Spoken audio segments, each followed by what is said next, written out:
Yo, guys.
Ba ba da boo ba ba dee bo ba ba doo doo ba ba boo ba boo ba bee bo ba ba boo boo ba ba boo.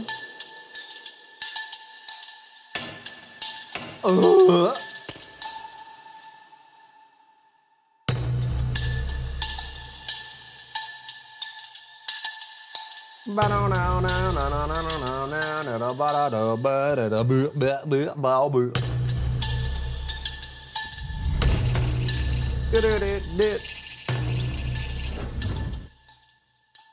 Boom. Bum boom. You told me Atora Zell sent a dwee before, but the dailies welcome in. Is that not? Go? Hello? Go? Hello? Go? There it goes. Okay. What's up, Silverhawk? Hello, hello. What's up, Zell? Yeah, TFD content. Woohoo. What's up, Tommy? What's up, Demi? She raises build for Gun Harris? I haven't seen it, no. I generally don't troll for builds anywhere. Last time I did Gun Harris, I wasn't super pleased with it. But maybe is it like one of the new guns broke that out or something? Adam, thank you for the daily, welcome in.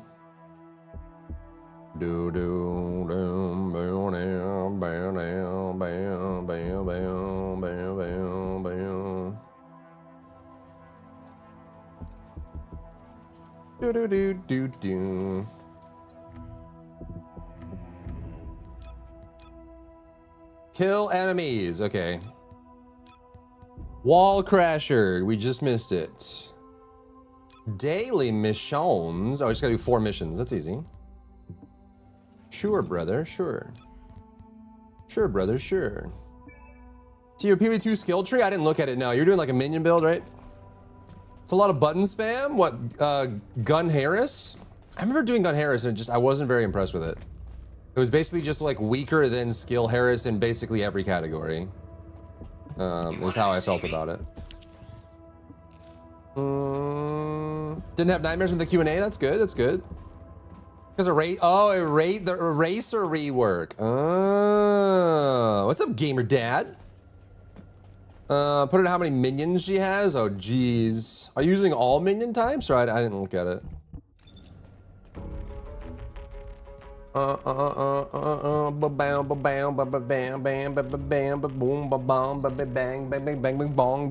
Subathon when? Good question. Great question. An astute question. Adam, thank you for the 5 streak. Thanks for streaking. And you better look at it. Look. Same thing, different day. I feel that. I feel that. Okay, what did you do?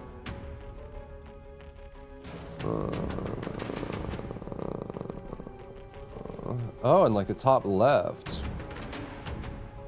Warriors, snipers, clerics, brutes, arsonists, and 5 wolves. Are you using a unique for the wolves?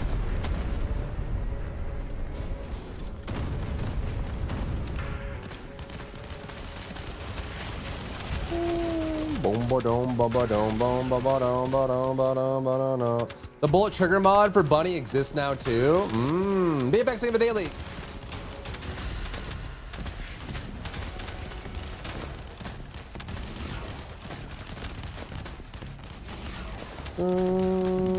Can easily maintain 100% ammo. Good. The Wolfpack Spear at oh yeah, the Wolfpack. I forgot we had that. Time for some PoE 2. PoE 2 gamers. PoE 2 gamers. Are these guys playing? Are they both AFK? What are you guys doing?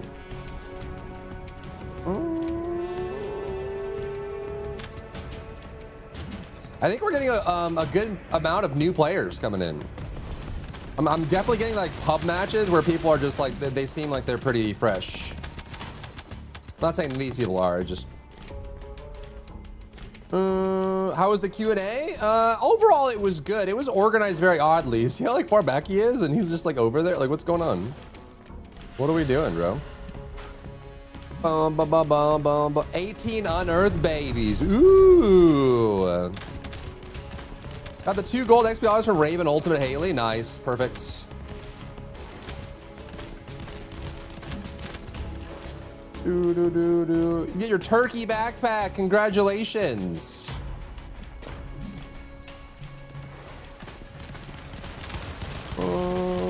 Alpha Wolf unique.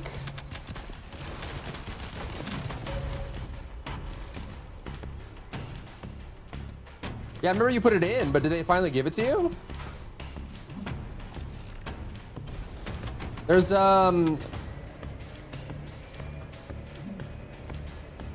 I've heard there's some people that got screwed by a bug and now they're capped on mastery or something. Yeah, what's up, Aaron? How are you?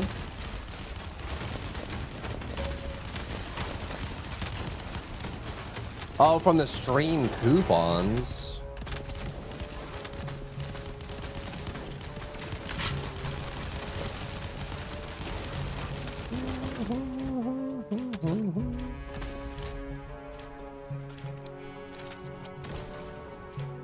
No. Owned. Don't worry, baby. You'll stand up in a second.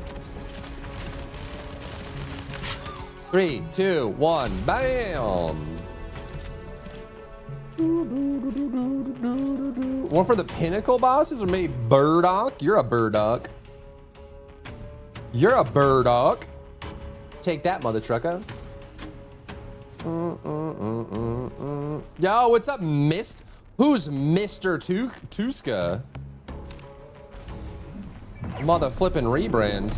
What's up, buddy?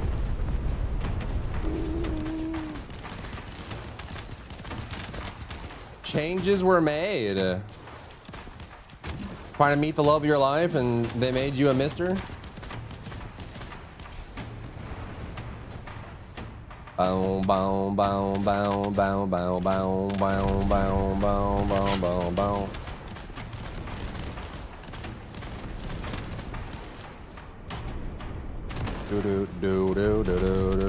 If you use the serum without at least leveling it up once, you lose some of the mastery. Have they fixed that yet? That's crazy. I've heard several people say that they had that happen to them and now they're just permanently missing mastery. That's crazy. Oh, geez, losing.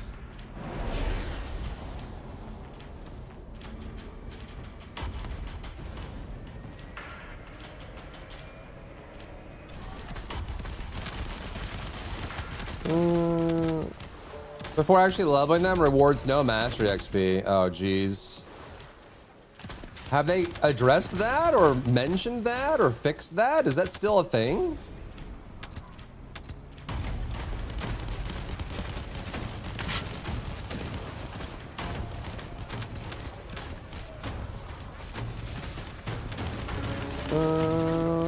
Playing Destiny 2. Ooh, a Destiny 2 gamer? In the flesh? That's crazy. I'm done with Destiny for a bit. I went back to Mecha Break, reached Grandmaster and Master Rank, and Q is dead. Yeah, well, how many people are playing Mecha Break? That's the thing. What's up, Skullface?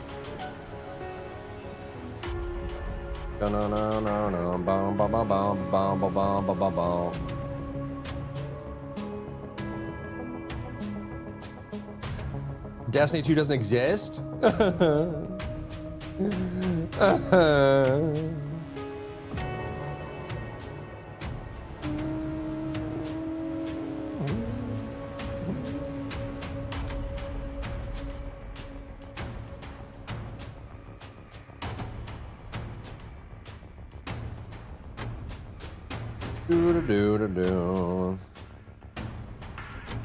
None of them actually use of a normal skin. None of them actually use of a normal skin. What do you mean? Use of a normal skin. The players persist, exactly. It'll eventually get fixed, but no notes on it. Dang. Well, at least they apologize profusely for not having idle animations for swords. The important things are being handled.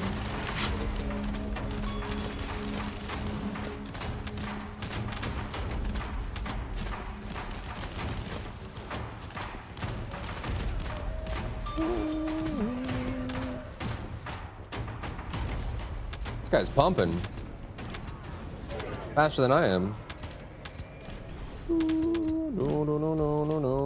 No. I'm stuck! Door stuck! We're dead!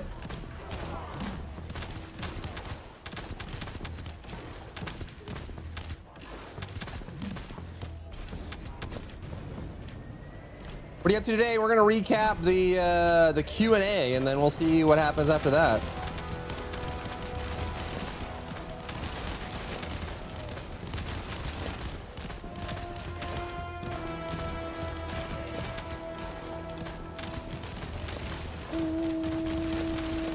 Another 2 days of still dead, continuing Neo 3 and Control. Ooh, Control's a great playthrough. Control too soon! Ish, not really, but yes, ish. Banana, banana, banana, banana, banana, banana, banana.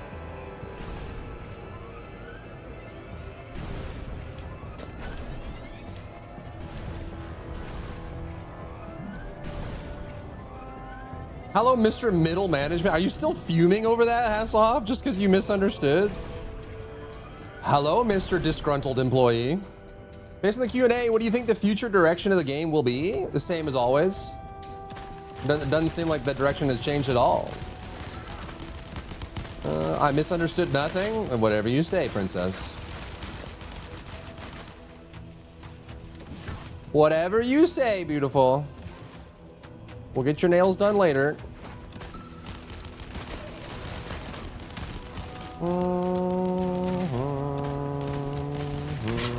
Megan, think of the daily. Welcome in. You dare how? I dare by already daring. The daring is done. Live with it. More we already have. Yeah, the direction is basically the same. They're just continuing on the same path. Do do do. I know the Axiom Planes is honestly a scary concept. There was someone that was like screaming at me on YouTube last night for that. What do you want them to do? The game's supposed to get harder. What are you, stupid? Yeah, I am. Thanks for noticing.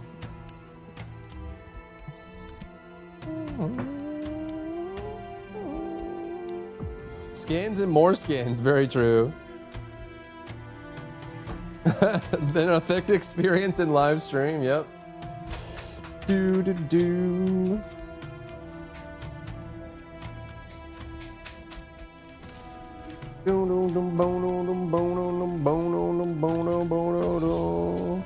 You should criticize the devs. That's rude. Should or shouldn't?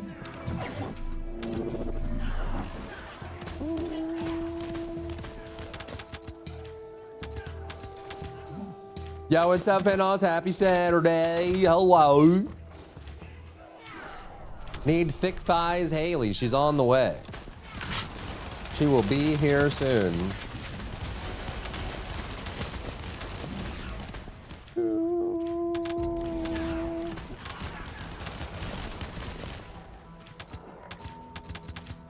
Elongated robots. 10 million gigawatts.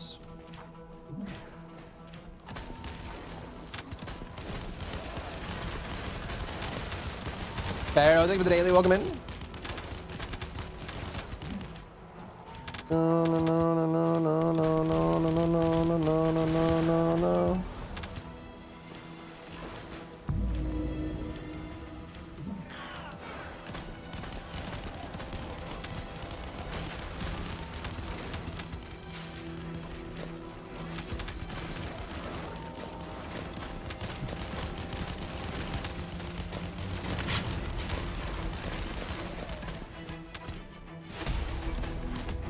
Oh, is that all of them? Down. Oh, I still gotta kill a bunch of enemies. Holy, there's so many of these you can do. Crazy. I gotta do a crasher of wall. I can't miss the next wall crasher, okay? I can't. X-Mem's gonna be tough. I don't want another year of buffs and reworks. That's what I was saying, but there were some people that were getting on my case about it.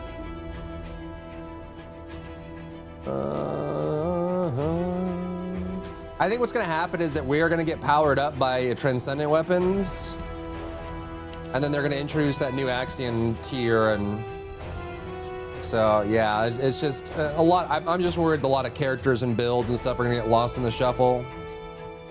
You know what I mean? No, no, no, no, no. Competitive build and it goes crazy. Fire Breath is deleting bosses instantly. What the frick? You get lots of golden rings to re-roll in that dice minigame.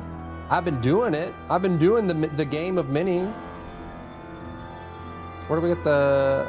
Right, so we get these there. How many of these do I have? I have 0. Is it in my mailbox? What do you mean I have 0? Oh? Oh, I got coins out of it. Okay. So I have to go buy the dice, I guess.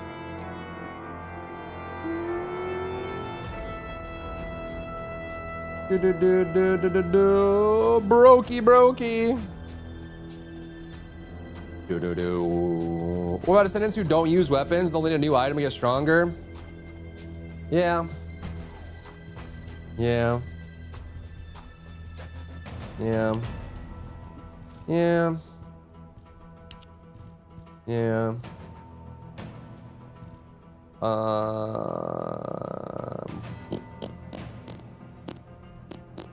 We gotta get all these coins, bro. I think we have to get this, even though it's not gonna roll anything useful, but.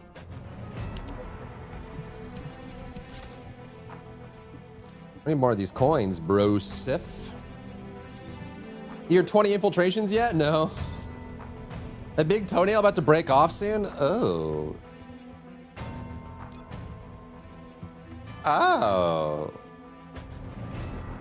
Oh. Oh. Ah.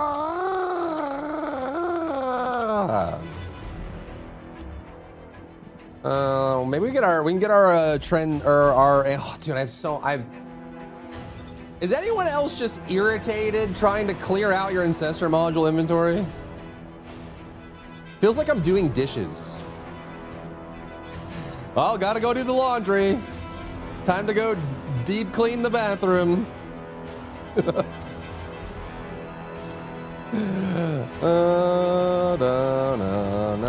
Maybe we can do that until the wall crasher shows up.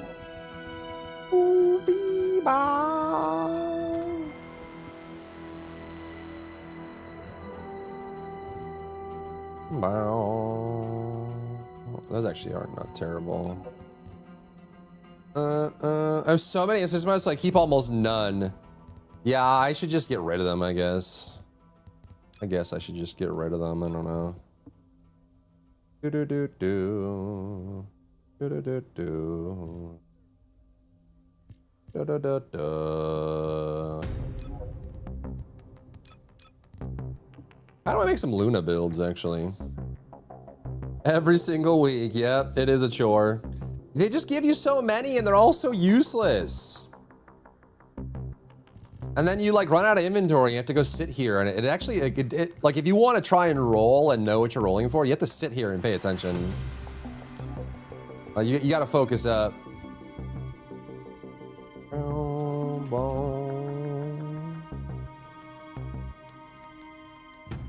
I mean, they're about to rework this guy, right?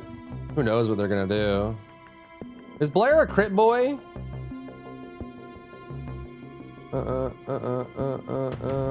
Blair just needs. Doesn't he have like a bunch of crit chance on his own? He just needs crit damage, right?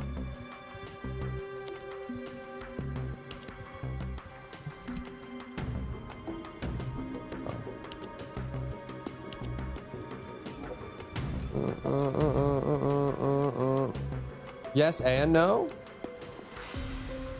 Why males are so bad and neglected, and while they say it's not true, it actually is. You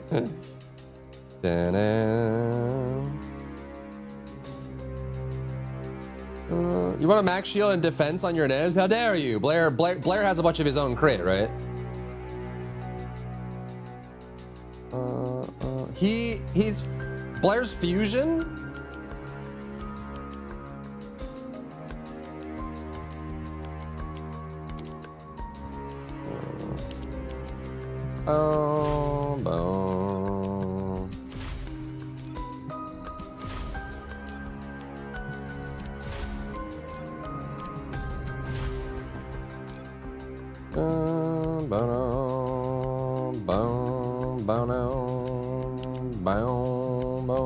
Blair, his crit scales was number 1, right? So he gets crit chance. He just needs crit damage, right?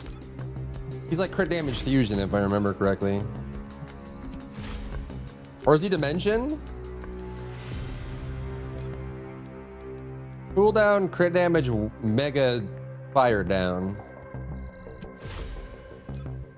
Do bodo booby boo ba.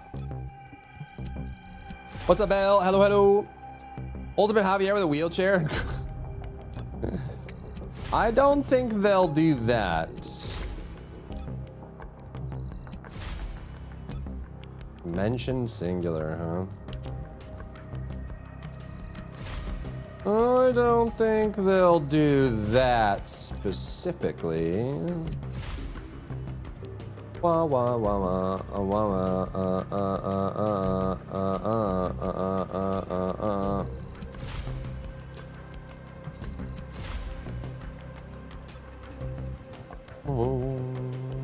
Bono. What's happening now? I'm rolling some AMs. This is what's happening on screen. What's happening with you?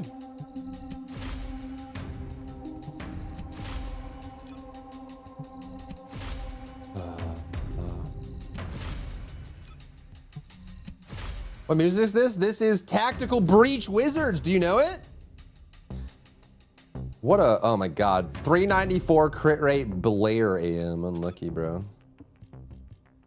Unlucky, bro. It's also, it's crit chance up, crit damage down with no other, doesn't even have duration for Blair either. Dang it. What's up, Loopy? How are you? I was looking at your video this morning and I thought, 1 hour video, this is long. The Q&A should have been separate, and then I realized it is separate. Yep, it is separate. Well, like my videos are usually, it's a whole bunch of me yapping, right? I'm like collating and summarizing. Sometimes I feel like they're too long, and then I do another one and it ends up being long. Maybe I just can't shut up, bro. You know? Kidney stone sucks. I'm sorry, Malachite. That kidney stones are the worst. Hopefully it's small enough to pass on its own. This one's actually not bad. Because Blair gets his own crit chance and he needs duration, right? I can keep this one. It's not terrible. I wish I had a good down, but he does need duration if I recall. He's the channeling guy. But he's dimension, crit damage, duration, right? I think. Not yet, Malachite. I'm about to do it. And then I'll post it, obviously. How the F you got 3 red ones? I mean, red is only good if the stat is right. Right? No, no, no, no, no, no. No, no, no, no, no. Goodbye, all of you. Oh, the red rings. Oh, I just never use them. Raptors, do you need a delete duplicate button? That'd be real nice. That'd be real nice. How's your weight loss journey? I'm down 48 pounds. Feeling good. Yeah, feeling good. I probably want to do about probably 30 to 35 more. But like we're getting into like prime time weight loss. Like this level of weight loss, it slows down quite a bit. It gets harder. Kidney Stones would be a great rock band name. There probably is one. Dun dun dun dun dun dun dun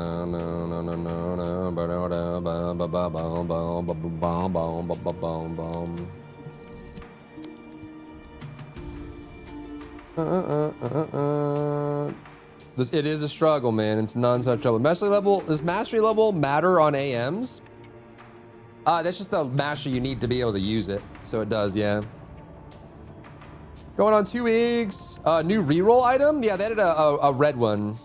They added a red one, red for the reroll. They don't give us too many, but yeah, guarantees a red roll. It's probably gonna be defense or something, if I used it. Wait, these are all favorited. Wait, that's a Nez. Should I make some Sharon builds and be depressed, chat? What do you guys think? Thank you, gamer. You're saving red rins for Raven. Nice. Jimmy Hart used to have a band name after a condom. Really? A condom? No, the mastery roll doesn't affect the rolls. It's just the level, the mastery level required to equip it. That's all it is. Do. Yeah, TFT does need more leads. That that blew me away. It still blows me away, bro. How do you have 5 gameplay design leads? That's for a project this size, that's insane. I thought about it a little bit this morning, and I wonder if it's just because South Korea is such like a respectful culture. I wonder if it's just those people were given the lead title on other projects, and when they were brought over, it's like maybe it's like taboo to not remove it, and so like everybody's a lead because they don't want to demote anybody. I wonder if that's what it is. Let's see. Are titled demotions frowned upon in South Korea? Title demotions are deeply frowned upon in South Korea. In Korea's highly hierarchical corporate culture, job titles represent far more than just duties. They are public indicators of social status, respect, and age. Being demoted brings intense face loss and social stigma. Because South Korean labor laws provide aggressive protection against termination, demotions are sometimes used as a disciplinary alternative to outright firing. They remain a sensitive and cultural taboo practice.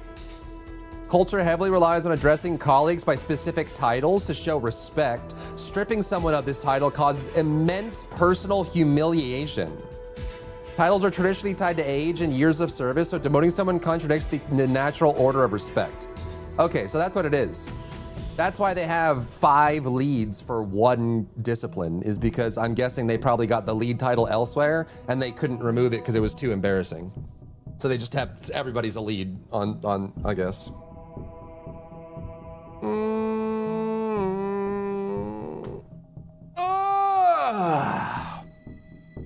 Culture difference, man. Culture difference. Do do do do do do do do.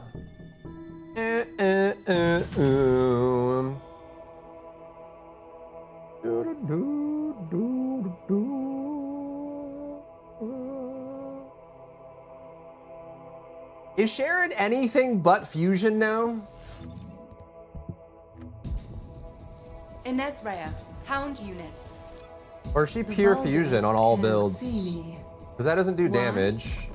Because I exist in their blind spot. Ines Rhea, Hound. The Vup. US needs a culture change? You think so? Okay, area suppression is fusion. Overcharged edge is this doing damage? No, this is firearm still, right? I guess you do still get shock nuts, but it's firearm damage still, I think. Or no, this one got reworked, didn't it? Owned a shield. It is a % outgoing damage. So I guess this isn't really, yeah, and you're not really gonna be using, I think it would be fusion. You could do, that's not a crazy amount of damage either. Okay, so that's like mostly fusion / weapon, right? This is, I guess this would technically be dimension, wouldn't it? But it doesn't, oh, it does do decent damage. Oh, it does okay damage. The rest of it's still fusion. Air suppression's fusion. Ambushed is fusion. Cutting force is fusion. And focused edge is fusion. So you could maybe do like a shock nuts dimension, but she's basically entirely fusion. So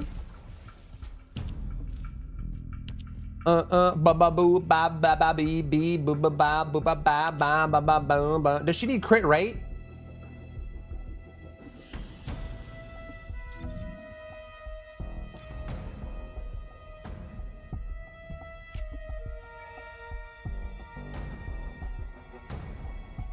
%, from stealth. God, the stupid teleport. Like getting frustrated just thinking about the Sharon rework. She needs crit damage and boost. Yeah, because her stealth gives her crit rate, right? That's not that much. It's 22%. Where's the rest of the crit rate coming from? Don't forget her best skill is the Estimo trigger skill. Am I wrong feeling like our way of economy and media is highly material gain involved? No, you are absolutely correct. It is. It is exactly as you described. It is a capitalist culture. This isn't that much crit. 22% crit rate? It's really not that much. Can you really forego crit rate on her? Okay, so I have inside emergency front lines concentration here. And that gives us 61% crit rate. And then the, yeah, and I guess then the, since it's additive, that would put us at like 80, 85 or something like that. That would put us at like 85 crit rate without even having an AM or something. So you could probably run a little bit of crit rate on it, but it's not really needed. Used to be a dev, right? You miss it at all? Sometimes I do. I enjoy playing games more than making them. I think I probably would enjoy being like an indie dev, or if I had my own team, but I don't know if I could go back to working for somebody else when it comes to games. The next game is a high fantasy game. Their lead concept to post some interesting designs. For Magnum, you think? Oh, Blue Beetle, true Sentinel, true. That's true. That would get you the rest of the way there. You're right, you're right. You just play every day, dang. Yeah, Blue Beetle, you're right, you're right, you're right, you're right. Blue Beetle would give us the rest of the way, so she doesn't need it. You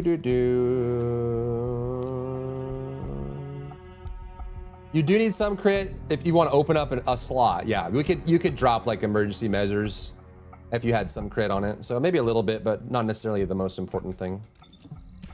Bro, dude, it takes hours to do this. We need like 1,000 AM inventory. Like it's honestly exhausting to clear out your AM inventory all the time. It genuinely is, because then you have to go to the character, remind yourself what stats they need, figure out where you're targeting, go and re-roll like 100 times, dismantle the ones you want, and that frees up like 10 of your inventory slots. Then you have to do it for like 15 more characters to clear out the inventory. It's a lot. Okay, so we got fusion, crit damage. Fusion, crit damage. Maybe a little bit of crit rate. Oh, that's not bad. That's usable. So then we could drop emergency measures and maybe even, yeah, something. That's not bad. You can take that. Sure. I wish it had a little power on it. It was like a 3 stat, but that's not bad at all. Double fusion with duration down. It might be kind of interesting. You guys think this would be better than something with like crit damage on it? No. New movie thing of the daily, welcome in. What's up, Unexpected? The echoes in Wuwa is bloated too. Yeah, my echo inventory is always overflowing in Wuwa it is. Godspeed, lose and enjoy. Culture's being generous. We're like a capitalist hellscape with plenty of socialism, but only for giant conglomerates and billionaires. Yeah, we're late stage capitalism in the United States, and it has a lot of problems for sure. It's not without its benefits, of course, but yeah. I'm in a game slump where I got too many choices. I'm decision paralyzed. I need to finish QnA, Lords of the Fallen, grind proficiency in Rivals, play RuneScape, but I don't want to do any of it or something. Maybe just find something random or find a system that works for you. Like force yourself to play one game for an hour and then pause or something, you know? Same for you, Unexpected. Duration down sounds like a bad time for Sharon. I mean, it's really gonna affect your stealth, but you use the stealth right away. It depends on what red mod you're using, right? I feel like this could be usable for something. I just don't know if double fusion is gonna be better than having crit damage on it. It probably won't, but we can keep it. Keep my inventory full to the brim. We got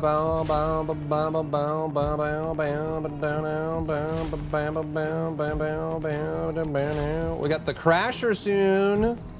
We're about to crash. I just rolled that again, didn't I? Whoopsies. TFT and Diablo 4, Grand Blue Fantasy coming on the 9th. Unbelievably hyped. Yeah, Grand Blue Fantasy. We got some stuff coming up. What do we have? Grand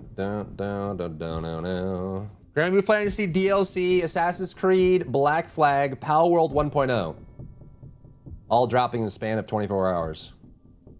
I'm sure there's stuff on here that I haven't updated as well. Blood of the Dawnwalker's 2 months away. That's crazy. That's crazy. Legally Distinct Witcher 3. 47 days for First Ascendant Season 4. Ooh. Ooh. Oh.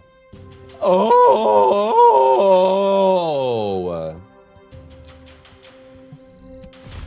Remember to update on Emusha? What did that get moved? Did that get moved up?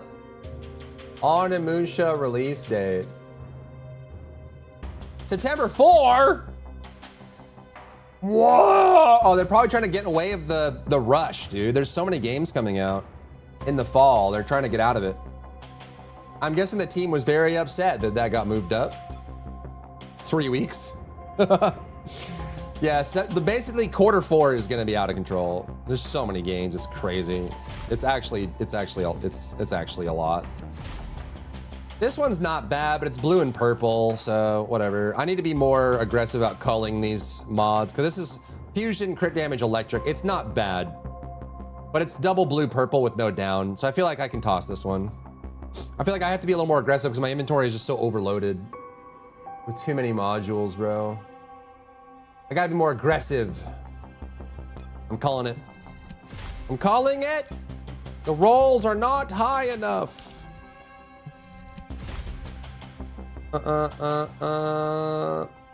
Crit rate, MP fusion.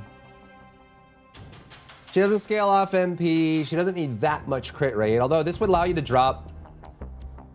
Could you drop insight and emergency with 153? Probably not, no.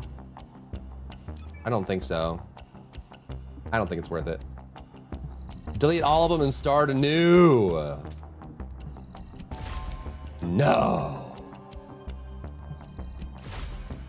Crit damage would be way better, yeah, exactly. The reason I like having a lot of AMs is because it gives you freedom to make builds. And so like when there's like a weird one that's like, you know, we could then get more crit damage elsewhere, or we can move the mods around or whatever, you know. But there's just not enough inventory to hold on to fringe, interesting AMs, right? You just run out of inventory too fast. Like if you wanted to hold on to 10 to 15 modules per character that are all different and unique, you're out of inventory. So you have to have less than that. Dismantle hate. Does this spark joy? Does this spark joy? If it doesn't spark joy, delete it. If it doesn't spark joy. This one's kind of interesting. See, this is what I mean. There's 400 slots total, Hitome. And there's... how many characters in the game?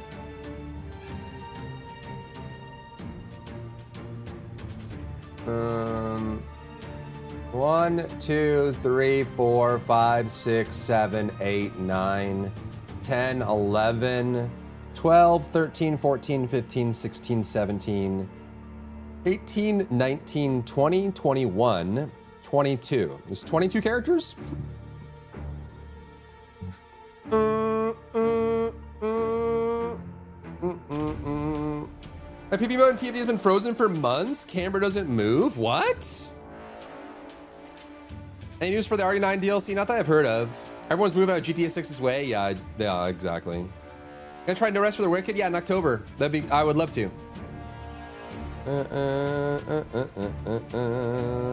Love finding a random god roll AM with off meta stats because you never know. Exactly. Wallcrasher, thank you, Alex. Yep. I wish we could put Discord memes in chat, like just post images directly into a live chat. If only. They won't be touched for at least a year. Yeah, I can't wait for the next Sharon rework. Can't wait for them to rework her again and fix her. Ribbons, we have a fraction of that and over 700 weapons. Wait, what's the ribbon inventory? Ball Crusher is coming. I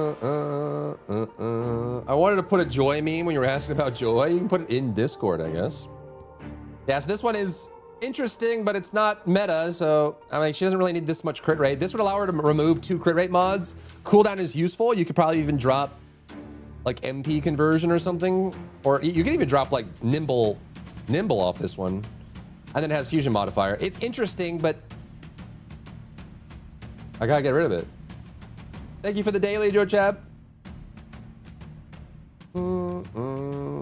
What other ways do you think there are to monetize a free-to-play game aside from skins? I mean, cosmetics is the #1 way. You can pay for convenience. You can pay for convenience, pay for power, or pay for customization.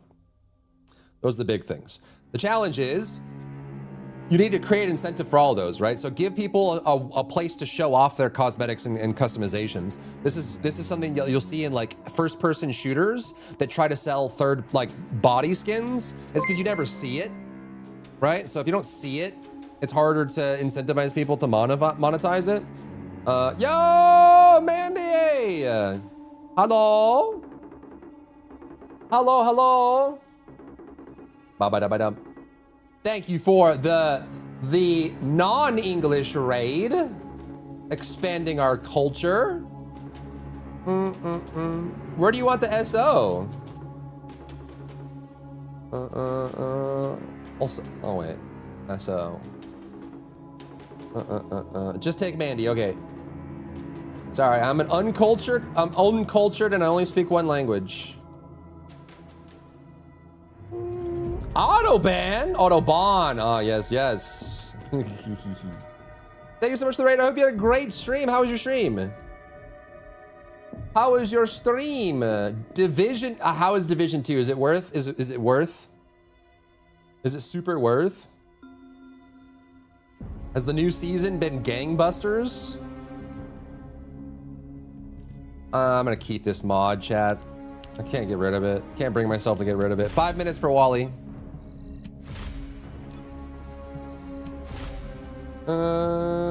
Potato, I played TFD. Oh, okay, right. So if we do, hold on. Hold. There we go. Yeah, TFD, okay. So I mean, are you caught up on all the season 4 announcements? How do you feel about it? Division 2 is a mess, really? Cooldown fusion to, I see, this is interesting. You like a power build. You'd miss out on crit, and crit is just infinitely better than anything else, but it's still interesting. You could try around some stuff. You ready for season 4? I'm ready. I'm ready for season 4. I'm so ready. What, you don't trust me? No, I trust you. What do you mean? I only always say, let's see. Yeah, that's kind of the only way you can be, to be honest.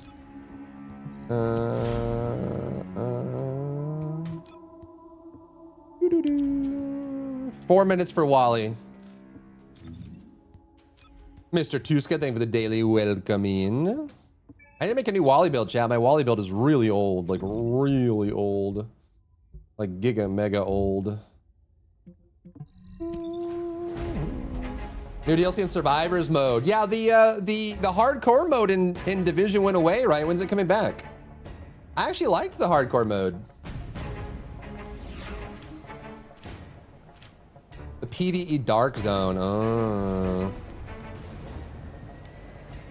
Superman Prime versus Sentry Death Battle? No, I didn't. You see my butt changes colors when I jump?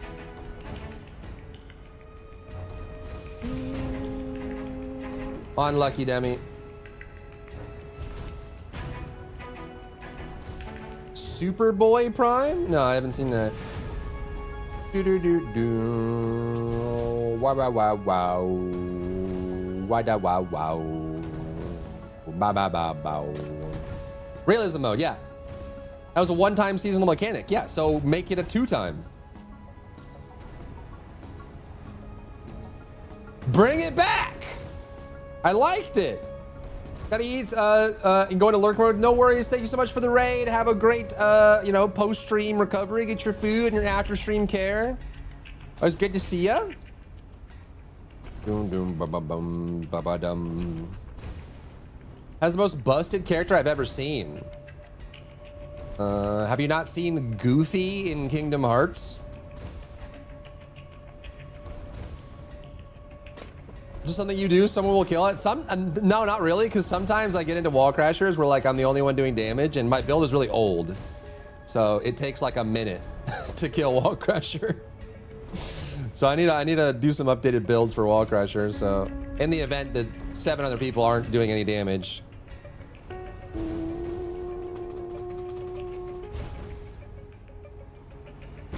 Doesn't happen all that doesn't happen every time, but sometimes it does. Dodo, dodo, dodo, dodo. Deadpool with a stronger version of Superman's powers. Okay, yeah, that's pretty busted. That's pretty busted. No, no, no, no.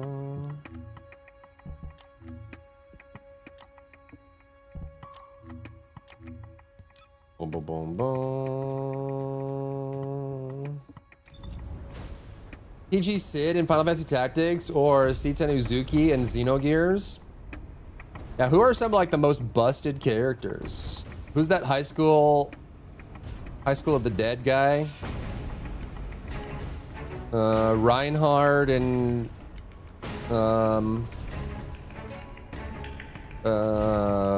ReZero. Anos Voldigold.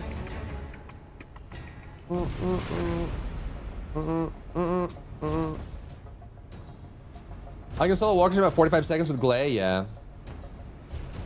What is a fair damage contribution to aim for? In Wall Crasher, if you have a decent single target build, depending on how fast it dies, you would want to aim for like 300,000 to 500,000 damage. Wall Crasher has like 3 million health, so then you're doing like a good fair chunk of your damage percent. But if you have like a super optimized build, you can obviously do like 800,000 up to 3 million, right? Or 3 billion. 800 million up to 3 billion, yeah. Virgil's pretty cracked. He is, indubitably. Indubitably.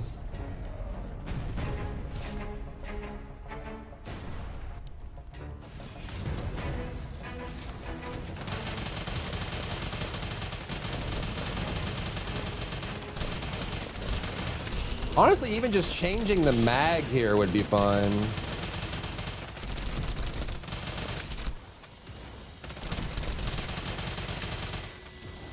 It's just like the cooldown's not optimized for ammo recovery.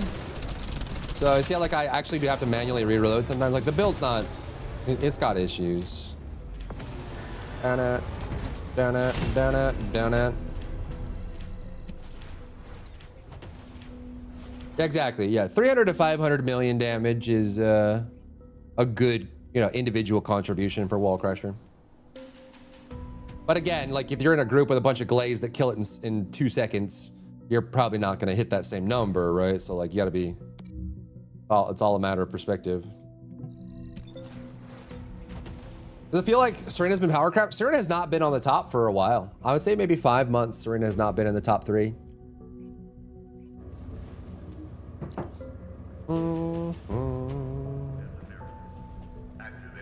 It will never not be funny watching half-naked girls jumping on a giant robot. That's pretty much its own genre at this point.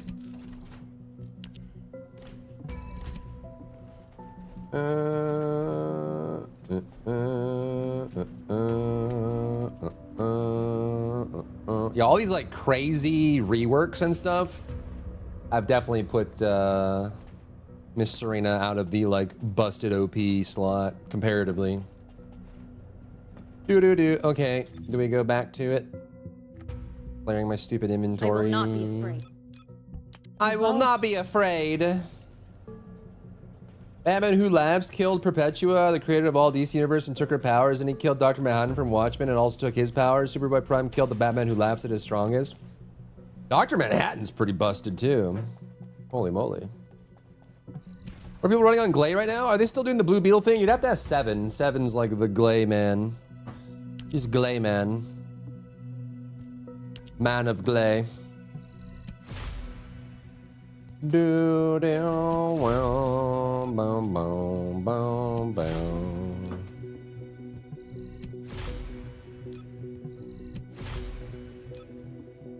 Oh no no no no no OS 3, and she's still a very reliable and good pick. I don't think I've ever run Serena in Onslaught 3. This one's not bad. Fusion mod, crit damage, and HP. You could use it. The question is, would you?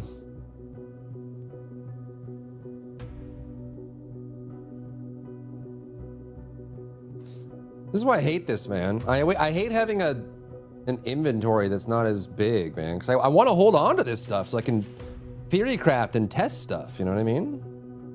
There's just not enough inventory for it. Like I already have a row. A row is like as much as you can hold on to. Like you want to have like less than like 8. Oh yeah, definitely. My Serena's outdated as balls, Plasma, for sure. Doesn't compete with Inez, Valby, VS, or even Bunny. Yep. There's a red ring now. What does that do? It does red quality reroll is what it does. I just drop this. I'm not going to use it over something that has higher crit damage, I don't think.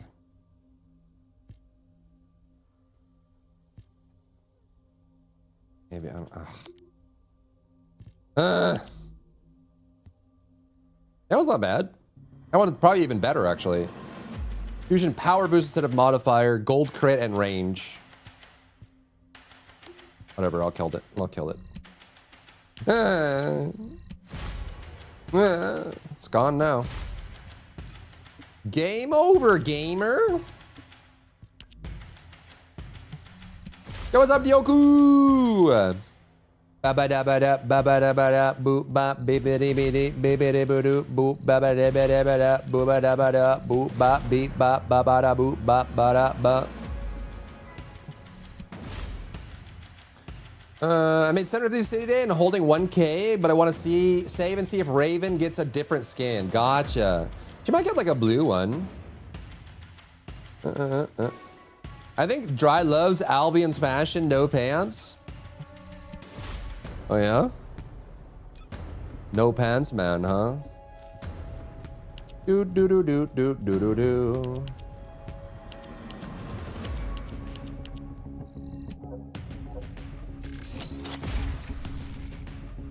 The inability to get more than blue or purple rolls is sad. Yeah, it feels rough. It does. Do do do do do. The Bozo Pants Inspector Club. Listen, variety is the spice of life, okay? I just want there to be a variety of skins in the First Ascendant. That's the core of my motivation. I just want a selection, you know? Rather than all the skins converging to panties. You know? It's always good to have options, choices, flexibility. You know what I'm saying? Harold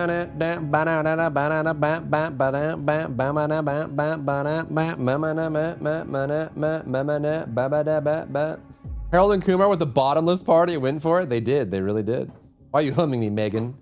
Why are you a hummingbird, huh? Another get melee Glay with blood and iron working? Oh, interesting. During the build up to S3, they talked about us having a brand new hub, but we never got it. Yeah, we probably won't for a long time. How does Nell fare single target these days? It's her best build. Nell's single target is her strongest, but she has fallen off a little bit. She just got power crept is what happened. She needs a proper mobbing build. You can run a mobbing build on her, but it doesn't scale as well as most of like 50% of the mobbing builds in the game. And then she has some scanning issues with her passive that still don't work just right. And then she just needs some damage improvements and more red mods. So once Nell gets 2 more red mods, I think it'll probably feel a lot better. And as is the case with TFD, she needs another rework. She's literally less than a year old and she needs rework. El Clasico. Get one of the 5 game design leads on it.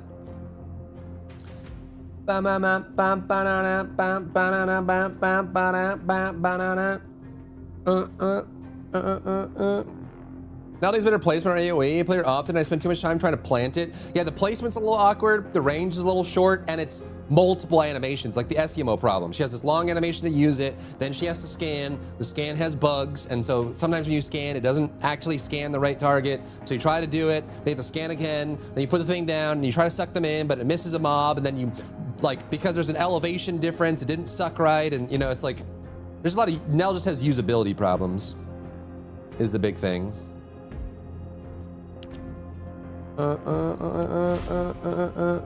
Even the reworks need reworks. Yep, exactly. Well, they're gonna be busy for a long time. They're just in an infinite cycle of always needing to rework everything. So they've got plenty to do.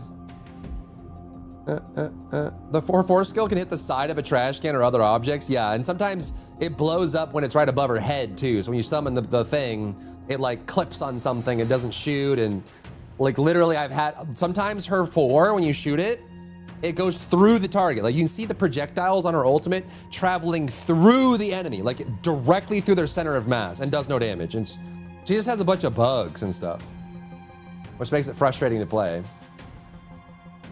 Do do do do do do do do do do.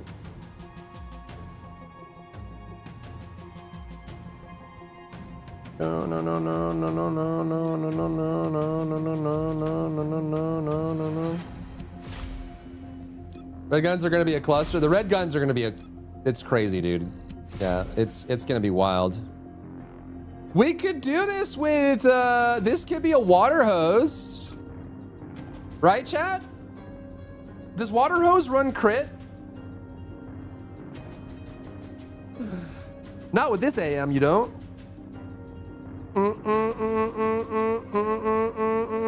So this could be a water hose build. This is actually not a bad roll. Now I have 1 billion Valby mods and my inventory is big. I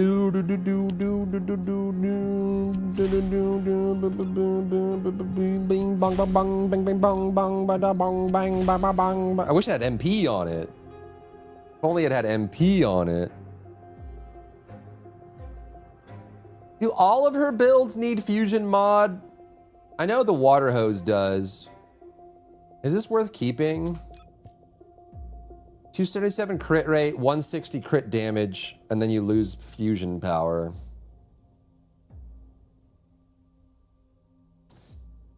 I do want to keep it. We need to make some more Valby builds, man. MP boost. Yeah, she needs MP too. They need to remove one of Valby's required stats. She has too many stats that she needs. She needs too many things, and everything's restricted. She needs range, she needs MP, she needs crit rate, she needs crit damage, she needs cooldown, she needs fusion modifier, she needs fusion power, she needs MP, she needs, you know, it's like, there's too many stats! You can't get them all. It's really hard to balance on her. She's too stat hungry. We don't need this. Yeah, I have a crit or non-crit Valby. I have both. I haven't posted any. I was very depressed with the Valby rework. Maybe not want to post anything for her. Oh, I guess I did supply moisture because that was good. Need more modifier than anything else. She's greedy. She is greedy. Increase her jump right while wave riding. That'd be cool. And to make it so her pressure bomb can dive bomb to the ground like Harris. Anytime they do an aerial dive bomb build, they need to make it so that you can force yourself to the ground. That should be non-negotiable. They should do that for everyone. The thing that Harris can do, Ajax should be able to do it, Valby should be able to do it, Serena should be able to do it. Anyone that's an aerial thing, you should have an option to dive bomb to the ground so you don't float gently down like a feather, wasting all your time.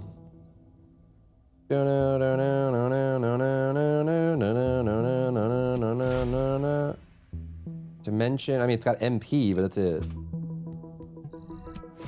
With Viessa, you need tech. Viessa is also stat hungry. She is. She's very stat hungry. Very much so.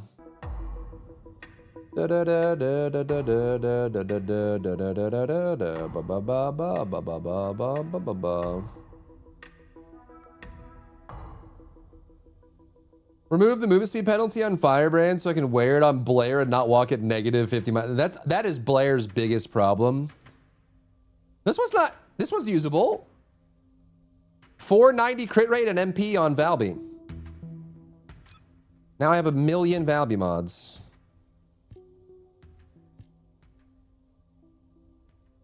That's usable.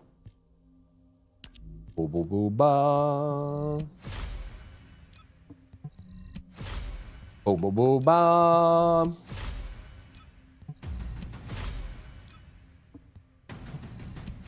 How you feeling after a long stream? I've only just got up. No, just fine. Chilling like a villain on Macmillan, man. Double crit cooldown down with cost. Blair is painfully slow. All of his abilities have relatively short range, and some of them require melee range. And he's a channeling character. Blair is just a walking usability problem. His damage is actually quite good. If you can build out Blair, he's quite good. It's just very impractical to use him because everything's too far away. He needs melee range and channeling, and he's slow. You know?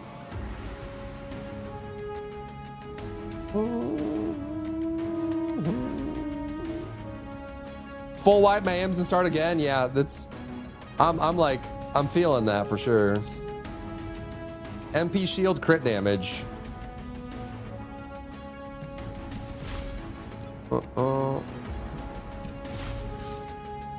Yeah, man.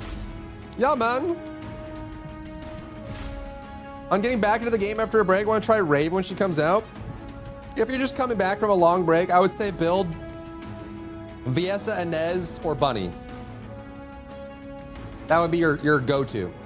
Viessa, Inez, and Bunny right now are absolutely ridiculously strong, and they have tons of builds that are all extremely viable. So I would jump straight into one of those 3 characters.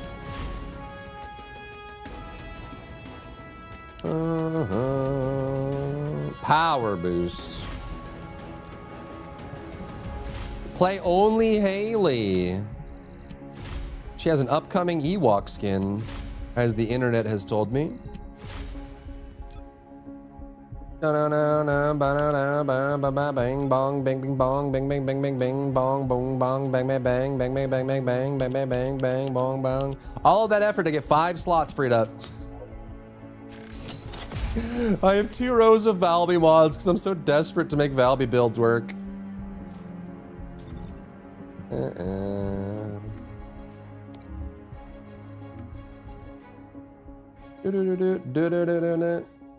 Haley is like D tier now. No, she's still good. I would say she's like low A, high B. She's still good. New Dice Roll has new EXP boosters. You can stack them with the 30% ones. Whoa! Ain't no way, Jose. That's crazy. You're crazy, Sharon. I would say B for Haley. Yeah. I was able to level up weapon and descendant with 2 runs. Damn.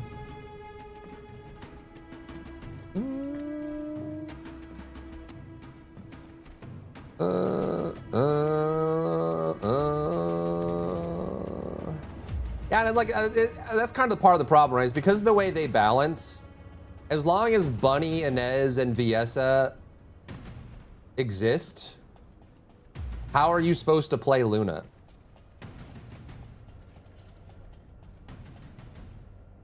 You know? How are you supposed to play Blair?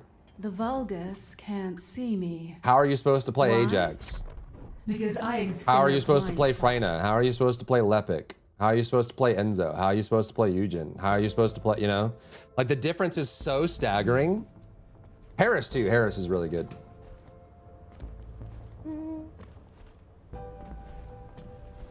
I keep hearing that Harris is S tier. She's really, really good. Yeah, she's really good. She has a few minor usability things that I'd like to see them fix, but in general, she's very good. I have an ult Viesa and an Edge. Should I keep powering them up more? Yeah, yeah.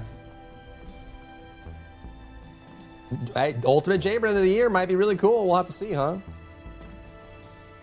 You have 29 Catalyst and Haley. Damn. Well, she gonna get it. She gonna get it, bro. She gonna get it. You know what I'm saying? She about to get it.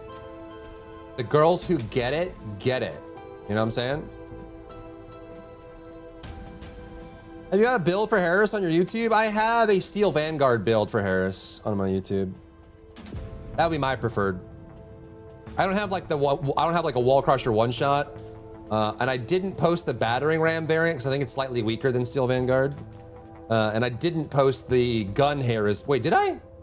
Did I post? I think actually. Wait, did I post? I think I posted 3. I think my Harris video had 3 builds in it, didn't it? That's when I tried putting all the builds in one video. I think I did actually.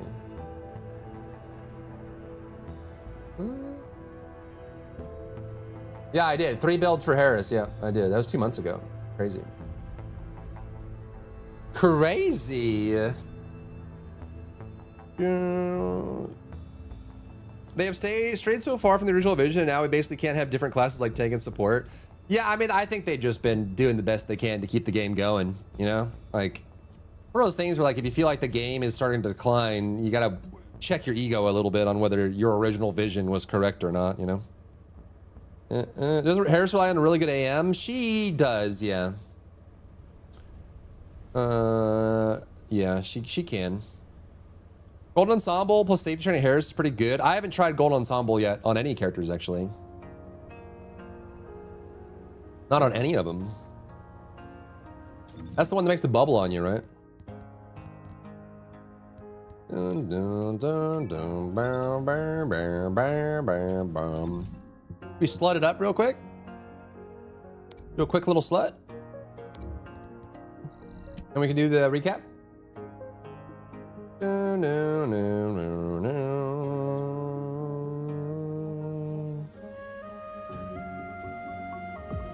Oh, no, no.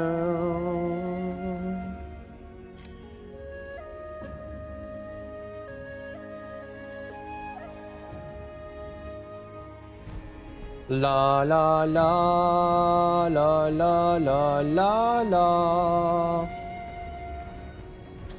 Inez, Viesa, Inez. Is that also Inez? Wait, is that Freyna?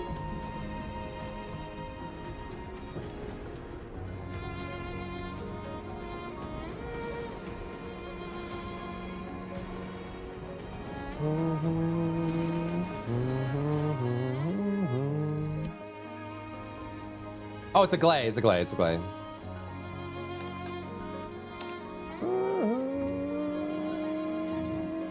Who's the Glay?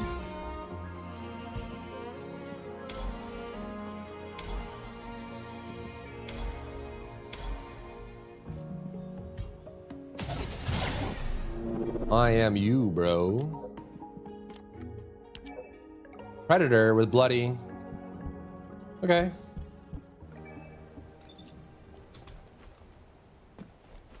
Revisiting Gun Harris now that we have Electric Display and Eraser. We could. Yeah, we could. We could do that.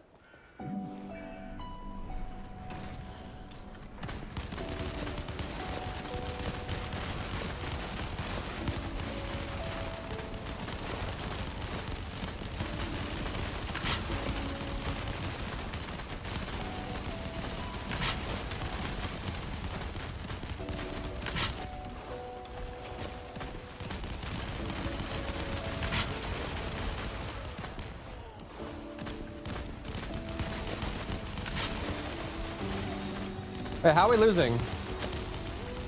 What? How are we losing? Bro!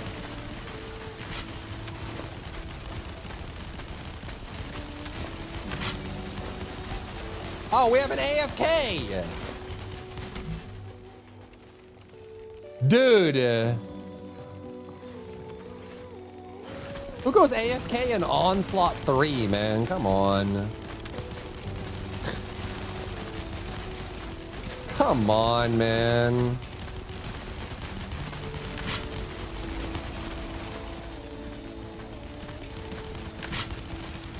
I have to stay by the portal then. What's up, Shining? How are you? Oh, I thought it was a cutscene in the intro. What's up, PSA? Working on any builds today? We might after the recap.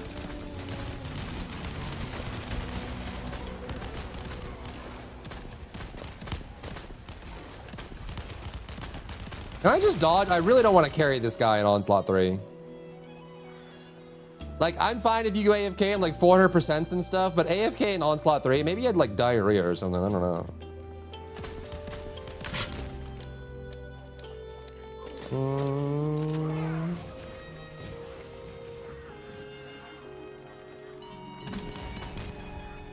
What's up, Seth? Gotcha. Let them die like dogs. Yeah, I don't know. Like, of all the things to AFK, and I feel like Onslaught 3 is the most disrespectful. That's easily the most disrespectful thing to AFK in. Like, we could do it, but like,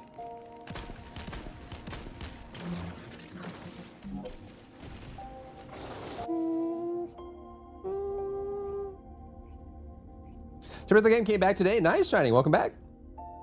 Not having fun in Onslaught? No, I just didn't want to carry an AFK in Onslaught 3. Of all things, you know? Like the one thing that I would not want to Onslaught with. Happy 4th, everybody. From the Americans.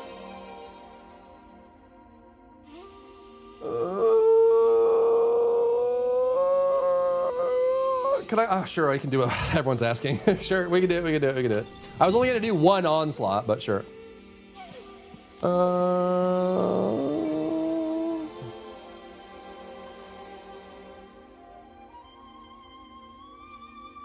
Gonna get rough in the next waves? Yeah, it will. It really is. I don't know, maybe he had diarrhea or something. Where will you be when diarrhea strikes?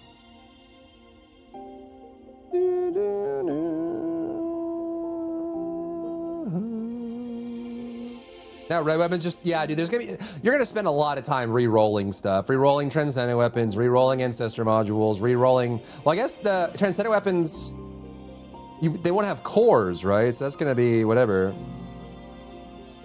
Boost that completion stat, yeah. I guess. Is this you, Plasmo? And Seth wanted, like, a bunch of people asked. Saying the video, welcome in. Pain's starting to get bad. Godspeed, Malachi. I hope you rest up. I don't have you, Seth. How does Onslaught work? It's a point defense mode. So you start and you defend the point, and if you make it to the end defending the point, then you get stuff.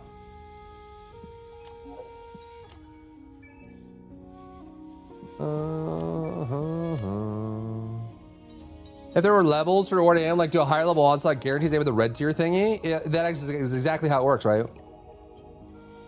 We're already full, Colonel. Too many people.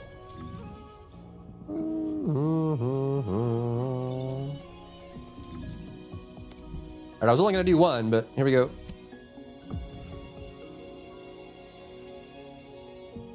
But we had Veil Analyzer and I was the only one popping those shields. That is frustrating. Yeah, it sucks when you're like, everyone in the group is skill descendants and no one can deal with the yellow void shields. And you're just sitting there like, no.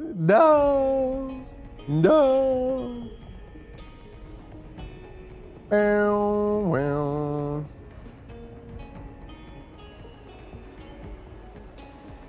Holy Harris.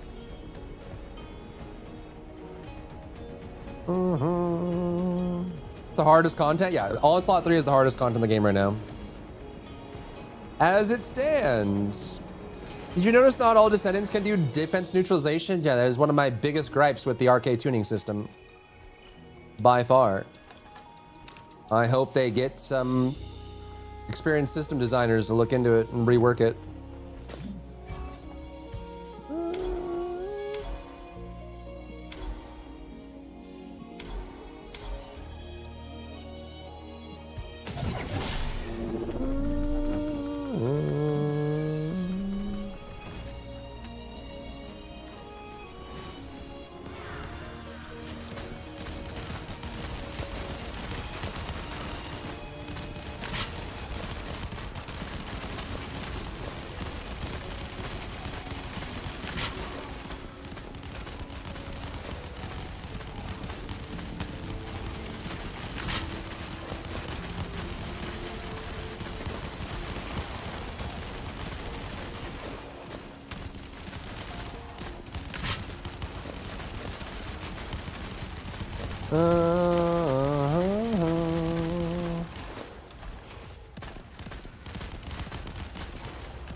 Cool on! He's coming! Get rid of this.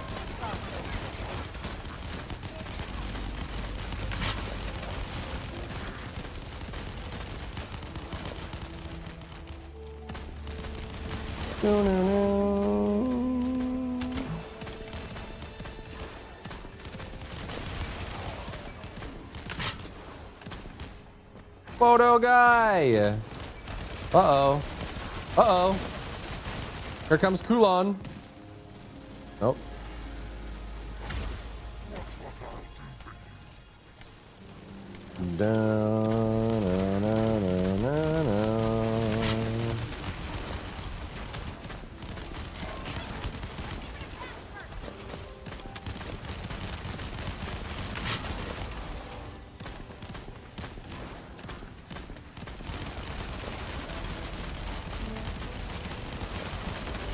Oh my god, the guns, dude. Bro, those miniguns are so terrifying. Look out! Why does everything need a gun? Well.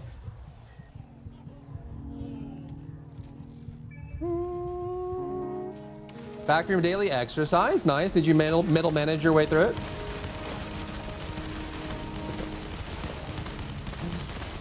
Were you able to make it through?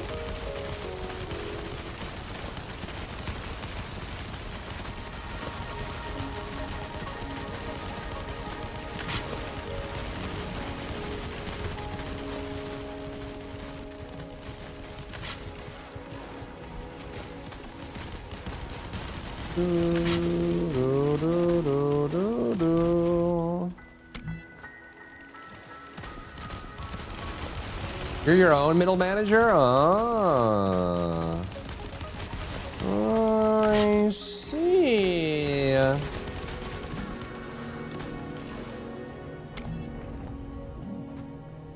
Let's go.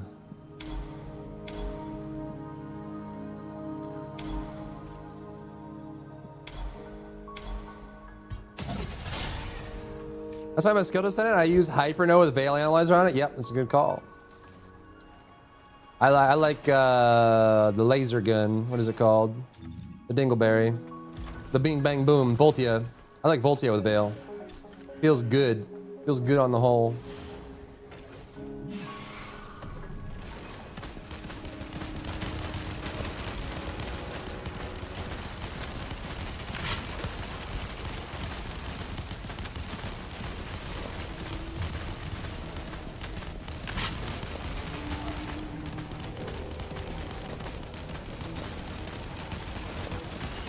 No.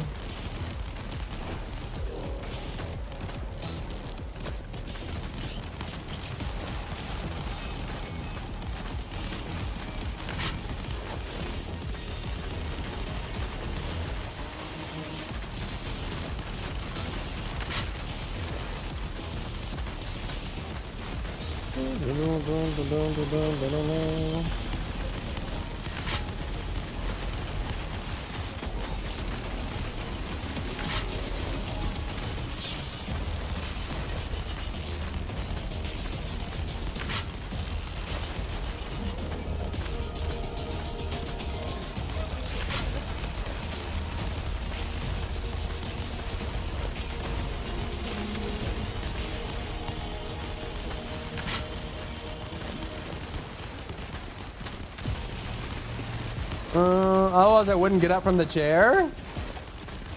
What? What does that even mean? If you don't middle manage yourself, you sit down all the time?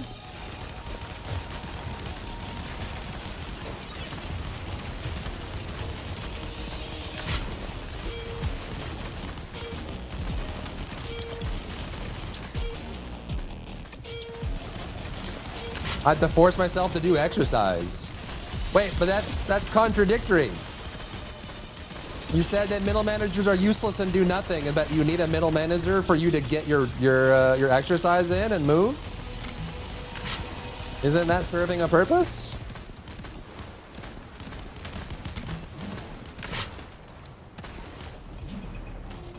Or am I crazy?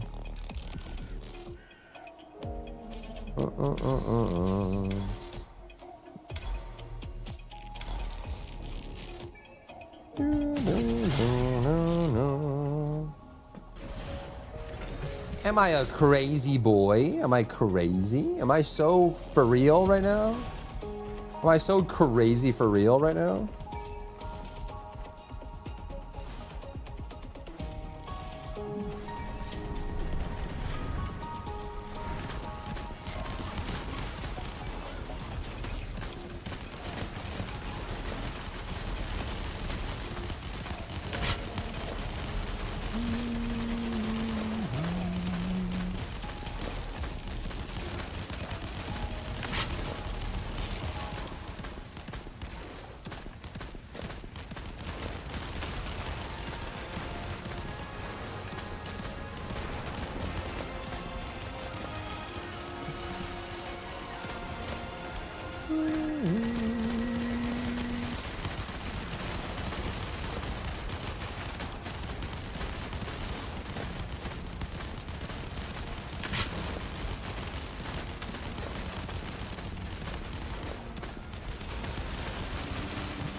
Feels good to exercise? Yeah.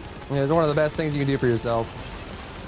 What do you say are the challenges for those who want to be and are content creators? Staying motivated. Trying to find a balance between what you want to do and what you have to do.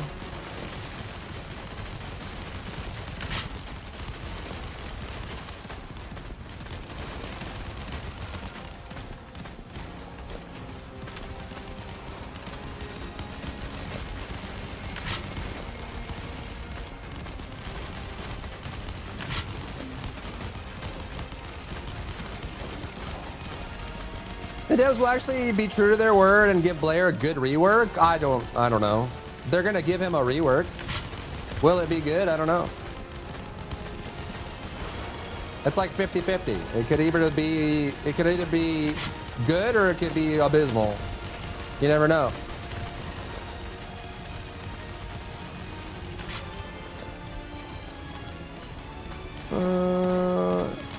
Would rather play New World, true. God, I miss New World. Only I could new my world more. But alas.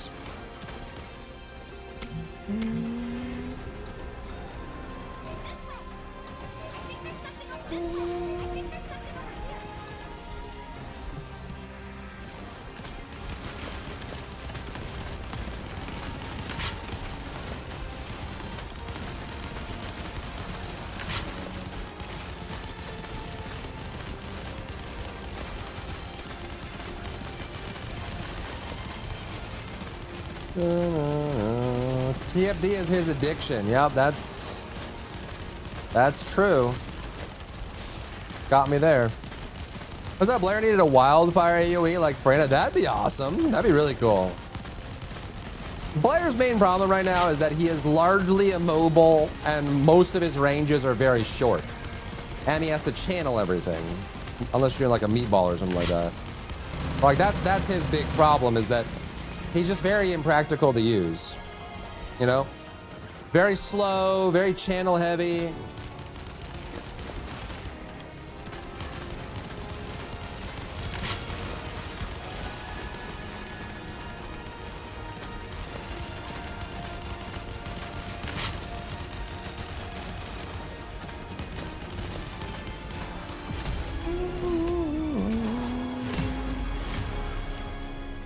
Ooh, I got a biochip.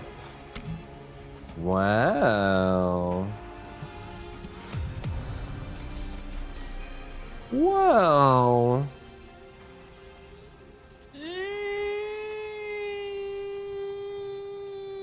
Yeah. 34 bills, not too bad. Not too bad.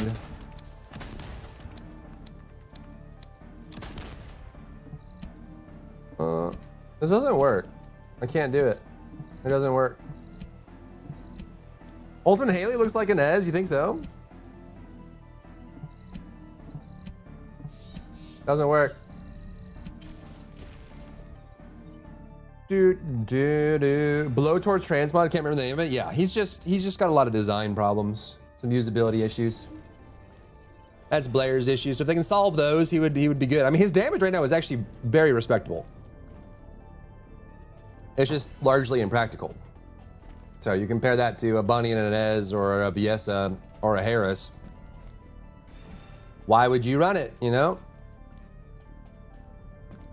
Team ups and synergies, that'd be cool. Very chill run, yeah, GG's, GG's.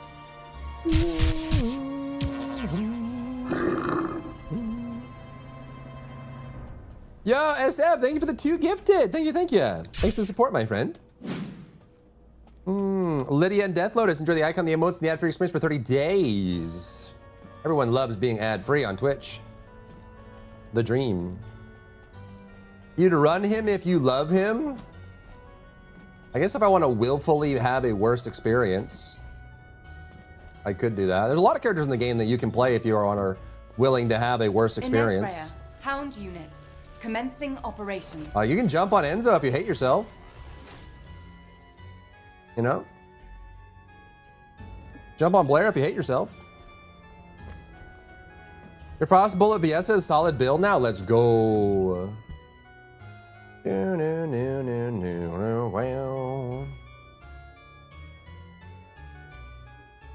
Yeah, what's up? Just go.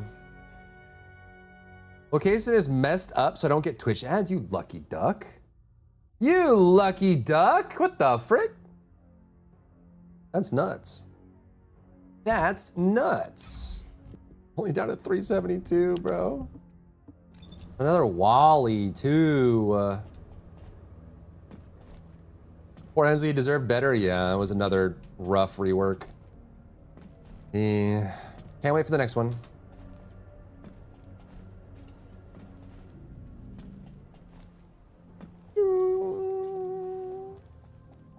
Welcome to the Modules Lab. Okay, I'm here.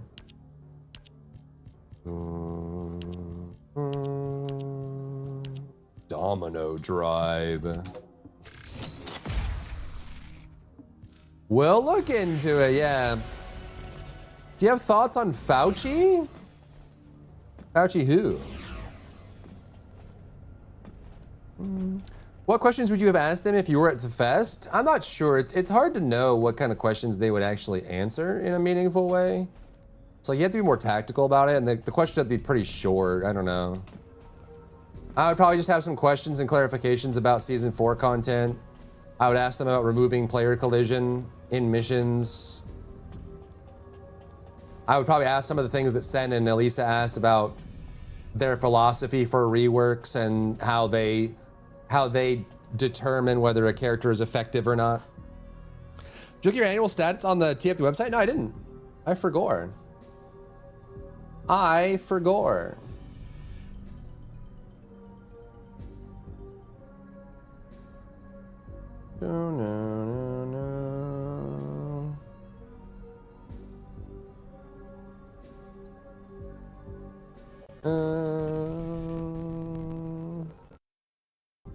Would Friday just make the 1 and the 3 one skill? They could. They could. I think part of Inez's overwhelming dominance is that her damage is thoughtless. She can damage every mob on the map from one place. Yep, exactly. Exactly. All right, that like part of its power output and part of its usability. All right, like again, like why would I run Blair Inez Rhea. when everything in front of me and I'm in a group is going to be dead before I even get close enough to damage it, right? Cook? Like literally, he's so impractical that unless you play solo, you won't get a chance to damage anything. By the time you've put your fire down or done your channel, everything's already dead and the whole, like, you know. So like some of it's usability, some of it's output. There are plenty of characters that are generally relatively viable. They're just very impractical and poorly designed. And so it just makes it kind of like a hard choice between, you know, do I just play Inez, Viessa, Harris, Bunny? Or do I intentionally tank my experience so I can play something that might be more interesting, you know? Where do I see the, oh, anniversary page? Here we go.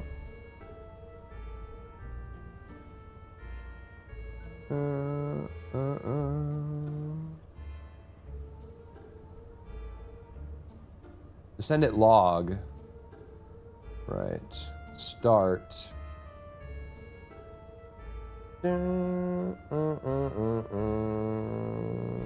That is crazy, Penshi. Inez is so strong that any changes to her will cause mouse outrage. Yep. And the wheel keeps on spinning. They really need to give Freyna more dot and armor stripping. She needs more damage, yes. That is Freyna's primary issue, is that she is still living in pre-Axion times. We gave her a trigger mod that brought her damage up a little bit, but it was not enough. You know? Same problem that Haley has. Everything is dead before the sniper animation finishes, and you're stuck in a mobile stance after when everyone runs off. Yeah, I mean, that's the other thing, too, is that when you're playing... That's the thing, is like, you have so many usability problems of, like, a character that roots themselves in place with an animation to get into the root and an animation to get out of the root when, you know, Inez, Viessa, and Bunny exist. It's just like, you know, it's one of those things.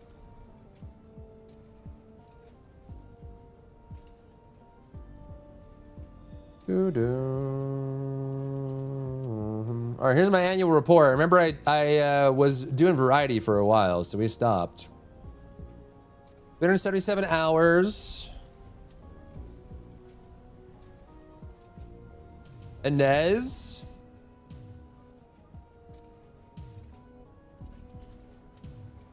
Oh. Inez, Ultimate Viessa, Haley, Harris, Bunny, Daya, Nell. Nell was so short-lived, man. She came out, she was so good, and then she got power crept into oblivion. Super cool character, though. Last Dagger, Malevolent, ATAMs, Restored Relic. What the frick?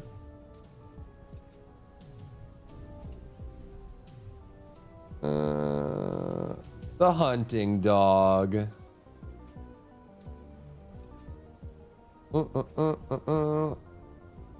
Wait, how do I have more days on Glide 4 than Orca? I only use the Orca. This can't be right. This literally can't be right. Oh, I can link it for you.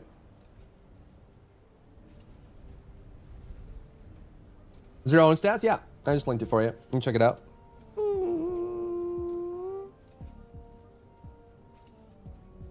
Permanent Executor for Raven, nice. Haley was supposed to be that giant killer. She was supposed to be that, and she was that for a little while. She was really good at killing, like the Inferno Abyss boss.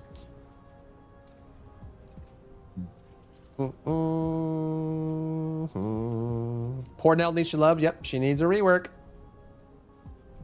This was me doing my dailies every day.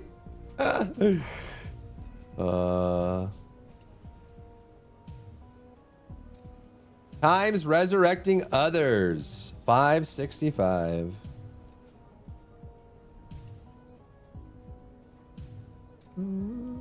Top 1%. Wow. Are these titles or something? I'm top 1%. I'm curious to see what like N is. Mm.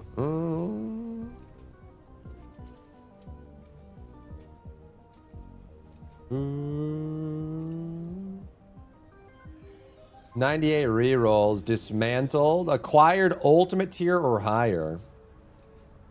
Nell's good but tedious. She is a little tedious. She needs some damage buff. She needs a mobbing build, and she needs bug fixes. She has a lot of bugs.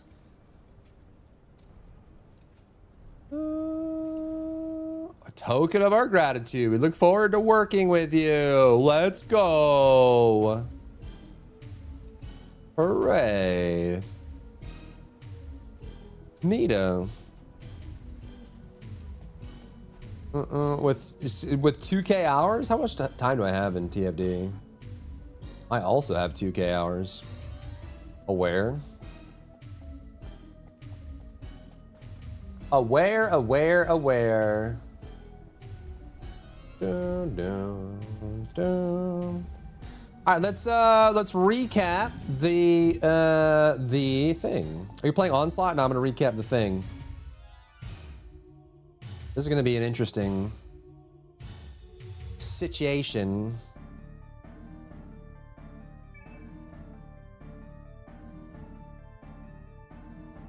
All right, let's see.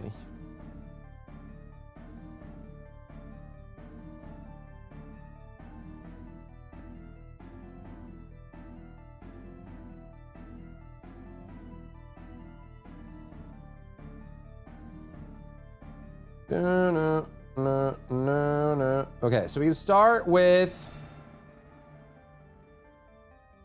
the overview.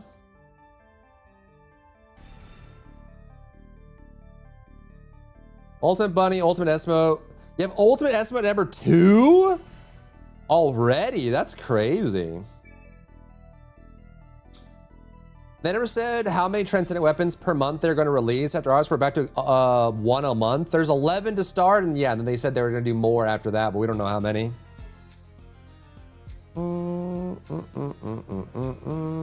Gotta get webcam. Do it, Colonel. Do it.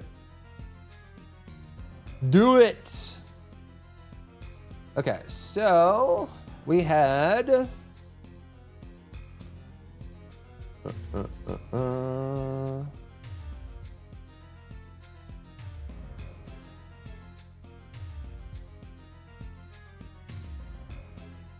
We will maintain what we release.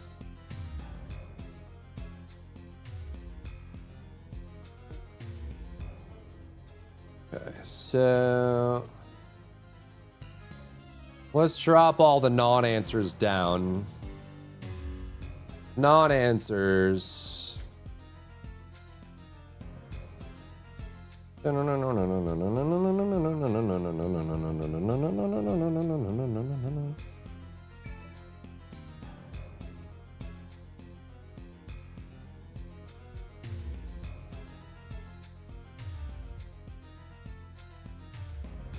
Okay.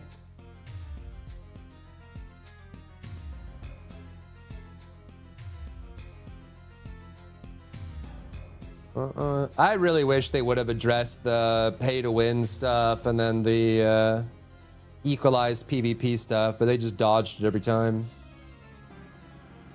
They didn't mention any new fellows, BFX now. When they launched the dogs, they said they were gonna do a cat and a drone, and they had already started concepting it, but that was like 1.5 years ago, so I don't know.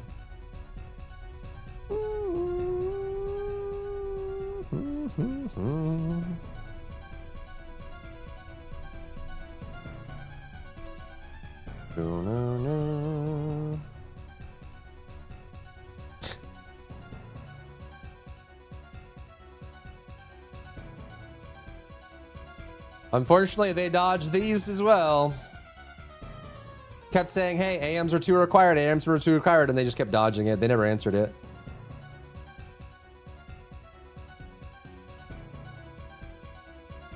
Wah, wah, wah, wah.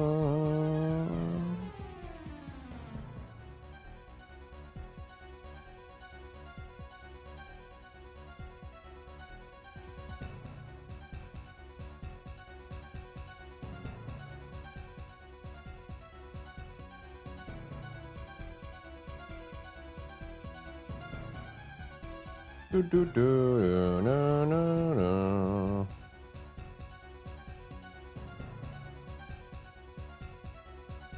More red mods. These all got ignored.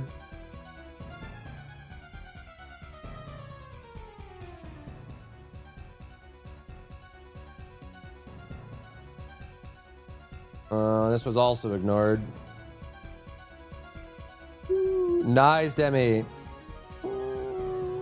Think we'll ever get DPS pets? I mean, anything's possible. Depends how long the... If the game keeps going, anything's possible. They seem to be willing to integrate anything, to be honest. They just keep taking like Warframe and Destiny stuff and putting it in, so...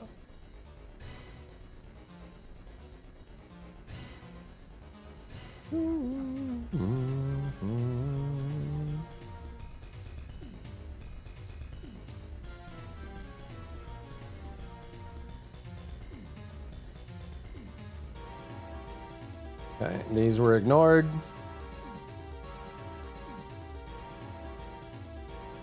They did kind of gloss over that very important topic. They glossed over many very important topics, yeah. Either they just didn't want to answer it, didn't know how to answer it.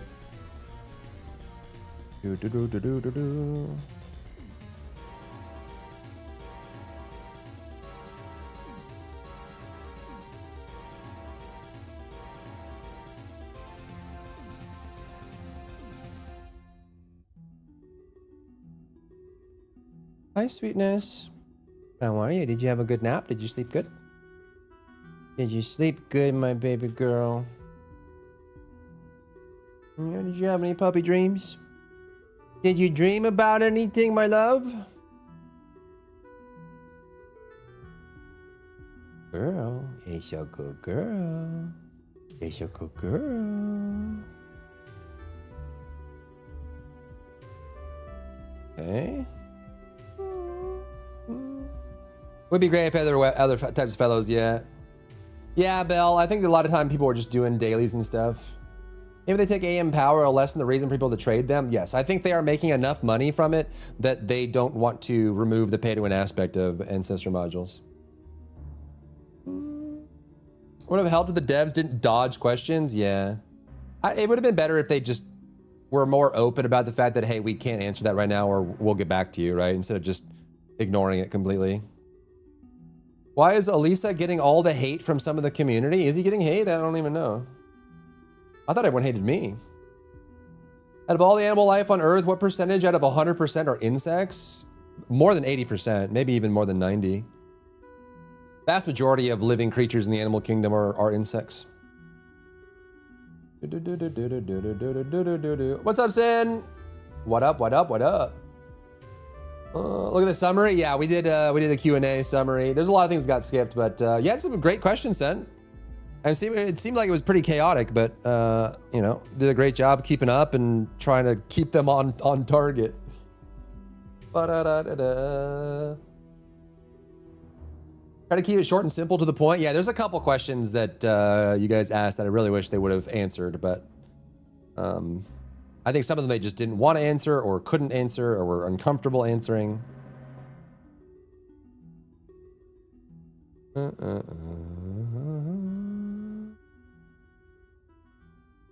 This one blew my mind. I hope this was a translation issue. I don't know if you caught it, Sen, but there was one point where they were asked like, hey, can we get more module variety, right? Like, can we not have a build system where you get 4 cooldown modules and 4 crit modules and then 2 range modules and then you're done? And the lead content designer was like, well, we're thinking about maybe reducing the cooldown cap from 90 down to something lower so that you would have more room in your build.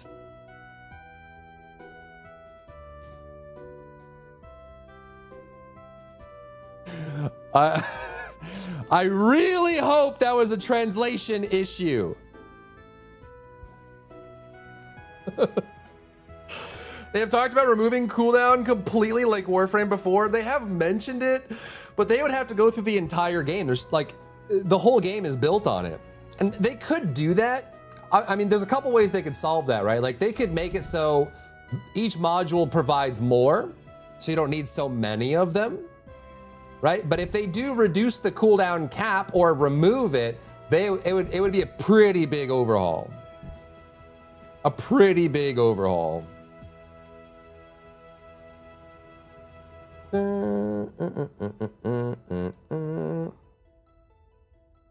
Elisa gets hate because it doesn't pull punches. Yeah, I feel like the TFT community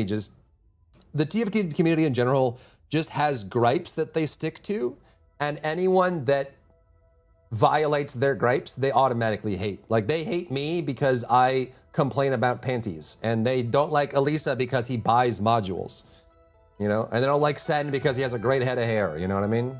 Everyone's got their gripes.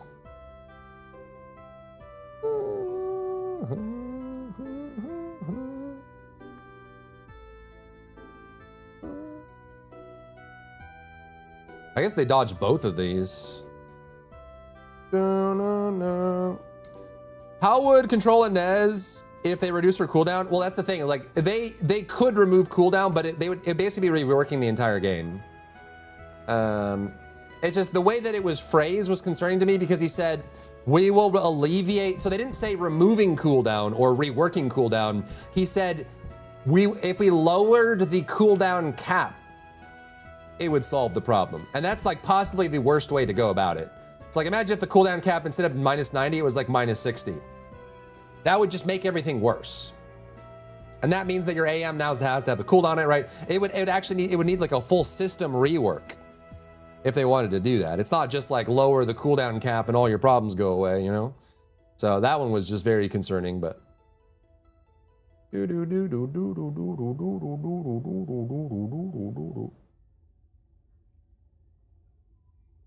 Also, did they answer your question on free preset slot, Sen? I don't think they did. I think they said no, right?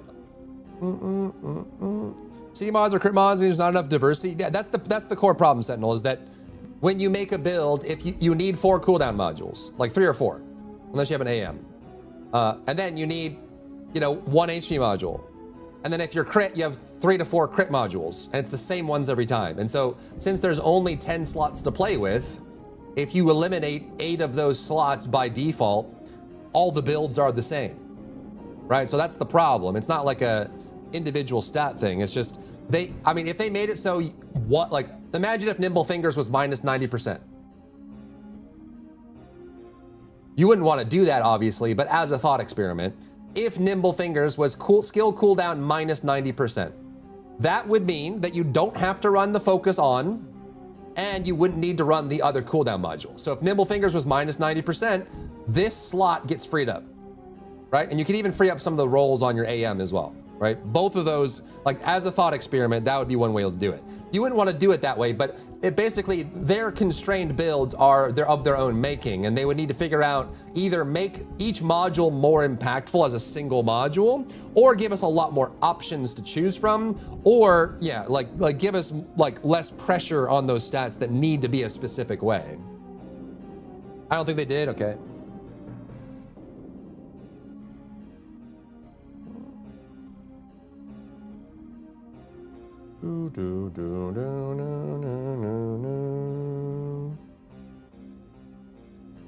Can't make them all happy in Mission Impossible. Remove cooldown, you manage abilities with MP management. That means you need to increase the amount of MP instead. Well, no, there are some builds that, like for example, try running a unique weapon Freyna build without cooldown. Even like Dia builds and stuff. Like even like the water play, like at minus 90% cooldown reduction, Valby's water play, her 1 is on a 3-second cooldown. Your main primary ability that does all of your damage is still on like a 2 to 3 second cooldown with 90% cooldown reduction. So if they reduce the cap, a lot of those builds are gonna break and fall apart because they need maximum cooldown to even remotely function at all. So that's why it was a concerning comment from him of just like, yeah, we'll just lower the cap. It's like, no, you're gonna ruin like 10 to 15 builds in the game if you do that. That needs to be accompanied with other things and probably just needs to be a full-on rework rather than just, well, if we just make the cooldown cap 70%, everything goes away,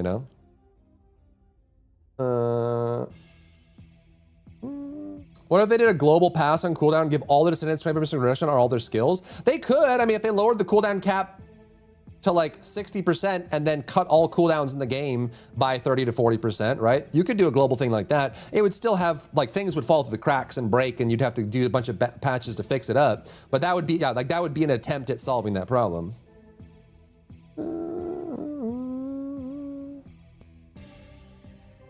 If they reduce the base cooldown, yeah, they could do that. They could do that.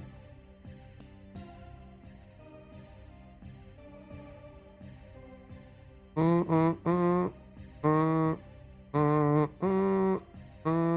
can leave that one there. The more armored skin question was ignored. That did not get answered.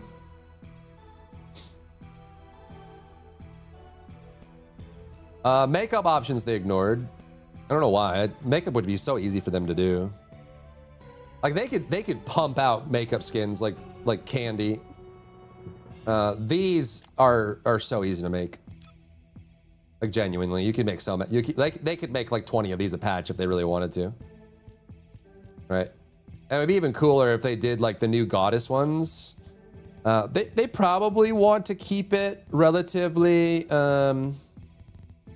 am I looking for? Who had a goddess skin? Bunny? Although hers was kind of like, yeah, hers wasn't the goodest one, the best one. Like where's Luna? Like when they did the, where is it? Yeah, the changing of the irises is a pretty big one. Like stuff like this is really cool. Like these end up being really impactful for a very low amount of effort.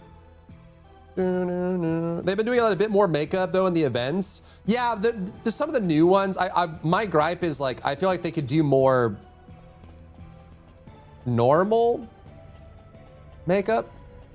I feel like a lot of the events they do like goofy kiss or clown makeup, and that has a certain level of appeal for sure. But I feel like if we could do more,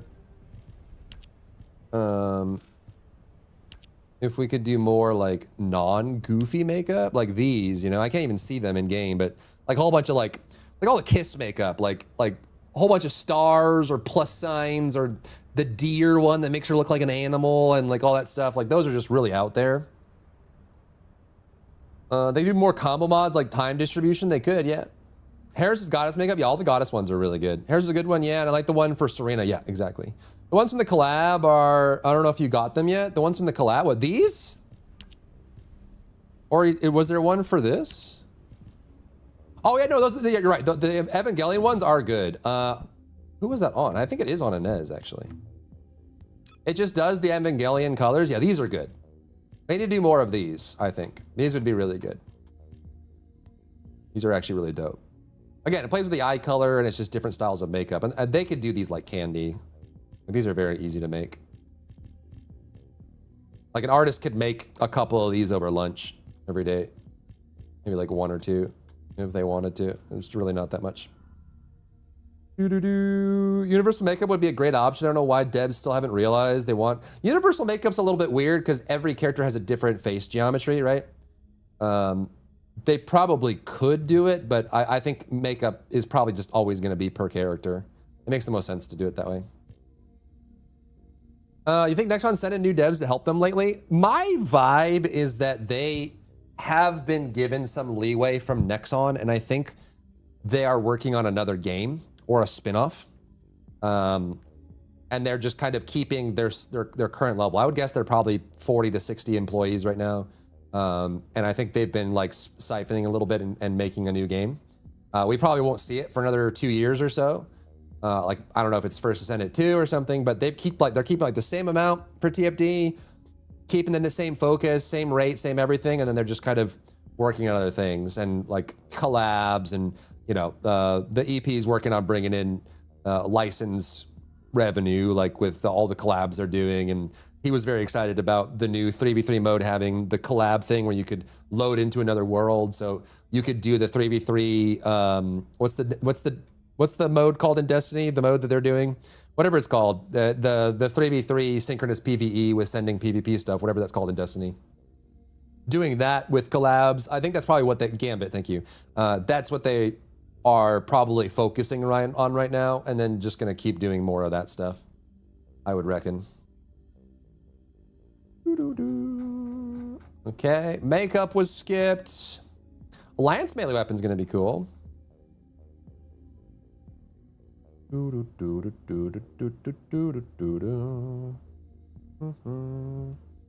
Could be a mess, but I'd rather them take the risk and try something new. Yeah, agreed. Yeah, I think, and they're doing that. Season 4 has a bunch of risks in it, so hopefully it works out for them. I think they're just kind of finding their vibe and doing it and going at their pace. I think, yeah, I don't know. I do think that if they could hire like 1 or 2 really senior or principal level gamer system designers, there's tons of them in South Korea, like literally thousands of them. South Korea is loaded with game design experience. If they could bring them on and then empower them to make good choices, then I think they could clean up some of these issues. And also just to help oversee some of these reworks, like if they want to do a cooldown rework, or they want to do trans weapons, or they wanted to do whatever. And maybe they did. I mean, we'll have to see when the new systems come live. Maybe they did exactly that, you know? What happened to your sleep schedule, Sen? Are you screwed? You've been like streaming in the middle of the night.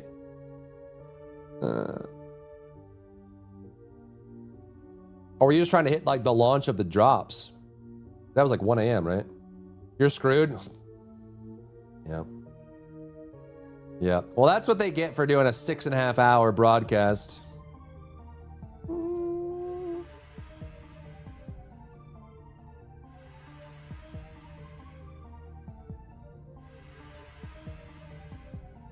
This one was ignored.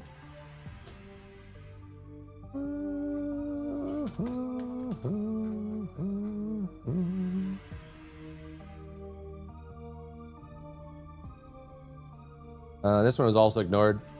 I feel bad. Low budget had some good questions, and a lot of them were ignored. Do do do do do.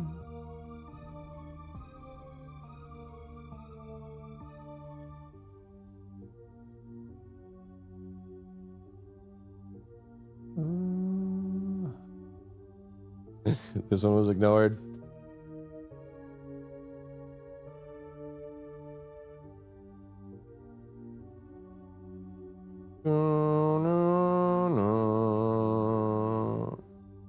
All this lore stuff was generally kind of tossed to the side. I stream into the next day 3 nights in a row. Yeah, you're screwed, dude. You're screwed. X Invasion's debacle where they nerfed it to the dirt, and then, well, I ended up removing it from the game too. They're somewhat glad to see TFT getting called out by Nexon's TU for the lack of player retention, correlating with Warframe when it too struggled to nail its identity early in launch years. Yeah, I mean, like the thing is, like TFT's gonna do fine if they keep focusing and they put more effort into systems and gameplay, which it seems like they're trying to. They'll be able to maintain what they have, and if they can figure out how to do it well, like really, like, you know, get their stride, they can probably start growing. I think the game has enough basis for it to continue to grow.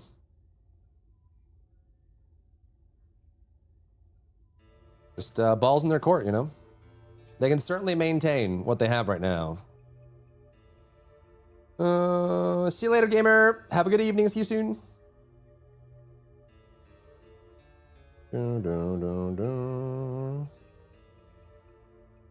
Okie dokie. Artichoke. Let's do the do and get it done, chat, shall we? Shall we get it done? You guys want to get it done? I get a 4 o'clock coffee.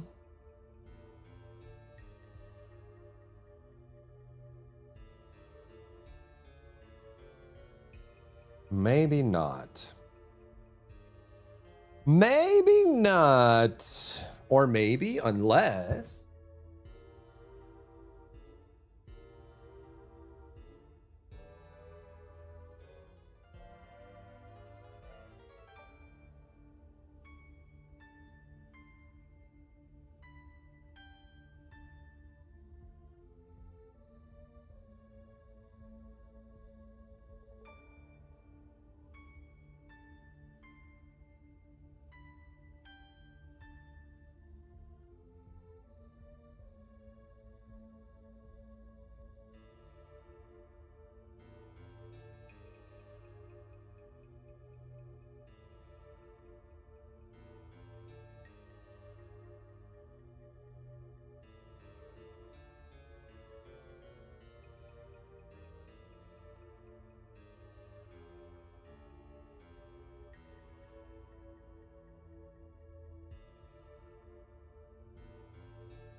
You're drinking your morning coffee. Yeah, your 4 p.m. morning coffee.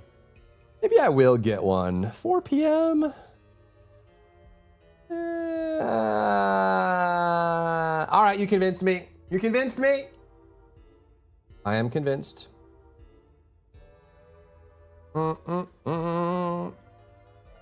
Here we go again. What's up, Goxon? No, we're summarizing. We're not going again.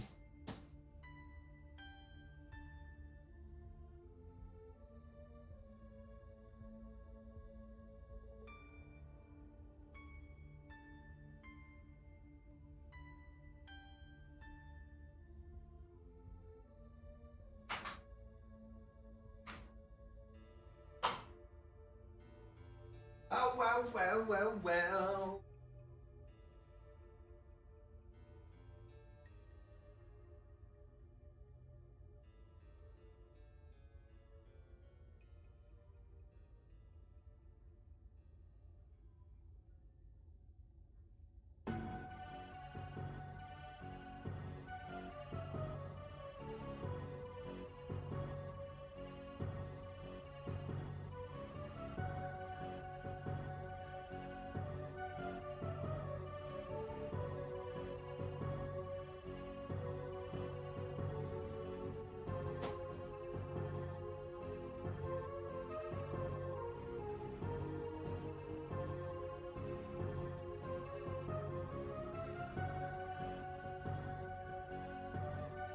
I'm brewing. I'm brewing.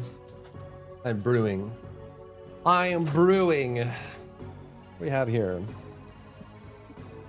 No, no, no, no, no, no. Wait, did the goddess skins leave?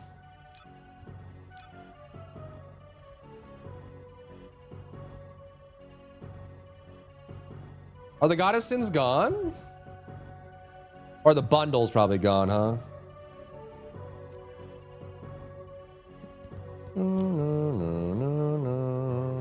Those are all limited. Yeah, they're individual. Not that I would, I mean, really the only ones I would want is probably Luna and Freyna. Maybe Harris. Actually, Bunny's pretty good too. Just the bundle, yeah.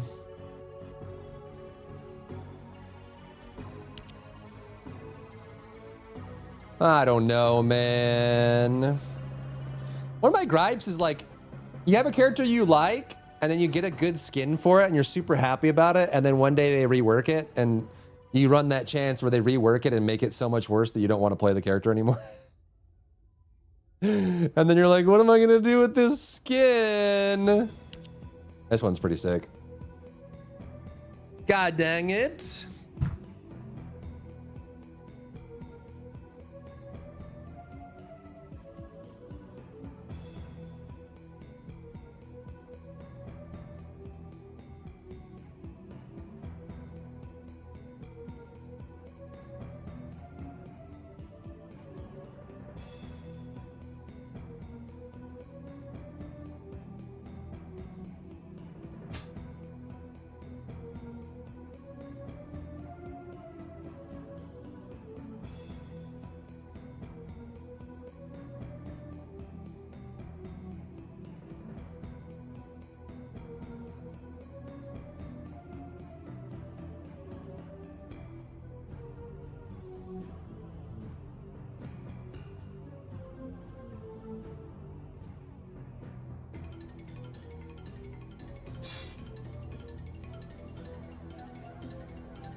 All right, coffee get.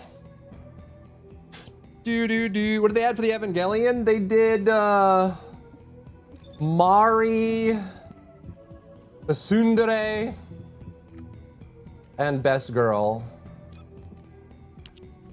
So they did Rei, Asuka, and Mari, and Mari's from the movies. Personally, I feel like the texture on them is a little weird. Like they look very plasticky, but it's the plug suits from the anime. And they did some weapons as well, which, you know, take weapon skins for what they will.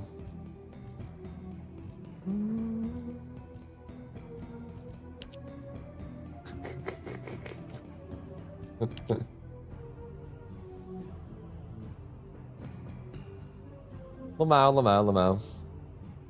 Dice Assassin was a must buy, dude. The TechWare Assassin skins are really good. They are really good.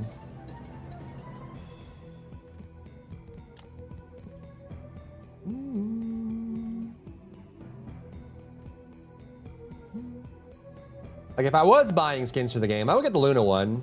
I do like it. It fits her really well. And the wait, this doesn't come with the makeup. What?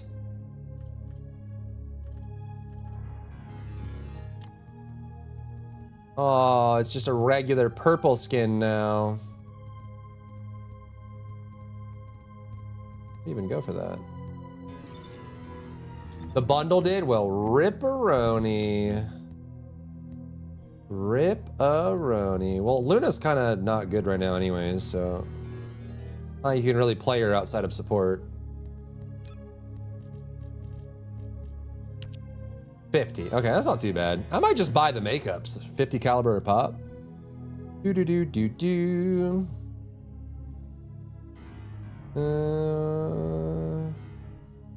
Plug suits in the show where, yeah, I'm just saying that they just look out of place in this style, and I wish they would have tried to blend it. I think they did try to make the plug suits look as close to anime as they could, but to me, the way they came out in the render looks a little odd. So I don't feel like they accomplished that, but I mean, you could try with, you could probably do some cool things with color. I did see some people trying to do like, you know, trying to do like the Samus Aran, you know, stuff like that. And I think maybe even some of these, because these do have different textures on them. You could do like high spec or something. There's definitely some different treatments you could use for it. Even that looks a little bit better than the default. The default just looks so plastic. I mean, if you get really close, they do have like this lattice structure on the texture, but it's like really far away. I think maybe just the way it rendered out total, just, yeah, I don't know. They do look better with color, you're right. Just the default didn't sing for me. Neighbor skins have dodgy dye channels, always a thin outline stuck as the base color you can't change. What the frick? How familiar with the Taco Bell menu? Not really. Ziva stuff time limited? It is, yeah. All the collabs are. I'm guessing this is gonna be 25 days, and this is probably gone for good after 25 days. I would reckon. Just like the last two. I'm gonna ask you an order, I want you to judge it. Okay, I'll try. I'm not like super familiar. I used to love Taco Bell, but you know. My body asks me for better nutrition these days, let's say.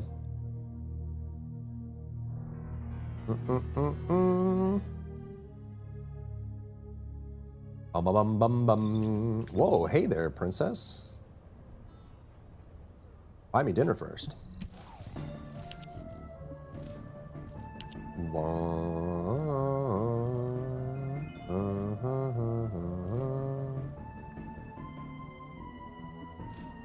Prince has the same dye color issue as well. Really? I thought that the plug suits were going to be like the racing suit. Because personally, for me, I think this one came out better.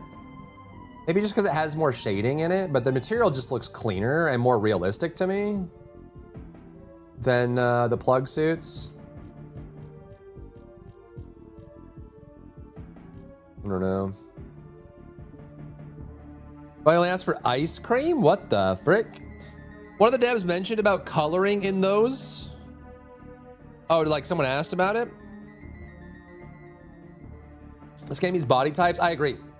I do think that is something that they can work on, is try to add more variety in the characters. Because realistically, and I know it's a photorealistic game that leans more on the attractiveness side, but all the characters are basically the same height, and save for like 3 or 4 characters, they all have the exact same build. And also on top of this, I know this is a South Korean thing, but I also feel like a lot of the characters are also just very fair-skinned and conventionally attractive. And it would be nice to have varying heights, like taller, shorter, wider, stronger, right? Like they could totally do more characters like, you know, abs and muscle and like biceps and stuff like that, you know? So basically, like on the character side, I think it's only, it's only Haley and Serena that have a different build than the rest, right? And then for the males, I think only SEMO has a different build. Otherwise, they all have basically the exact same proportions across the board. Yeah, imagine if Raven had a six-pack.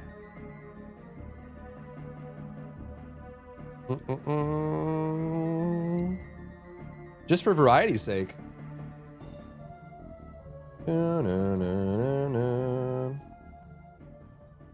What I regret not getting is in Nier, I knew I would regret not having that sword backpack. Yeah. Or should they just make universal skin actually universal? There's pros and cons to both. They do a mixture. Why do Western gamers always want to turn Eastern games into Western games? I know you're just, I know you're just kind of like an expression of frustration, but I think that's very reductionist, right? Because like realistically, I know South Korea has very specific beauty standards, but you know, if it's a live service game that releases characters consistently, you know, in general, humans always want variety. They want more than just the same thing over and over and over. And so it's not about turning a Western game into an Eastern game or Eastern game into Western game. I just want variety, right? How many 5'7" conventionally attractive, fair-skinned white women can you add before you get sick of it? That's all I'm saying.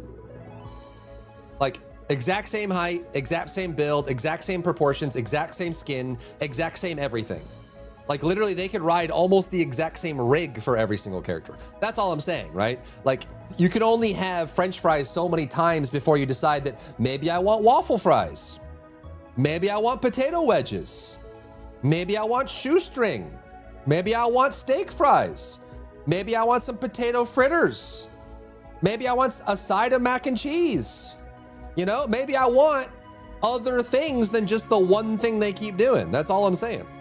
And it's not like saying that there's anything wrong with a conventionally attractive 5'7" white woman. I'm not trying to say there's anything wrong with that. It's just, you know, there's only so many you can have. Like look at where their head is. It's identical. They're all the exact same height with the exact same skin tone, you know, like it's all, other than like Sharon and Harris who have like slightly different skin tones, but like just variety is the spice of life. Let's try different things. And if you're gonna keep adding new characters, let's keep trying new things. That's all I'm saying. Not trying to say that there's anything there. A loaded baked tater, yeah, man, you know? Give it a try. Try other stuff. Don't get stuck in a rut.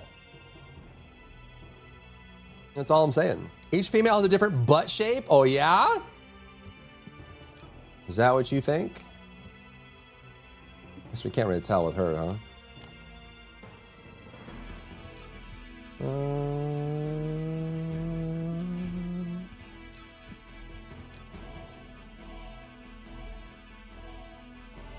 This isn't gonna work, is it? Because they're gonna reset. And the skins are all gonna be different as well. I don't know, I believe you. I'm sure the people that have been staring at the butts long enough probably know. I need a 6'3" fit mommy in the game? Telling you. And realistically, there aren't like, you know, in a lot of character-based games, height can be a problem for like doorways, like, you know, if you have a height standard set up and you want to make a character that's really wide or something, but this isn't like a fantastical game. Like you're not walking around as a giant tree ant or a dragon or a lizard or something, right? Like everyone's human, everyone's generally the same size. And obviously with the way doorways are, they have a lot of room to play with. There isn't really any doorway in the game that you even come close to bumping your head on. And even then you could still use like, you know, grappling hooks and stuff, whatever, but. Yeah, I think it's Haley, Serena, and SEMO, I think are the only characters in the game that have a different skeleton, like different proportions. Every other character is basically identical.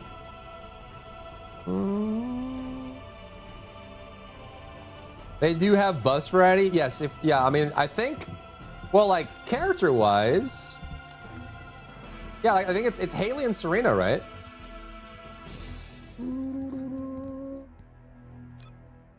Even that's kind of, I don't know, kind of similar.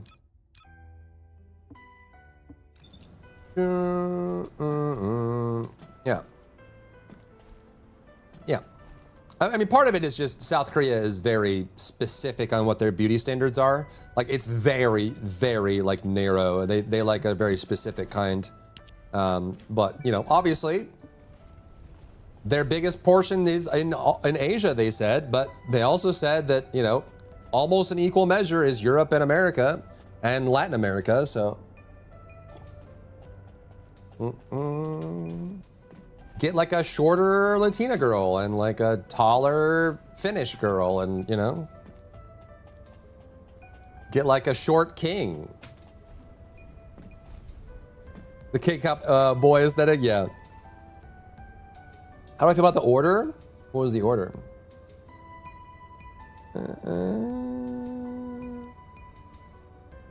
Cinnamon twisties, a side of nacho cheese to dip the twisties. You dip your cinnamon twists in nacho cheese? 2 mini taco salads, a chicken cantina taco, a rolled chicken cantina quesadilla. Is cantina their like fresco low calorie thing? Grilled cheese, a burrito, large nacho fries, cheesy double beef burrito. I've had the cheesy double beef burrito, that one's good. A large Baja with extra ice. That's wild. The twisties in nacho cheese is kind of bizarre to me. I've never had the taco salads, or I don't know what the cantina is. Double beef burrito's pretty good. Baja Blast is good, of course. What's up, Anima? How are you?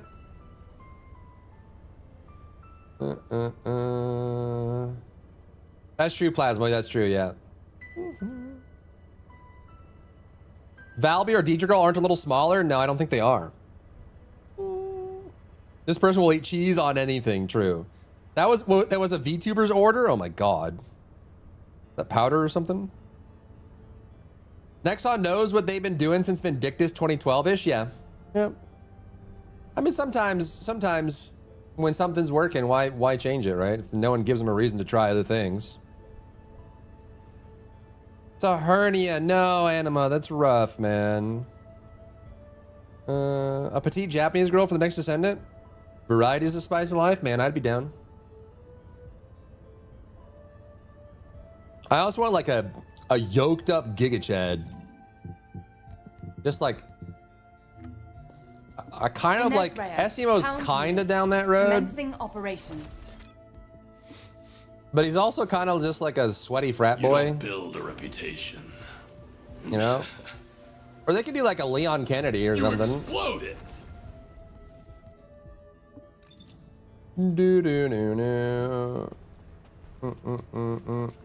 Something like that, Sentinel, yeah. You watched Gamer Nexus video about the ESA? No, I haven't.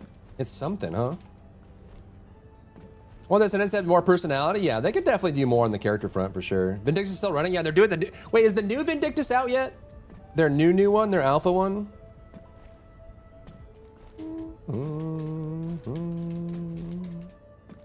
In a Pan Am type girl. Hey, yeah, Haley is Caucasian. 2027. Okay. Already collab with Leon and I'll be spended. Yeah, dude. Imagine if they did like DMC. I still think Stellar Blade is an easy win for them. Kyle, ain't he big boned? He's actually not. I don't think. I think it's only SEMO that has the bigger rig. It just looks that way because of the armor. So if you do like SEMO, and then if you did Kyle without the armor. Yeah, see? He's the same as Lepic and Eugen and Ajax and like all the males ride this exact rig, and then there's like extra meat for SEMO. But all the males are essentially this exact same proportion, except for SEMO. So the characters that feel bigger are usually because of the armor. So like Ajax and Kyle look bigger, but it's because of the armor. Ajax is the same way. Under his armor, he's the exact same model and everything. Exact same. Identical.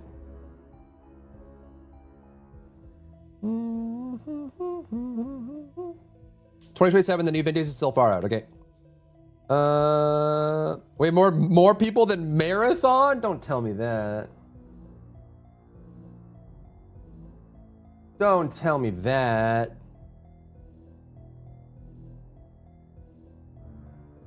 Oh man. That was season 2, and then it's back below. Dang, it's just not sticky enough, huh? That's crazy. Season 2 did well. And it was a month before it fell down again. It's not the best, is it? Buddha, Buddha, Buddha, Buddha, Buddha, Buddha, Buddha. Hot dogs, horseshoes, and hand grenades. Raiders of Sophie is doing well. DBD is over 100K. This is nuts. This game is an anomaly, bro. How does DBD keep doing it? This is because of Jason, I think. Oh my God. DBD they just keep doing it. I don't know how they keep doing it, but they keep doing it. They're crazy, bro. Destiny 2, the dead game.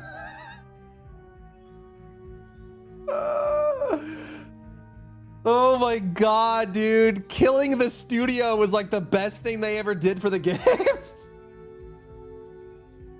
Look at this. The players refuse to die. They're half of their all-time peak just because they announced that they're killing the IP. Did YouTube slide something inside my copy? For what? Look at Eugen, he's the same, isn't he? Twitch slid in a birthday message in my past of my goodnight video title? What? A birthday message? Well, happy birthday. Is it your birthday?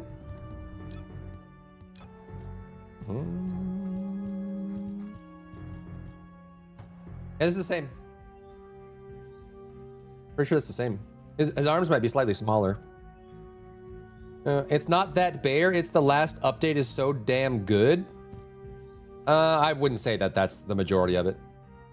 I think this is just people are coming back in droves, and it's been talked about and buzzed about, and everyone's talking about it and playing it and showing it off. And Cross has been playing Destiny 2 nonstop, and Shroud jumped on Destiny 2, and everyone's talking about it and all that stuff. I wouldn't say that like they've been patching nonstop, right? It's not like this patch is meaningfully drastically different than this patch. It's just it's a buzz kind of thing right now, I would say. Not saying the patch isn't great. I haven't played it, but I wouldn't say that that's 100% of why it is big right now. PvP light mode, and a lot of people dipped waiting for PvE mode this 22nd. Are they doing a PvE mode in Marathon? Oh my gosh. Never enjoyed DBD, but I also like horror themes. DBD is a lot of fun. It's a party game though.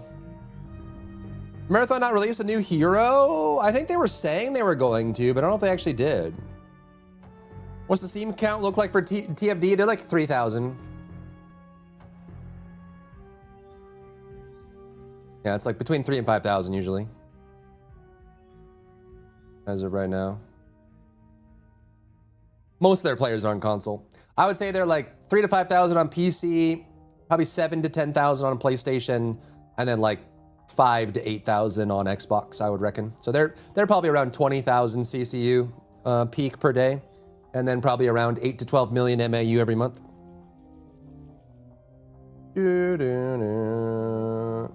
Bungie's using reverse psychology on their player base? No, I wish it was a Giga Brain play. All good stuff they had on the Break, If Fan, and Doo-Doo Meat box. Adding armor tiers is a huge grind. Yeah, I'm not saying the patch is bad. I'm just, you know, you said that it wasn't because they canceled the game and everyone's been talking about it. It's because the patch is good. And I don't think it's possible for one patch in Destiny 2 to quadruple the player base overnight. It doesn't work that way. Tuesday, thank you for the 28 months. I'm sure both are true, that the patch is probably good and there's a lot of buzz around the game, you know what I mean? Huey 2! Holy moly, bro. Have you ever made an infernal deal with the Kings of Hell? That's why DBD will never die. It's crazy, dude. DBD is an anomaly. I mean, most of it's just a lot of it's the licensing, right? It's getting all of those famous, like they have so many collabs in that game now, it's ridiculous. It's ridiculous. Why do you think best AM rolls come from 3 to 6th roll? I think that's tinfoil hat a little bit. It's all pure RNG. It might just be like anecdotal evidence that you're recognizing that when you re-roll the 3rd or 4th or 5th or 6th time, it tends to be better, but you can still get ones that drop and are really good. Especially ones from Onslaught. Came for the news and hype, staying for the patch. Well, good. I'm glad you're enjoying it.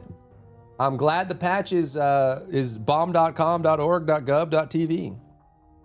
Destiny 2 hitting its highest Steam player count after the game died just shows how much influence big content creators have. Well, it goes to show how powerful word of mouth is, right? Like when everyone's talking about something, this is very true of games like Lethal Company or Mecha Chameleon or whatever, right? When they hit that critical point, because everyone's buzzing around it, human beings are naturally social. And so when everyone's talking about a game, all your friends won't shut up about it. You've never played it or heard about it, but you see on the categories on live streaming platforms like Twitch, everyone's playing it and then everyone's talking about it and you see clips about it and you're like, eventually you hear it so much, you're like, screw it, I'm just gonna get it and play it because I keep hearing about it, right? You even in the points where you don't know what the game is, you have no real interest in it, because it's buzzing so much, that viral element, it gets you to play it, right? And in a lot of cases, there are games that go viral that aren't even that good, and they fizzle out really fast because the core game isn't actually that good. It just got a lot of people to try it, especially free-to-play games. I mean, that happened with TFD as well, right? TFD was a free-to-play game when it first launched. Right? Peaked at 264,000 players, and then within a couple months, it was down to kind of where it was gonna be, right? But it's because it was a free-to-play game with a bunch of sexy characters that no one had heard about before, and it was free, so they could just jump in and try it. And so word of mouth buzzed it up to this, and then, you know, it has never really gotten even near that. But this is where the game actually is, right? Before the word of mouth took over, this is what the game actually is, right? But because of that viral element, that can get games to blow up real quick. Then it's up to the core game itself to keep the people that tried it. Then came out with $100 skins and people realizing characters looked like the ones in Vindictus. Yeah. I would say that like the character designs in this game and stuff, the core reason why people churn on TFD is because of the gameplay and systems and loops, right? It's not the characters, the cost of skins. I'm sure that's like what people are vocal about, but you know, if you don't enjoy playing the game, you're not gonna play the game. That's just how it is. The game is international, so you'd presume they'd get more variety. The game is to reach as many people who play as possible. Do you want TFD? Yeah, obviously. Is that global or only showing Western Steam? That's global. All regions for Steam.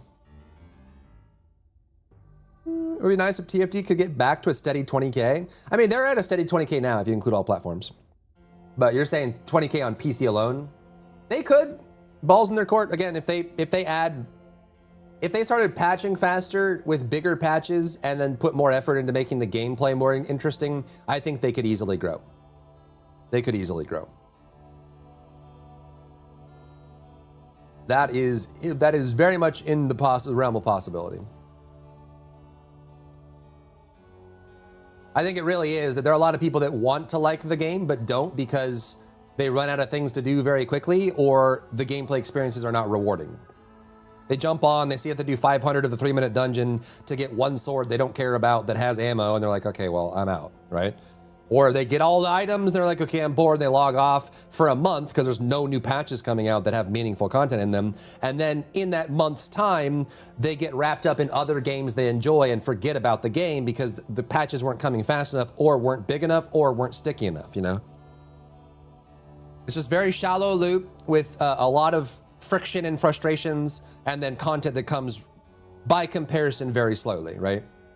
You know, if you compare the last year of TFD to like the last year of any gacha RPG or, you know, games that patch often and have a lot of content, you know, or another style of game comes out, right? Like you're playing TFD and maybe you're enjoying it, but then Crimson Desert comes out, or Baldur's Gate 3 comes out, or Expedition 33 comes out, and then you're gone for the next 6 weeks playing that, right? And then by that time, if 6 weeks passed and you're still interested in TFD, but you look online and see nothing other than some skins have been added, maybe you go play Marvel Rivals, or maybe you go play Counter-Strike, or, you know, maybe you go play Pokemon Pokopia or Where Winds Meet or something, right? You just churn out because there's just not, you're just not getting enough to get you back into it. Again, if they fix that, this game would start to grow. I think it's got a good base. I was watching your Nez build for Plasma Bullet. What was your skill crit rate? I usually aim for a crit build between 90 and like 97% crit rate. And the head guy promises 30K by the end of the year. I remember hearing something like that, but I don't remember what the exact quote was. What's your problem is you can get TFD, there is not much left, but dailies and weeklies, yeah. It definitely is a struggle. It is. Most players were never gonna stick around and we're only trying it because their favorite streamer was on it. Yeah, exactly. That's the big thing about free-to-play games is the barrier of entry is so low that people are willing to give it a try. And that's why it's really frustrating when you see game journalists that come out and say, TFD has lost 98% of its player base. And it's like, you throw all of this away. Like this is all people that either don't play looter shooters, weren't gonna like the game anyways, just trying it because it's free, right? So realistically, you would cut all that down and you could say then, okay, since here they went from 26,000 to 7,000, right? So then you could say, oh, well, maybe they lost like 50, 60% of their player base. Okay, that makes sense, right? That's cutting it down. But they're just doing clickbait titles when they try to include a free-to-play game that has no barrier of entry that everyone's trying for the first time that probably weren't going to like it anyways, or don't play farming games, or don't play looter shooters. Like this is just throwaway data. You just get rid of that. Then you go down to like this, right? This would be much more of a valid comparison. However, good content with those with transcendent weapons. Yeah, it should be cool, hopefully. Weapons are very bland and not interesting. Yeah, there's a wide variety. They've been having some cool. I like the Thunder Cage rework and the Hammer of Anvil rework and Whirlwind's pretty cool. They've been the thing is like I think TFT needs to get better about consistency. Like with the reworks, some reworks are really good, some reworks are really awful. Some new weapons are really good. Like Whirlwind's really cool. But then we have Hive Master, which thematically was cool, but basically useless. You know, it's like the consistency is just all over the place. You never know what you're gonna get. And it usually, I think that sort of inconsistency lowers people's trust, right? If you get to the point where people are like, well, I'm not sure if the next character or weapon or patch is gonna be good, it might be horrible, that trust starts to fall and people start losing interest, you know? All the peaks are new field modes, and I wish they had a way to get them out more. Yeah, doing faster characters, and realistically, compared to most games, characters in this game are cheaper. It's not a PvP game. They obviously don't do competitive PvP testing or top tier testing on the characters, so that wouldn't slow them down very much. Most of the characters ride a very similar rig. They have the same height, same skeleton, and relatively similar proportions. A lot of the additive systems, like the jiggle physics, are procedural, which means it's not being hand animated by an animator, right? And they only have a couple abilities, and they launch with 2 red mods, right? So if they wanted to, they could start releasing new characters like at least 1 every 2 months, right? Rather than 2 every year. How does Warframe weapon feel compared to TFD? It's hard to compare because there's like almost 1,000 weapons in Warframe. So there are a lot of bad weapons in Warframe. There are a lot of really good ones and cool ones too. I think weapons by nature of their module system are more interesting in Warframe just because there's so many different ways to build the weapons, right?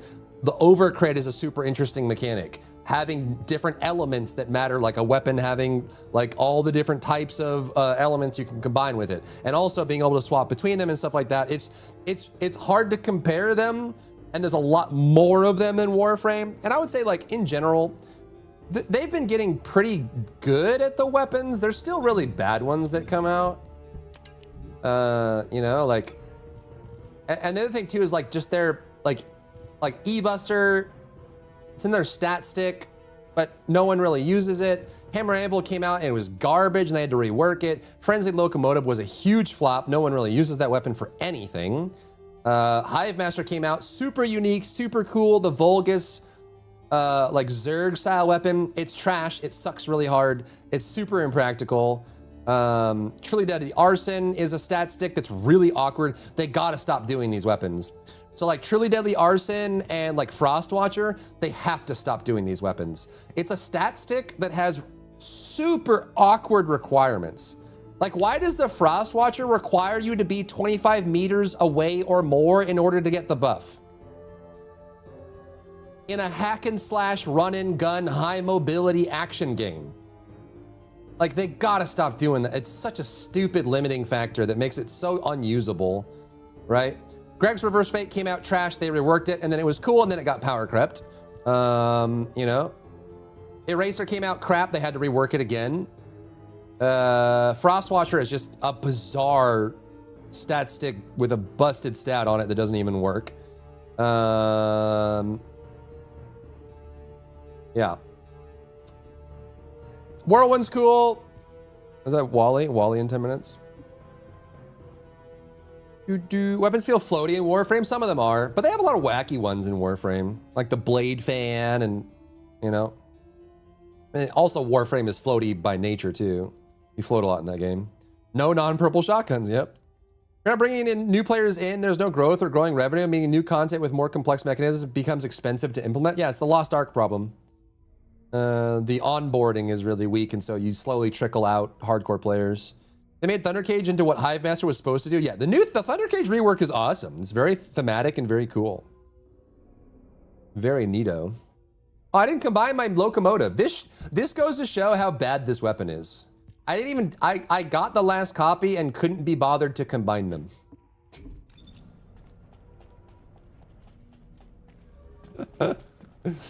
Oh my god. Enhance unique ability. Wow.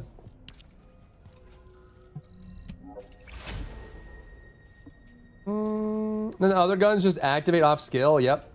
E-Buster Locomotive on Nez and Buddy. I am the exception. Yeah. E-Buster is basically for a Nez if you're gonna want to use the stat stick, I guess. Shackles of Immortality Weapon, which is the latest one, which no uses right now. I haven't tried it yet, so I'm not certain. Dude, imagine just having your own hammock to vibe out on.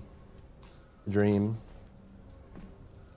Wasn't Frostwatcher the further away, the bigger the buff? No, it's like you had to be, what is it? You have, for Frostwatcher, you have to be 25 meters away or more, or you don't get the buff.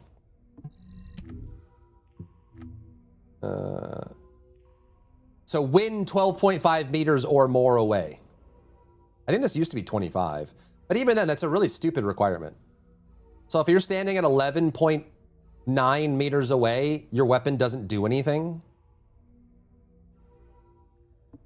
There's no rangefinder in the game. There's no exact measurement for the distance. You just have to kind of eyeball it. And when you forget, you forget. It's like, why does that even exist, man? Bizarro. The fan from Crimson Network could be fun in TFD watching NPC fly over. Yeah, that'd be cool. Our character's arm phases through the mag of that Uggo-Ah bullpup. Oh, here? Yeah, she clips. Her wrist is broken a little bit too. Locomotive is bound to get a rework sometime in 2 episodes. Yeah, they'll probably rework Locomotive. It'll be marginally better, but still trash. And then 3 months later, they'll rework it for the 3rd time or 2nd time. And then it'll probably be really good. Just gotta wait for a couple reworks. It would be nice to have an indicator, yeah, or just remove it, right? If it's gonna be a stat stick, there's no range requirement for Secret Garden. There's no awkward element for E-Buster. There is no range requirement or awkward limitation for Peacemaker. So why does Frostwatcher, why does Ice, like Frostwatcher and Clairvoyance, the 2 Ice stat sticks, they have so many weird requirements that make it very unusable. It's like there's a lot of mechanics in this game that are, on paper, they sound fun, but when you actually play them, they're complete trash and very annoying. And I think they need to be better about like having this on paper idea and then trying it and seeing what it feels like. Then they can avoid the situation where they have to rework everything after it comes out. I played the SEO demo or like the Echoes of Aincrid. It does look cool. It's a fine game, but a bad SAO game. Why is it bad? Frostwatcher has a rangefinder if you ADS. Yeah, but I feel like you never have to ADS for your Peacemaker.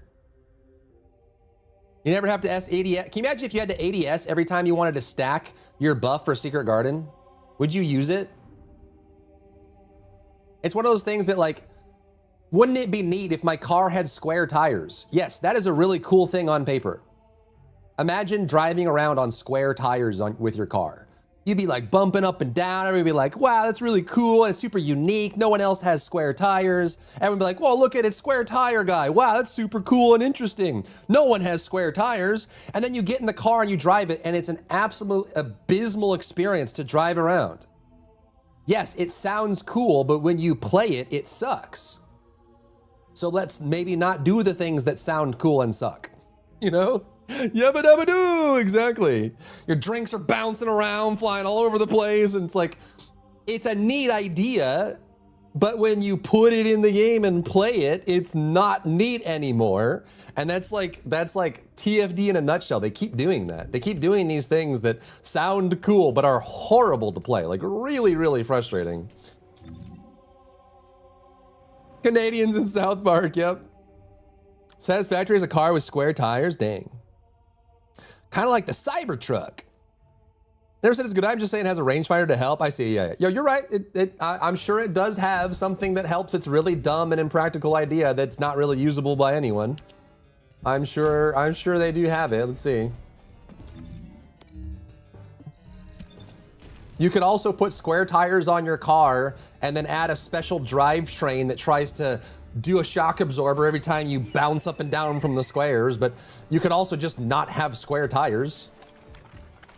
It does have a rangefinder, you're right. So you would, to get the buff, you would have to go, oh, wait, hold on, hold, enemy, wait, enemy, stay right there, hold, enemy. Okay, I got my buff. Whew, close call. Good thing it held still for 4 seconds while I backed up. Thank God. Like, I don't want to have to think about that when I'm using the weapon, you know what I mean? Just so weird. And even then, I think the buff duration is really low. Like, that's a reason why nobody uses it. It's just a really bad weapon. Yeah, it's 7-second duration. So you need to be 12.5 meters or more away from the target, shoot 3 times to get the stacks, and then it falls off in 7 seconds. So you have to bring your rangefinder up again, shoot 3 more times, and then 7 seconds of abilities. And not even that, it's not even like like you got a personal buff and it shreds. So every new target you have to shoot again. But if a commander comes out and you shoot at the commander like this, it's not gonna apply. You're like, crap, I gotta, okay. Oh, I got my buff. 7 seconds, go. 7 seconds, 7 seconds, 7 seconds, 7 seconds. Ah, it fell off again. Oh, they're too close. Okay. All right, 7 seconds, 7 seconds, 7 seconds, 7 seconds, 7 seconds. Oh, crap. Oh, they're too close. You know, it's just like, what is this, man? What are we doing? What are we doing?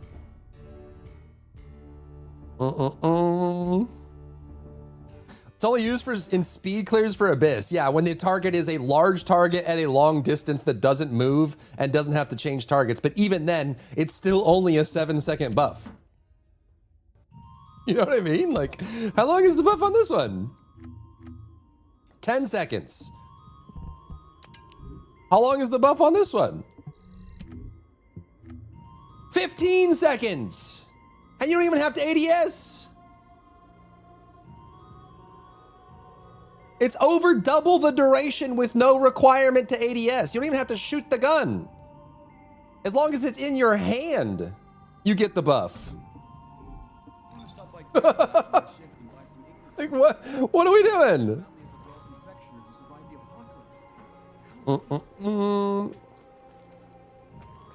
How we make the buff? Nemesis name of daily Pokemon? No, they're gonna get a rework. Yeah, they'll probably do a couple, like 2 or 3 reworks on Frostwatcher, and maybe it'll be good by then. Some of those requirements and timers are baffling. They really are. Yeah. Trigger mods are also complicates. Yeah. Yeah. Shackles has similar dumb conditions. Yeah. I think they just need to figure out. They need to figure out what their intended gameplay is supposed to be, and then stick to that, right? Like they keep moving the point of balance, but like, you know, if you're gonna be in a game where Inez exists, everything's gonna be compared to that. So either you need to, yo, Elisa? Ex-Elisa lives rent-free in a lot of your minds? Are we trash talking?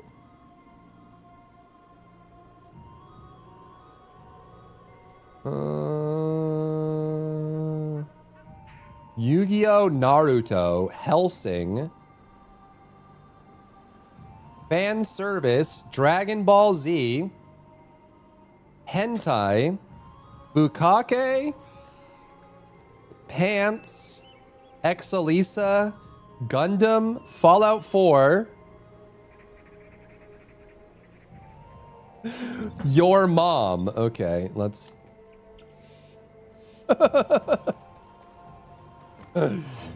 All right.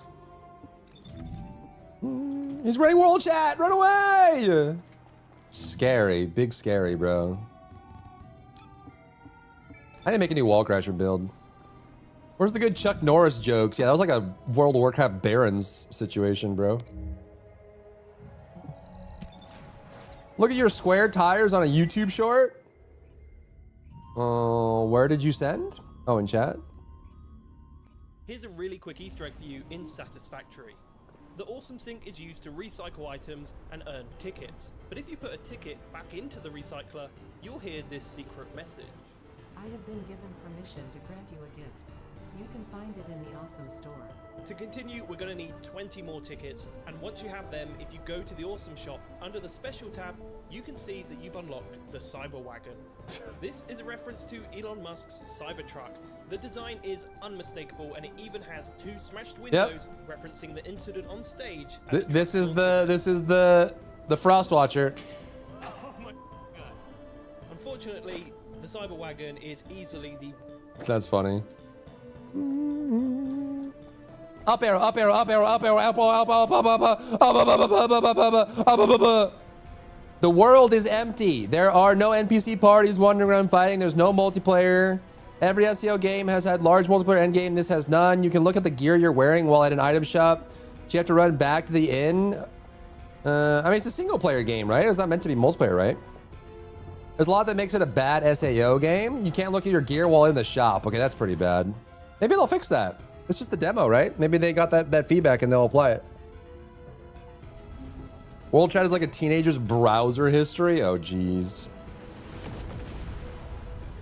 Mythbusters episode where they destroyed the car by putting square wheels on it.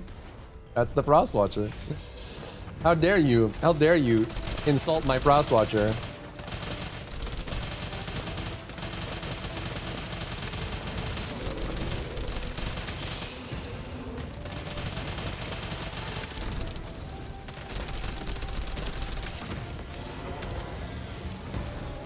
Hammer of Dawn style weapon would be nice. That'd be cool. All the weapons, especially the non-stat sticks, will become obsolete once transcendent weapons drop. That was their plan, yeah. I mean, to be fair, every time the TFD designers intend for something to happen, it doesn't always go the way they intend, so we'll have to see. But they did say that they intend for the transcendent weapons to overtake the ultimate weapons. It's probably gonna be like more of like a based on the roll. Like maybe it'll take some time before that to happen. Because remember, the transcendent weapons don't have weapon cores or reroll stats. So you're trusting the designers on TFD to get the core stats right for the weapon to be more powerful. Do you have high confidence that they're gonna make every transcendent weapon by default stronger than a fully cored out ultimate weapon? I don't know. Please proceed to the Colossus guided capture zones. That makes it a bad SEO game. No multiplayer, one NPC companion that is trash half the time because he runs out of stamina. So the game is bad because it doesn't have multiplayer? Every single player game is bad? Is that what you're saying? Or you're saying it's a universal rule that you can't be in the Sword Art Online universe unless you have other players in the game? Nothing wrong with a single player game. Ain't nothing wrong with that. What skin is that? The one I have? That is the, it's the, what is it called? It's the Abyss skin. Thunder Bearer, Thundercats. It's a bad SAO game, but it's a fine, why does SEO have to be multiplayer? Rai always has these like very specific niche rules for the life he lives. Want to see why it's unfair to compare Warframe weapons? Sure. They should have test servers for stuff the same way they did the Onslaught, but agreed. Yeah, they should just have a public test server. That would solve a lot of their problems. Because it has online in the name. Oh. Right, because it's Sword Art Online, and in the anime IP, they were going into virtual MMOs. So if it's not an MMO, it's not Sword Art. I see. Because for 15 years, SEO games have been multiplayer and had named NPCs. Why can things never change? SEO games have always been multiplayer, so they can't make a single player? Why do we have to keep making our world smaller? Why can't our world just grow and be better and be always improving? Why does everything have to stay stagnant forever?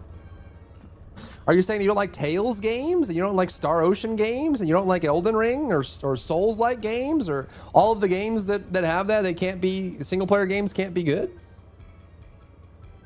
IPs can't evolve and change and grow and try new things? Dot Hat games would blow your mind. And has almost did 40 billion damage in Onslaught. Nice. Which build are you running? Was there a PSP SEO? I haven't really played very many SEO games, to be honest. Elden Ring Online. That's true. Elden Ring is not Elden Ring Online. It's true. Skip to 4 minutes.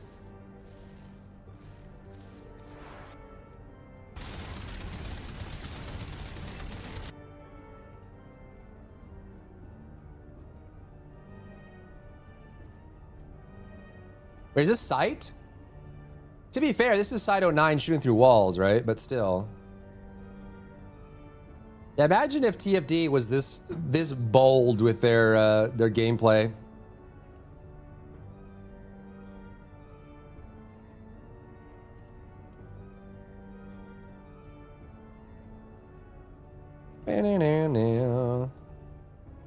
Oh, 09 and Infinite Punch, dang.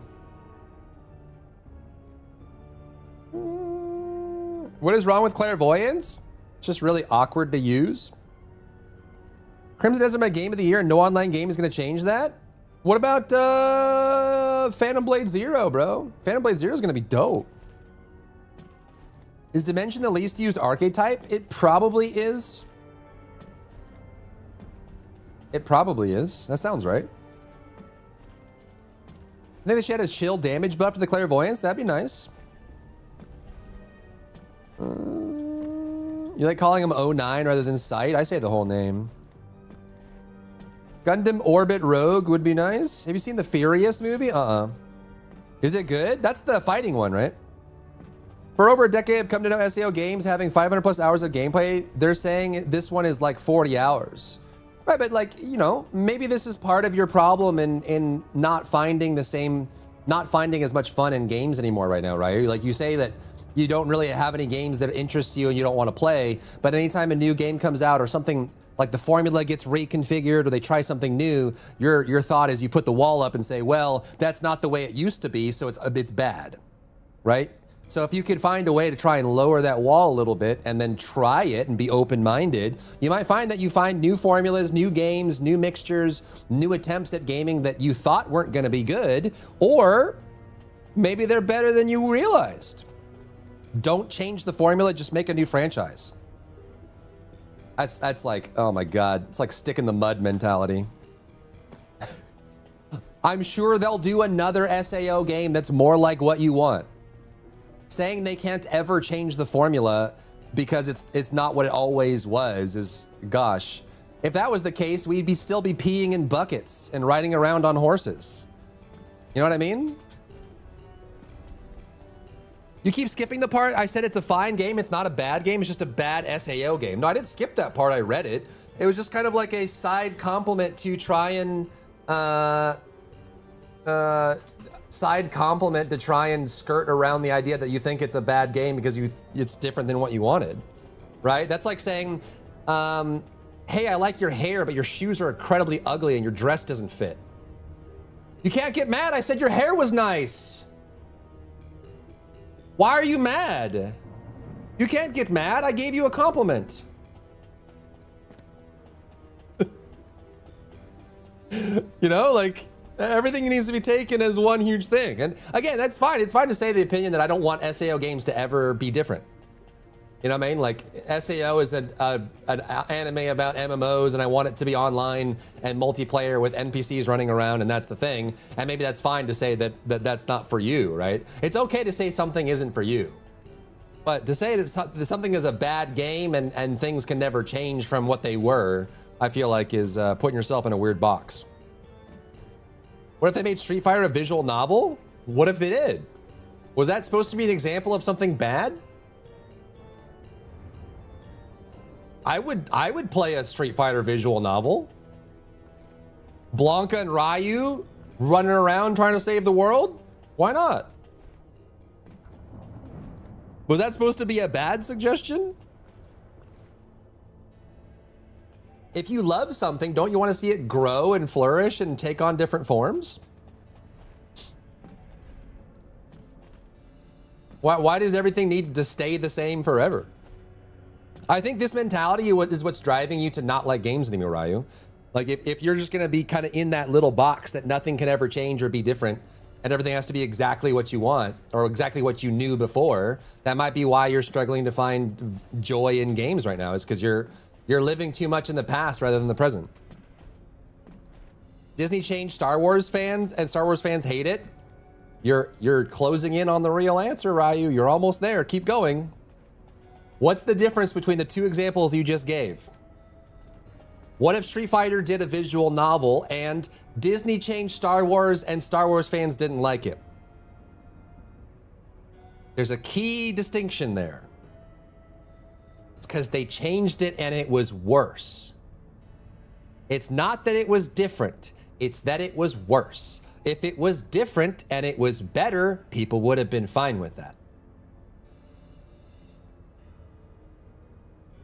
So it's the quality. It's not the fact that it's changing, it's the fact that it was worse. I'm just saying, if you watch the original, the original Star Wars films with the choreography, you remember Obi-Wan fighting Darth Maul, blocking with the lightsaber behind his back and flipping and going through and cutting off the crazy choreography and then you watch the new films and it's like Rey and Kylo Ren and they're like,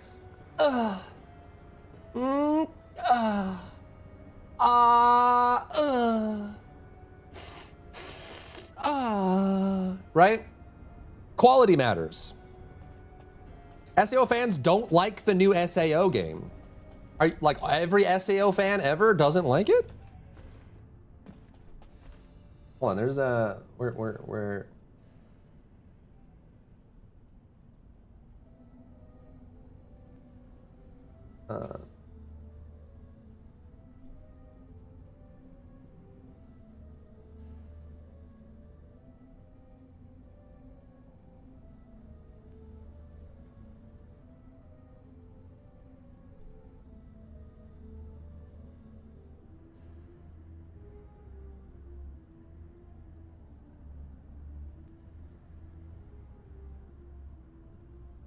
here you go.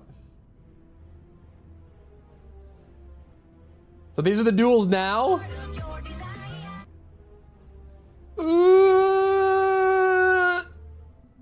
Boom, bam, bam, bam, boom, bam. Dude, that is iconic. The behind the back lightsaber block was, look at that, look at Yoda. Mother flip is just going crazy, bro. There was just a lot of passion and like hard work that went into the prequel movies and the original trilogy that just didn't, you know, like they put a lot of effort into the way it came through. And this one became more of like a generic blockbuster, right? That Yoda fight the first time, dude, I will always remember the behind the back lightsaber block. Oh, it was so crazy. Like, what the frick, man? Did do one thing, they took the blame from Lucas for ruining my childhood. Luke was all about hope and optimism, and Disney made him a hermit loser, always drinking green milk. Bro, and also like the villains in original Star Wars, they were doing like Hitler level speeches, like rousing the masses and challenging your morality and stuff. And then they just kind of turned into like a wet, soggy bean on a chair that gets tricked by one guy that activates a lightsaber into his thigh. And it's like,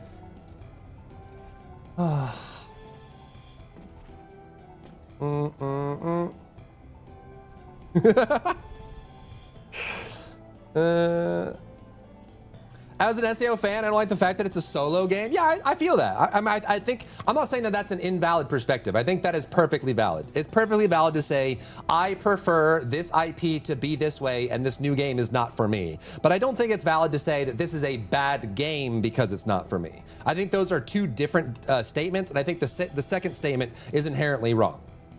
You can't say that something is bad just because it's not for you, but you can say that you won't play it or engage with it because it's not for you, right? One is a qualitative assessment and one is a subjective assessment, and you can't mix those two up, right? I can't say that I don't like pineapples and therefore all pineapples are bad and no one should ever eat pineapples ever. I just don't like the taste and texture of pineapples. There are a lot of people that do. I don't try to tell people they can't have pineapples or say pineapples are bad. I'm just saying I don't like them, so I don't eat them, and that's the end of the story. You know what I mean? That's it. They trained for hours and hours for this fight. Yeah, the choreography for the original prequel was ridiculous. They went ham on training for those lightsaber fights. It was crazy.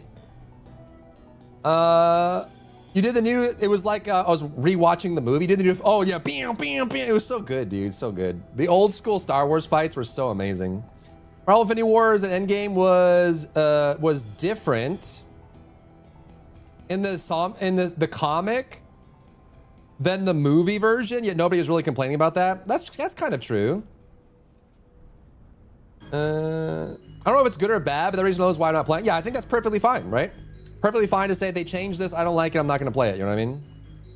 I haven't seen one review of someone who played the demo and said they loved it. How many reviews have you looked at? You keep trying to make these like really low level, like small sample size observations and then transcend them into an objective statement about the universe, right? Like anytime someone does that, I'm always gonna react to it, right? You can't take small sample size observations or personal subjective opinions and try to apply them to a global scale, right? Again, you just can't do that. That's not, like, the world isn't that small. Just because you haven't seen anyone that likes the game doesn't mean it's a bad game. You could also just be trying to do confirmation bias of saying, I didn't like the game, and so now I'm looking for reviews that agree with me so I can amplify my opinion and reinforce it, right? Rather than saying, maybe there are people that like the game.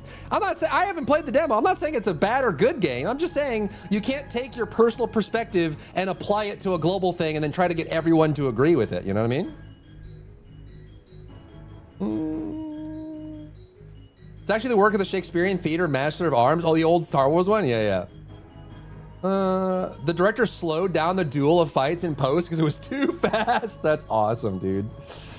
Yeah, that Yoda fight was really, really good.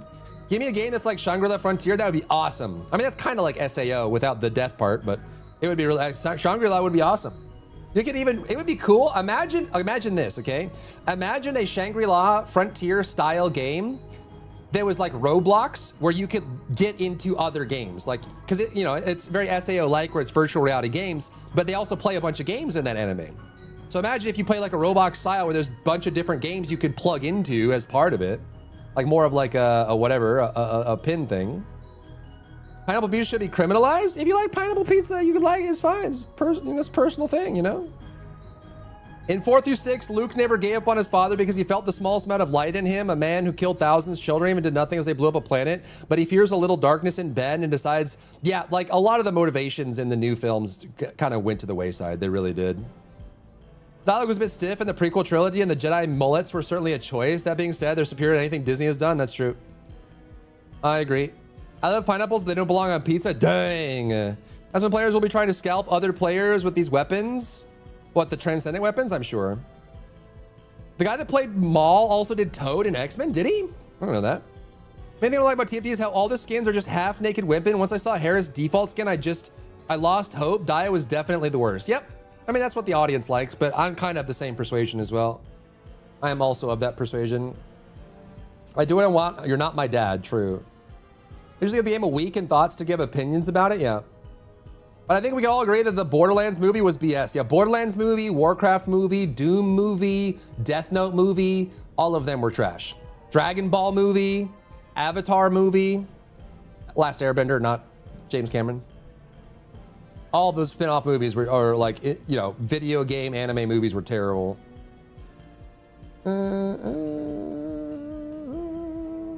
Has there been a story online that's actually an online game? I thought that was the whole point of that, of like Doc Hack. Yeah, I'm not sure. I haven't played all the SAO games. Never saw anyone who likes Fortnite, so it's impossible anyone else likes it. I was running Plasma Condensation. Oh, the Plasma mod.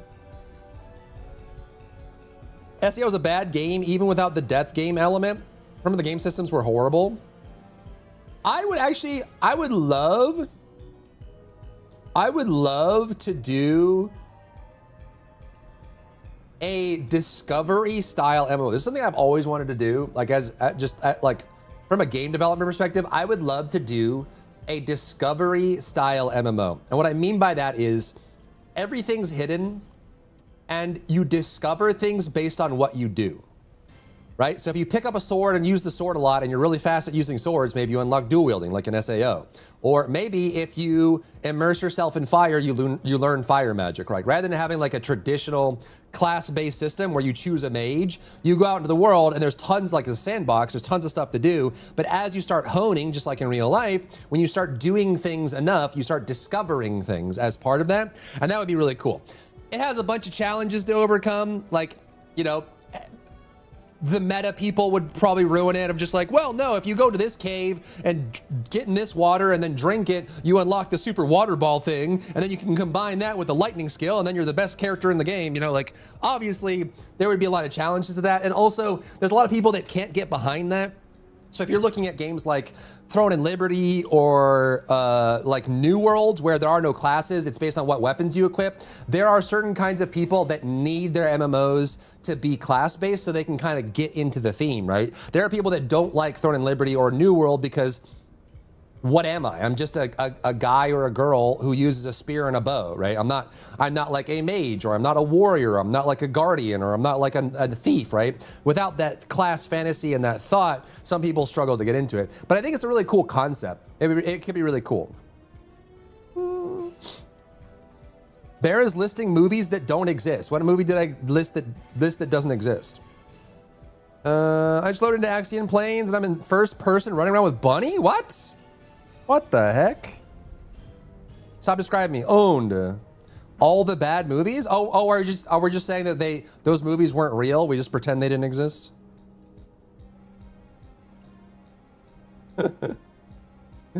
Those never happened. Yeah. Yeah. New Avatar movie is getting a lot of flack online right now.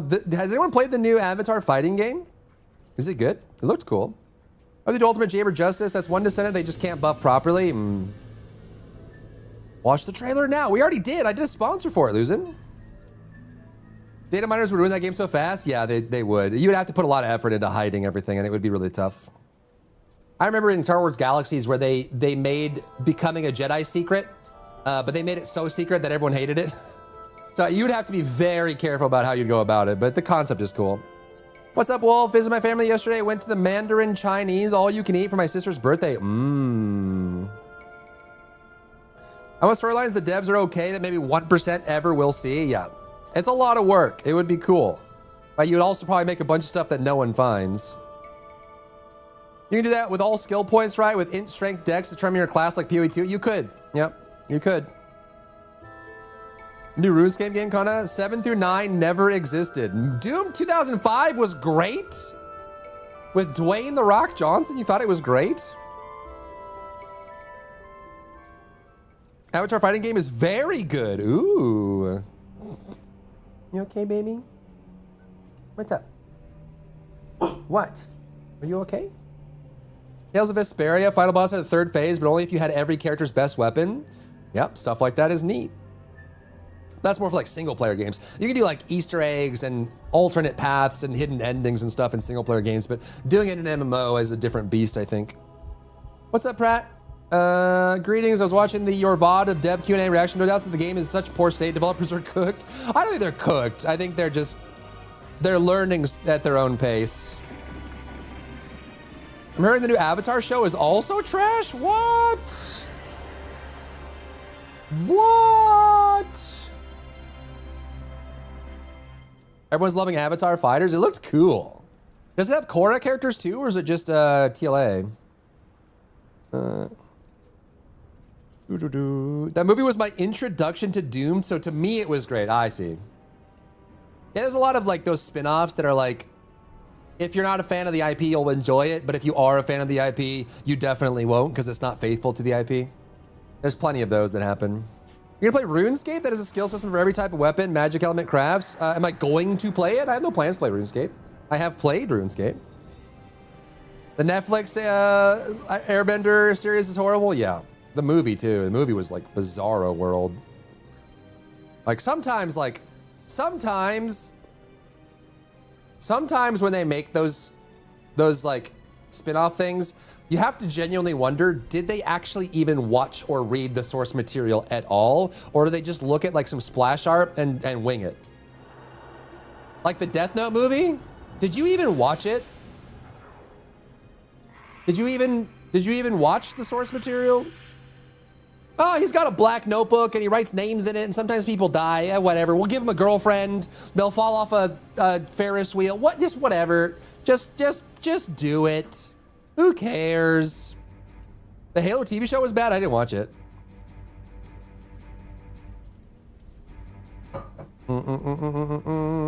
Master Cheeks. You think TFD should be a film? I think that the narrative in TFD is very simplistic and one-dimensional. So I don't think TFD is movie worthy. It could probably be a fun summer film, but I don't think there's enough here for it to be like mind-blowing, cool movie concept. Unless they like basically just rewrite a lot of it, right?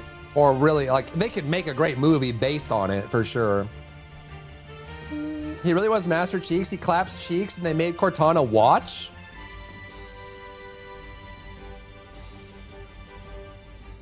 What? They actively don't read the source materials. Amazon said so on the Witcher series. They mocked the source material. Well, that's why Henry Cavill quit, right? Watch Doom 2005 again to be sure. I mean, it was neat that they had a first-person segment. Lucilla wins soon, for sure, surely. Deep in a dense, colorless forest. Hidden within this land is an ancient city, once known to the forest folk as the Holy Land. Buried in the depths of the city, a warning was discovered long after the rulers have fallen. Grave misfortune will befall those who behold the idol that stares into the darkness. The idol taken from the ancient land led the kingdom to Anyone name this game? Anyone name this game? The idol must be rid. Any PlayStation 2 enjoyers? Under a dark and cloudy sky, the Swordmaster Glad I didn't watch that. Oh my gosh. It's not Batman. It's a game. I guess Batman is games, but TFT works better as a series. You focus on character story. You get easy 24 episodes. They could. Digital Playground could probably do a proper TFT film. It'd be banned in Korea though. Banned for what? Can you imagine them making like a full film out of it and then having Daya's like default skin. Gauntlet Dark Legacy? No, this is Kingsfield. Before there was Dark Souls or Demon Souls. Cavill's the epitome of Superman. New guy is okay, but the script made him a joke. I haven't seen the new Superman.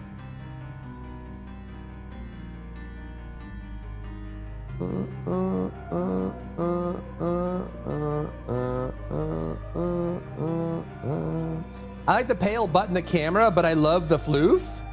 What pale butt? What do you mean? What you talking about? What do you mean? What do you mean? I didn't see no butt. What butt? There's a butt? Point it out. I don't see it.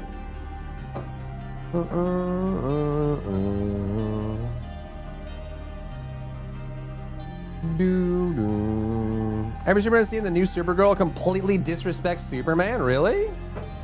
My floofy doggo. Anytime you hear Master Chief, I remember that link I sent. Link. Master Chief is Link. It's on the cover of that Mountain Dew bottle. But by the end of this, Oh. that will not be the case. They put the Master Chief in the soul. Master Chief in the soul. They put the Master Chief in the soul. The Master Chief in the soul. They put the Master Chief in the soul. Jello, that set of text is like so wrong. Like if it didn't start with M, you wouldn't know what it's talking about. They put Master Chief in the soda.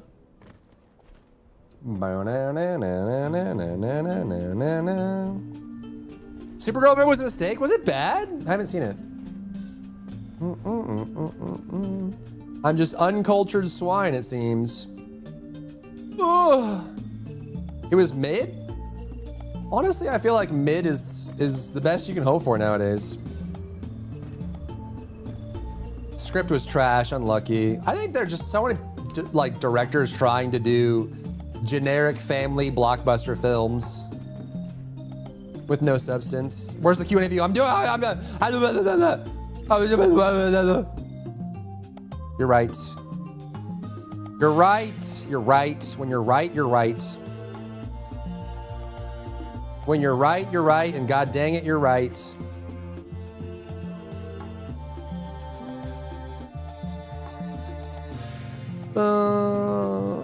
The director did not read Woman of Tomorrow, which Gunn said the movie was going to be based off of. How do they keep getting away with that, man? How do they get commissioned to make a movie or a game or something, and then not even bother to look at the source material? How do they keep getting away with that? No, we already watched it, Hoshino. I'm gonna summarize it, so it's gonna be way faster. Lucilla when? The answer is now.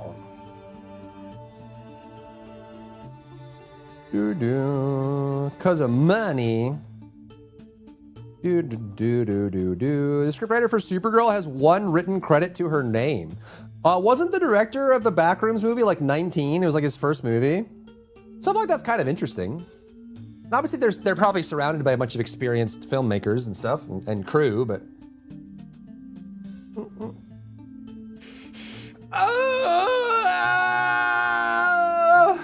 Sofrenia Badavisirawa Hanya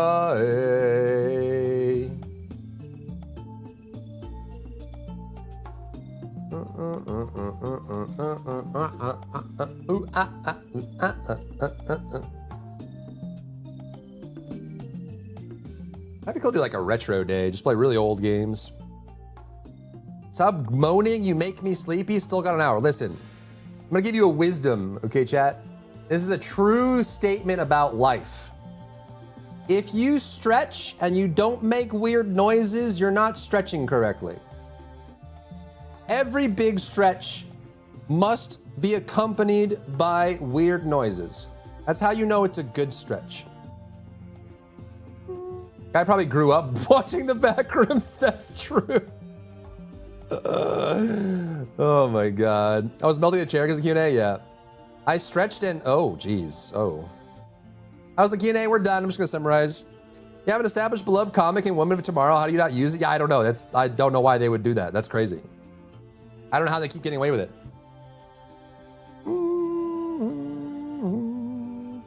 I don't know how they keep getting away with it. Let's do the do, shall we? How we do the do? Bugaboo? Bugaboo? Wow, wow, wow, wow, wow, wow, boom, bum, bing, bong, bing, bong, bing, bong. All right, let's summarize. So don't worry, we're not gonna watch a 4.5 hour thing. I already have all my notes, so we're just gonna summarize all of the Q&A. And then we'll put it on YouTube. You know? You know what I'm saying? Do you know what I'm saying?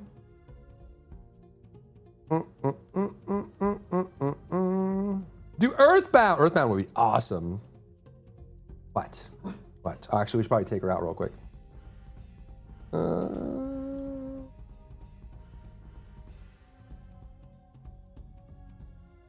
Track 2. Bounce numbers are stabilized. Hold on. I'm gonna take the pup out real quick. BRB. That would be our first priority, and then if there are any developments, we'll make sure you guys have updates. Yeah, really, thank you, director, dev team, and the creators for giving such really invaluable feedback related to Descendants. So, yeah, I don't see any hands right now, so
it's been about like almost 3 hours since we began, and I'm not going to end this, but yeah, we got much more interesting topics to cover. We got weapons, we got cosmetics, but I think it is time to have a short, it's going to be 15 minutes, it may not be short, but a small toilet break so that everyone can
welcome back. So, yeah, let's get back into the Descendant Opens.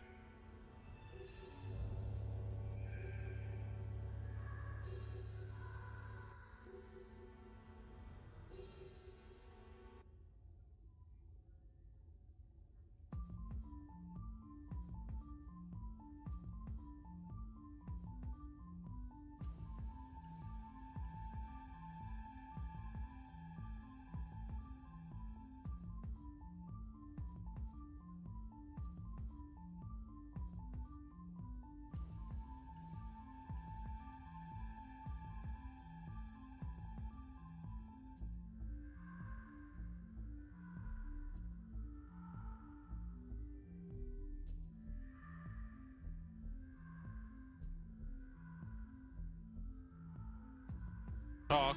So, next topic, weapons. Yeah, weapons are also one of the core elements of the first Descendant.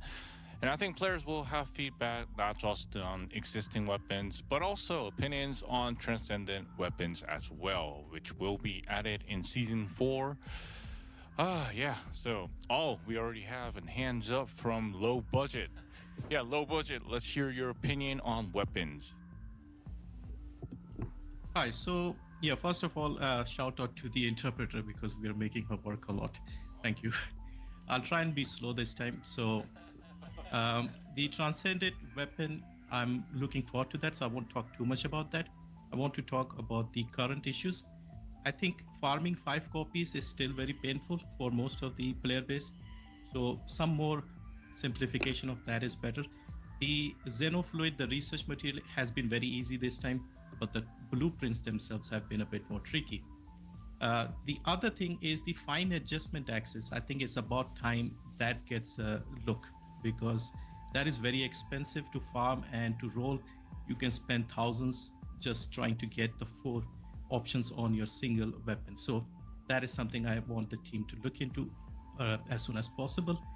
Besides that, more Descendant specific weapons or signature weapons, let's say. So Reyna has the Fallen Hope. I would like to see more for different Descendants. Maybe have something where the archetype syncs with the Descendant better. So if, say, a Descendant with a fusion skill picks up a gun with a fusion arche, that gun performs better only in the hands of that Descendant. So yeah, so these are some of my suggestions.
Yeah, thank you. Yeah, and thank you to the interpreter. Yeah, we are really thankful that this is proceeding well. And yeah, we got another hands up from Raze. Let's hear it.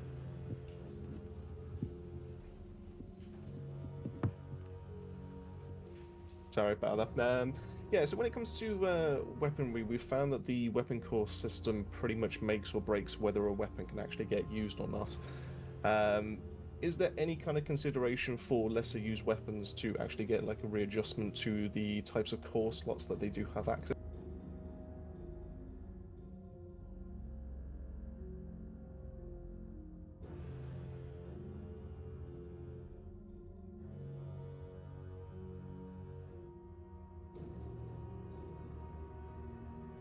this to.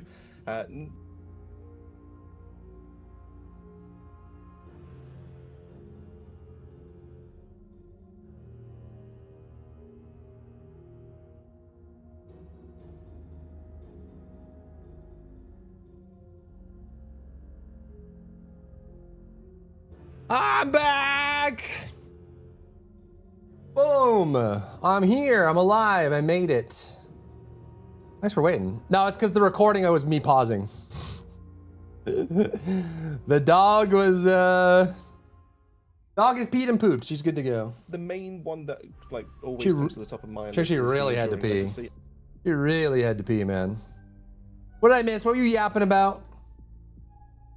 This is torture watching this? Oh my god. Can we rush the whole thing? Oh god. No, we're not gonna rewatch the whole thing. Why summarize? Why not winterize? Ooh. We could winterize. They were, Colonel. Yeah, there's a lot of non-answers. We'll talk about that.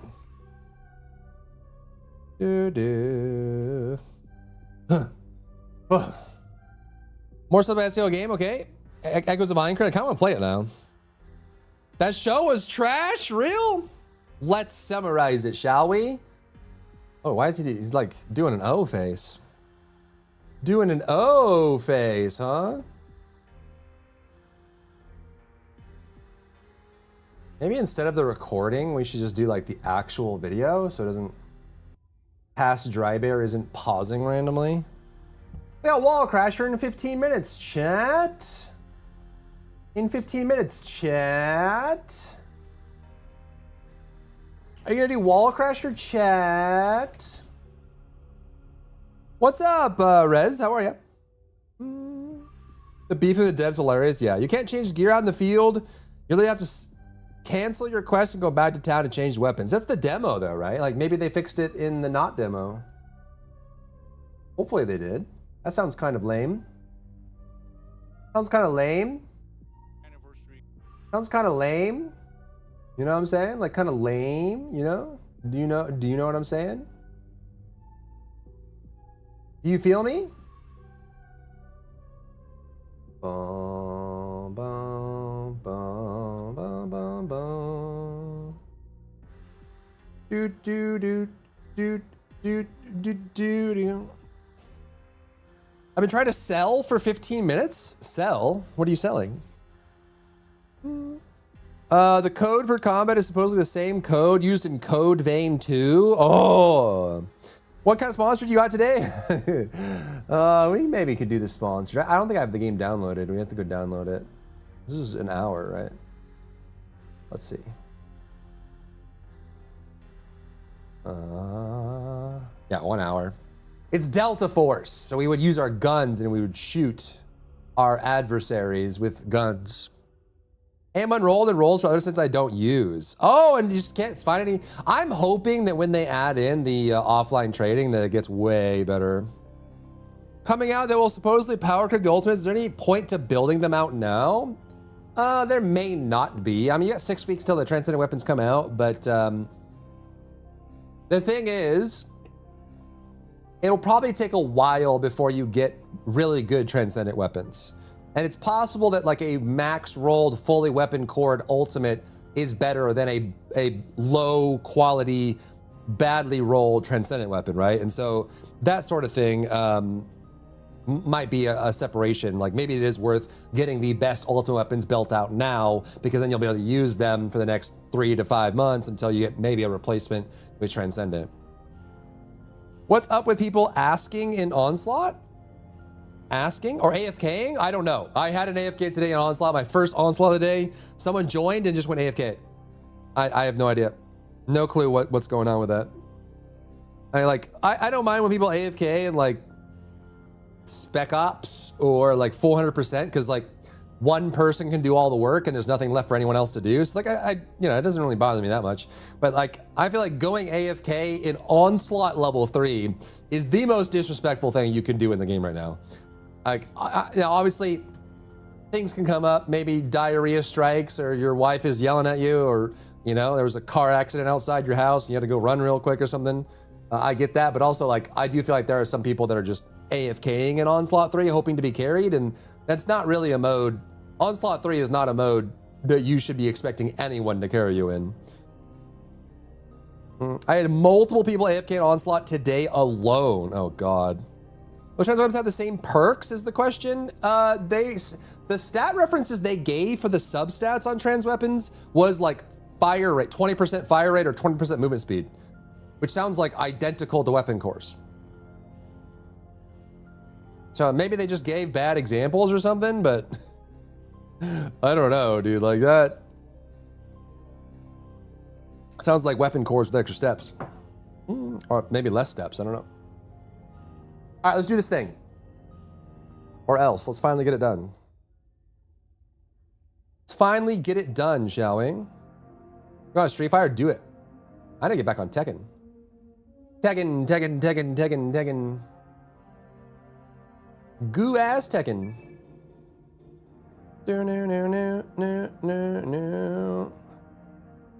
All right, let's do the thing.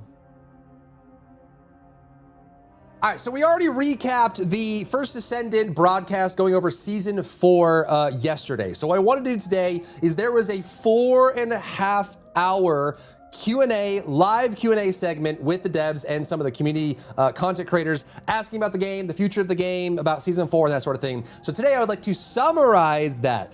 It was a crazy Wild West show. At one point they had asked 9 questions in a row without answering on them and then tried to answer all 9 in a row. People were bouncing around. It was a lot. And so some of the questions as well, they were asked and then ignored because either they didn't recognize that it was a question or they weren't comfortable answering it. So we're gonna go through that as well, but I'm gonna summarize all the highlights, the things you need to know about this 4.5 doozy of a session and kind of summarize some things that came from that as well. So that's what we're doing today. Oh, my nose. My allergies are out of control, chat. Blue Beetle passive, Thunder Cage, lightning, activation, etc. They will have the same, I think they will have the same unique ability if that's what you're asking. I think they will. Because they showed like one of the new weapons. I think it will be the same one. It's just they will scale higher.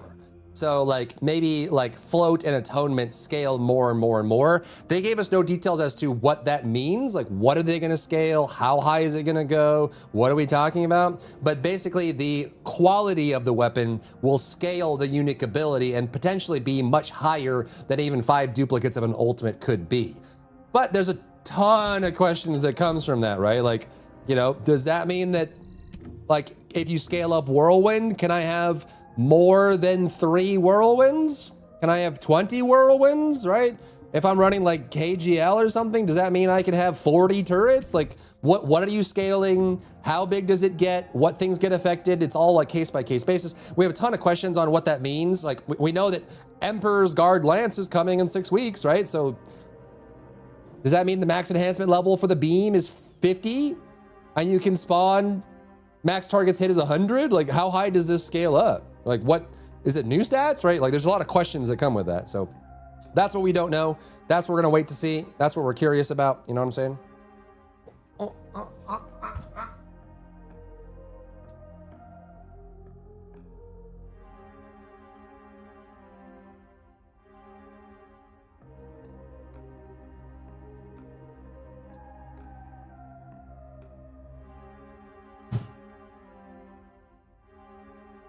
Now, how do I stop having allergies? Can we just ban allergies from humanity forever?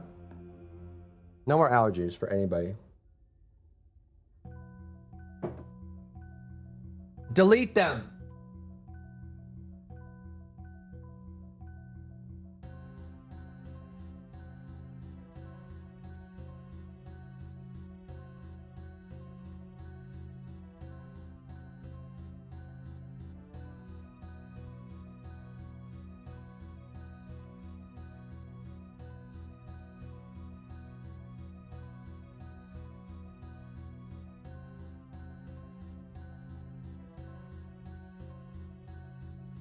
Okie dokie. Be a rat? A rat's immune to allergies? Do they scrap the current uniques and change them completely? Yeah, there's a lot of questions that goes along with that. A lot. Chatting. Get your sinus cavity taken out. If you have any questions or comments for me, you'll find me live on twitch.tv/drybear. I'll see you there.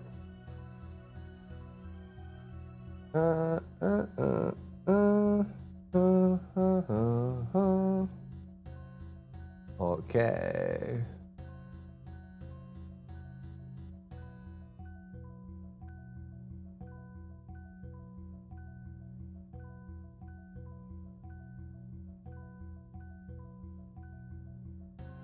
First things first, let's meet the stars of this, the content creators and the developers. People that asked me, I've been asked a bunch of times. They did ask me to do this. I was just busy on the day that they asked, so I couldn't attend. So in this list here, on the top left, you have Exalisa, and then you have Ariane. What is, I can't, I'm uncultured swine. I don't know how to read in Korean, but this is one of the Korean content creators for the game. You have Low Budget Gaming in the top right. Bottom left is Sen Evades. In the middle is Song of Rays, and bottom right is 7TV, representing different regions of the game and different levels of the game, and have been playing a lot. A lot of people here have very, very extensive experience with the game overall.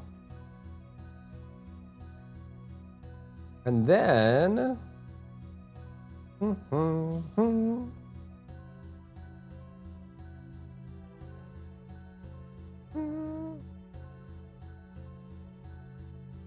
Transcendent weapons are not to be used as stat sticks, and how does it work for those that have running like bunny workout? Would that mean you have to would have to stop and go all the time? Yeah, there's a lot, we don't know. We don't know. That's a lot of questions they've opened up there. On the developer side, from left to right, on the far left here, this is Jason, the community manager. He handles interfacing with the community, summarizing things, and does a lot of translation for the live event as well. Next to him is the lead producer, who was recently promoted to executive producer for the studio. The fact they're even going to EP level, I've mentioned this before, means they're probably looking to expand and grow, which means they're probably working, they've already probably started proofing out a pre-alpha version of a new game or a spin-off game. Usually that's where that would mean. You wouldn't really need an EP for like a small studio, a single studio, so it looks like they're expanding. In the middle is the creative director, so he handles a lot of the creative decisions and handles rules and directions for the game. A little bit different than game director, but he seems to be holding both roles right now. Next to him, this is where things get a little weird. So there are actually 4 core developers on the stream right here. There's 2 off camera, which I'll show in a second, and then these 2 here. Now, important thing to note, there are 4 lead game designers in this as well, which for me, as someone as an ex-developer, was very bizarre because you don't need 4 lead game designers unless you have like a 500-person studio or a very large project. So having this many leads at first to me was quite weird. However, after looking into it more, in South Korea, it is a very respect-driven industry and culture, and losing a title you've been granted, like going up and down in titles, is seen to be very much embarrassing or humiliating. And so there's a lot of people that have lead titles on this team, which is bizarre. Like if everyone's a chef, then who's preparing the pastries and stuff? Like too many chefs, not enough people working in the kitchen, that's kind of sort of thing. But I think it's just because they earned lead at some point and then they just refused to change titles after that. So they have a bunch of them there. There's also some in here that are just, at least to me, it just seems like a very scatterbrained approach to this, but again, it could just be a culture difference, and that is. So on the right here, this guy is the lead game designer. So taking the lead point on game design. Then you have lead content designer, which in my opinion, usually is more of like a art interfacing role, which is like dealing with artists and skins and things like that. So he's the lead content designer.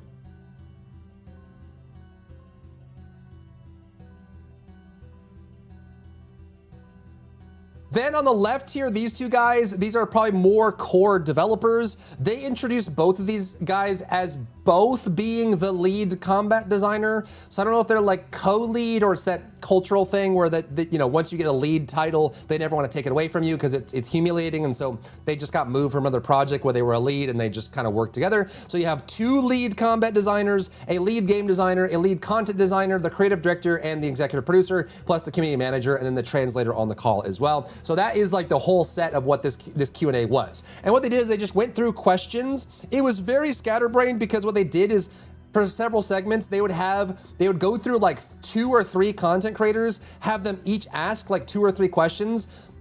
build up all the questions and then shoot it to the devs, and they would just freeform respond, which means that a lot of the questions got ignored or got like lost in the shuffle, where they were good questions, they just didn't get answered because of the format. So we're not going to do it that way. I'm just going to go through question and answer one by one, and we'll talk a little bit about the ones that got forgotten that we didn't get an official answer on as well.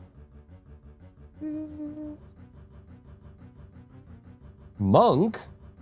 Oh, for Dragon's Dogma. That lead content designer did a video with Jason before about Daya's story, so he's likely the lead writer. Yeah, he could be a narrative, but he's been talking about gameplay as well. Like, content-wise could be you're planning out skins and story expansions that go into the game. It could be leaning more narrative, that you're looking at the writing of the game. It could be more that you're dealing with, like, the kinds of gameplay encounters that you, like, I don't know. That is... I mean, he was talking about gameplay and some other things. Like, it's their internal structure to me is very atypical, at least for someone who has been a Western developer, right? So it could be that in South Korea it's not that odd and it might be a cultural difference, but for me, yeah, I don't know. Maps, well, maps would be level design and environment art. So if he was doing maps, he would be a level designer or an environment artist of varying titles and stuff like that. Content designer is a very generic, broad term that covers a lot of things and doesn't really explain very much. But he's the lead content designer. They have 4 lead game designers on screen, I guess. But again, it's it might be just a major cultural difference that I'm not privy to, you know what I mean? Being an uncultured American.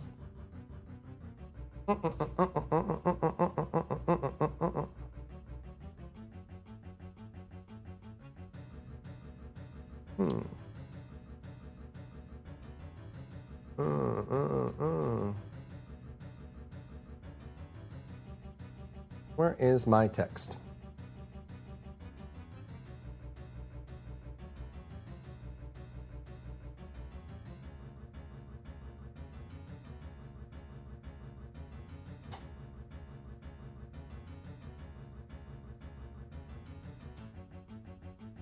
Okay, the Q&A opened up by asking the creative director, what are the top priorities for the game? What are you guys focusing on? What are your key metrics that you're looking for in this? And so the quick summary of what he stated here is their top priority is trying to implement sticky content, which means content that you do with a smile on your face repeatedly over and over, and you're enjoying it. It makes you come back and do it, right? Rather than the content that we've seen sometimes where new dungeon comes out, you do it for a couple days, then you finish it, you get the weapon, and then you're done. It's not sticky, it doesn't keep you coming back, the retention isn't there. So their priority is gonna be player retention. They said that they wanna focus on gameplay that is dull and or repetitive, which is kind of back to that stickiness, which is a complaint that a lot of people in the community have. So overall, I think that's right in the light line. And he also said that they want to bring more variety, and they also want to fix the stagnated meta. So right now, we're kind of playing a lot of a couple characters as well. So, you know, like Inez, Bunny, Viessa, Harris are just, you know, Glay are at the top, and then you can't really play too many of the other characters or weapons at the hardest level of content. So they want to kind of focus on that, and they want to bring more variety and retention-driven things as well as part of the experience, which I think most people agree are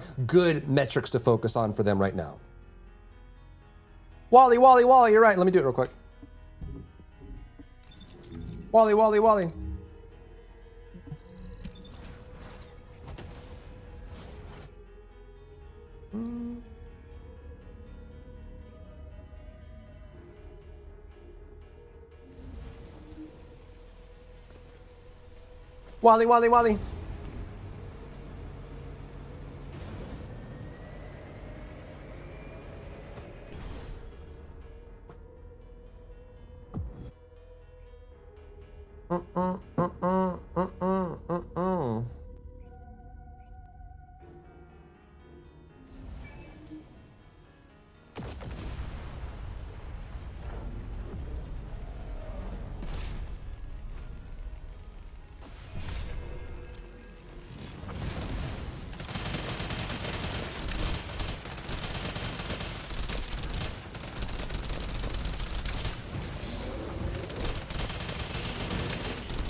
Someone referenced something you said in a Reddit post? Wait, really?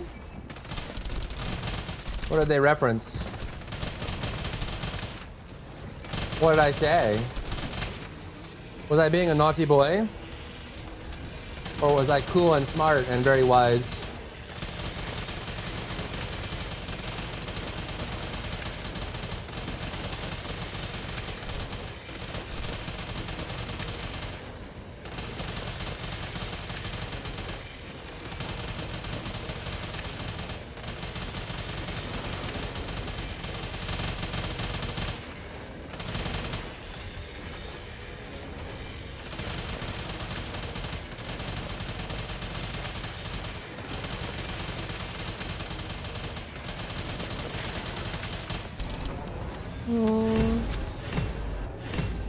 Bots and scammers usually show up when a game adds a frictionless trading system. Yep, that is true.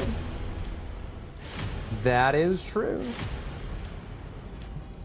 They said who's next, the next ult after Haley? It's Jaber. Jaber, Ultimate Jaber is December.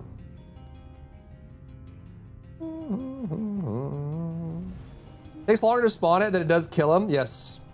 Well, that was like a 5 out of 8 lobby, and with my my outdated Serena builds, that was pretty slow, huh?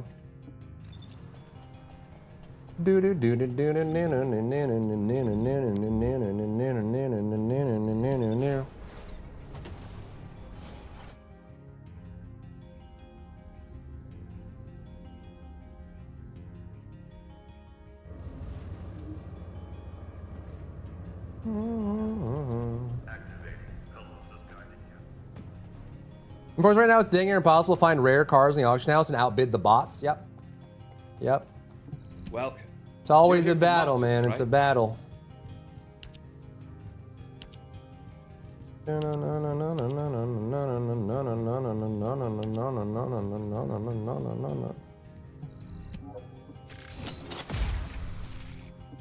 Easy game, easy life.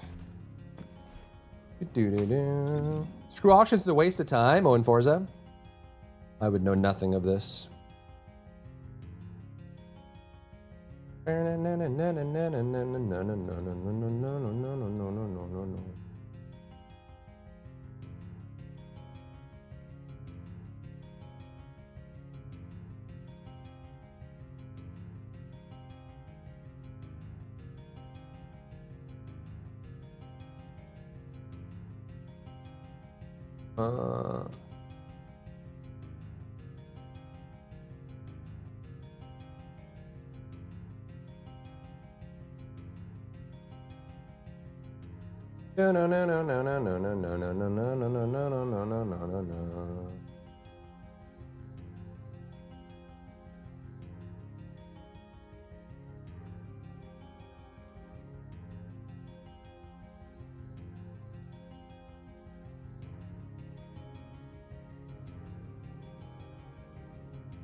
AFK farm car mastery and buy wheel spins. 30 minutes to get 30 super wheel spins.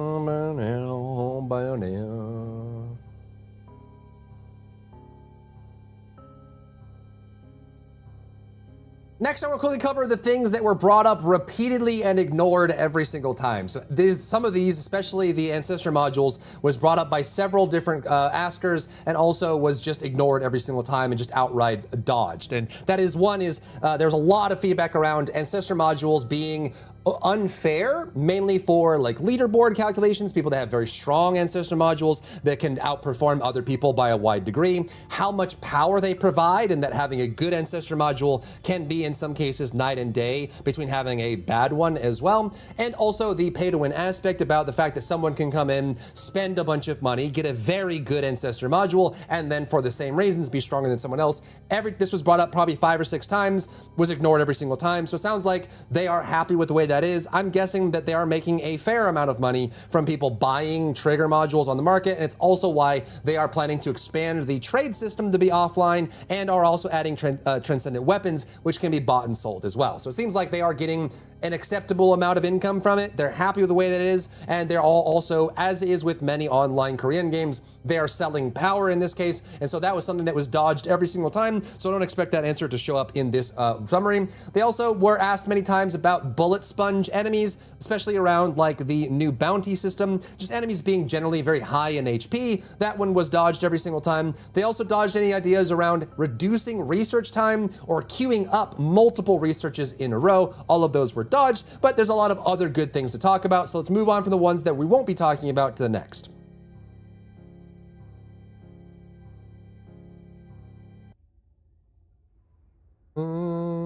Infamous Aksha's being the shining example. Yeah, well, I mean, there's games like, gosh, even like ESO had some duping issues that crashed the entire market for like 3 months. Like some of those just are really, really, really rough.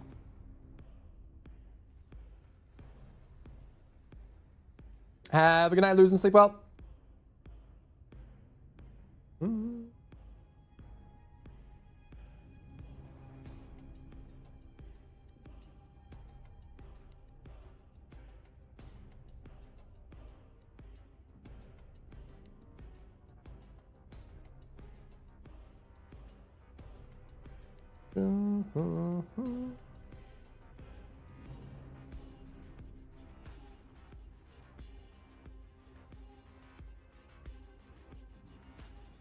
Now let's just start rapid firing all the things they did answer. One of the questions was, will we see new modes and can we see just new ways to engage in the game? And the answer was yes. Trials is a good example of this on the roadmap. They have Trials coming out with Season 4, which is going to be a roguelite kind of mode that we can play in the game. And they also are planning with the Mega Dungeon that's coming in the Season 4 update will also be a lot of randomness in the dungeon. They mentioned having mechanics that you can do to weaken the boss. We already have a couple of these, like in Void Vessel, you can extend your time. There's droppable weapons in Sigma Sector, or some of the power-ups and bonuses you get in Onslaught, but it sounds like they want to do more of those. We'll just have to see if they can balance them correctly for them to be, not completely useless or not completely broken, at least somewhere in the middle, but that is what they're looking for. They are going to continue adding in more modes.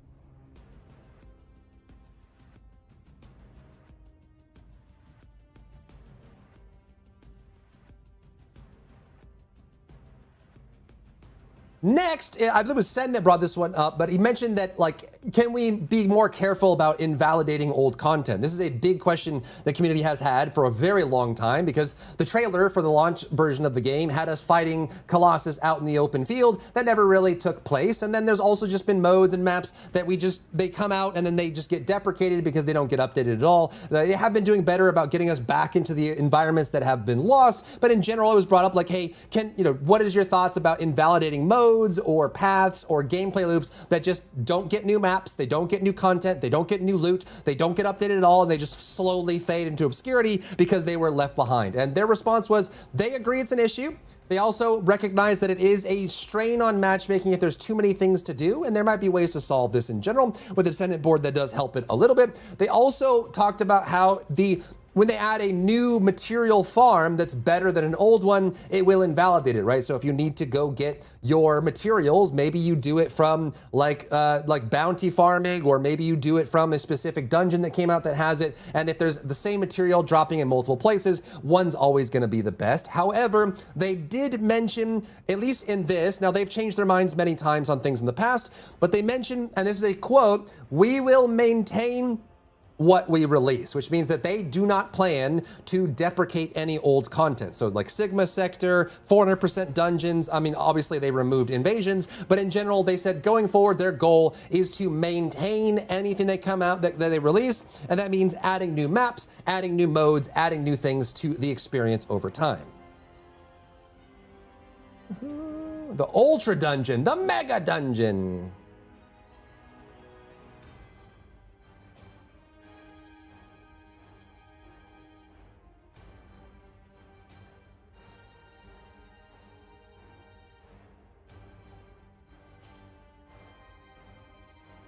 Which they went on further to say that they will, as they showed with the roadmap, will be adding a new map to Onslaught. So it's not just the same map that we've been playing on. And they also mentioned that Onslaught Difficulty 4 is going to be added as well. This one has a bunch of questions that spawns from this, because there's a lot of people, I mean, they showed in this broadcast that less than 1% of their overall player base has completed Onslaught Level 3. Now, if you shorten that cohort to be just people that have full builds or MR30 plus, you probably get that number up. But if you include all the people that log in for any amount of time throughout a month period inside of TFD, around 1% or slightly less than that have actually completed the last wave of Onslaught Level 3. So with that, they're going to be adding an Onslaught Level 4. There's a lot of questions on how hard does that get? What enemies are they using? Does that react with the map? But at the very least, they confirmed they're working and will release Onslaught Level 4, and there's a new Onslaught map coming in, which plays into the invalidating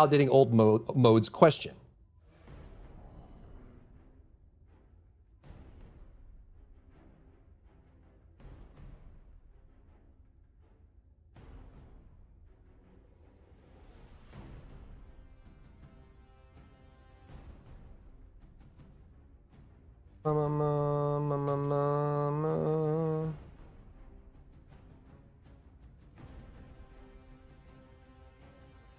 Abba dooba dooba dooba dabba.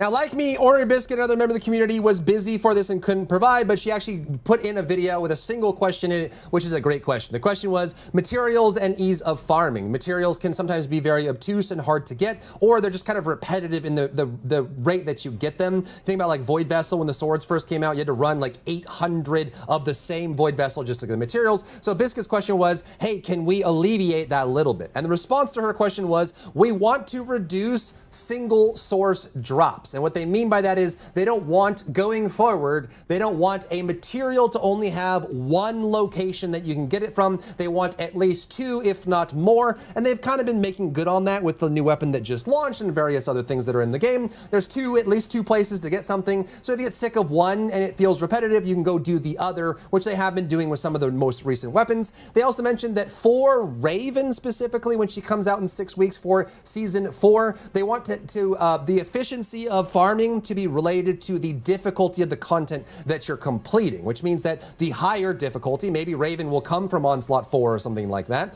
the higher the difficulty of the content is, the more efficient the material farm would be. And they also said that lots of content will drop the transcendent weapons, not just one location. So if you wanted to get transcendent weapons, you can be able to do lots of different things, go to lots of different activities and find those dropping. And because we're going to be just like the Ancestor mods, dropping them a lot, that's super useful. And right now we obviously have many places to find Ancestor mods as well. Wall Crasher, Onslaught, various other events and things like that. So all of that sounds pretty good. Don't. Bum, bum, bum, bum, bum.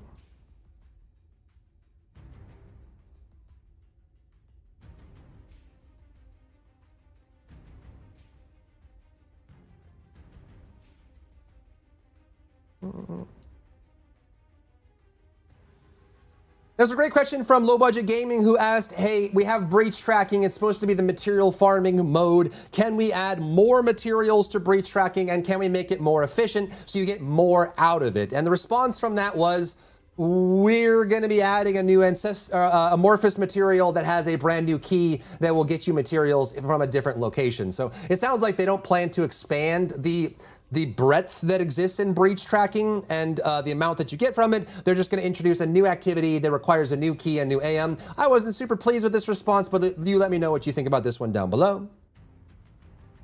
Yeah, the answer was no.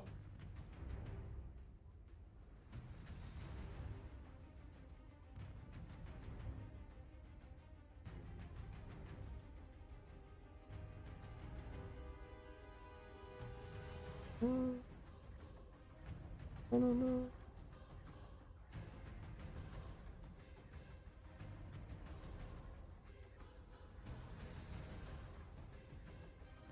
He also had another good question, which was, hey, the new player experience still needs a lot of work, which is if you're a brand new player jumping into the game, there's definitely some progression issues of where you were, like doing the hard mode Colossus and dungeons before, and then being thrown into Axian Plains where there's that huge difficulty jump in the amount of HP and damage the enemies have, that sort of thing. There's a big question around that, and the response wasn't super encouraging. Obviously, NPE is new player experience is something that you always are trying to improve over time, but their response was, we will do another boost path. So if you never got to do the boost path before, it was this event where you could actually get a free bunny, and then it gave you modules and taught you how to play bunny and gave you some power-ups for it, and then gave you some rewards along the way. They did a boost path with Bunny initially, was really good. They did a second one, which was only for new players, and veterans got nothing from it, and they're going to be doing another one. And they also highlighted that in the new roguelite trial mode, there will be an option to play a free built-out character. So maybe you don't have Dia built out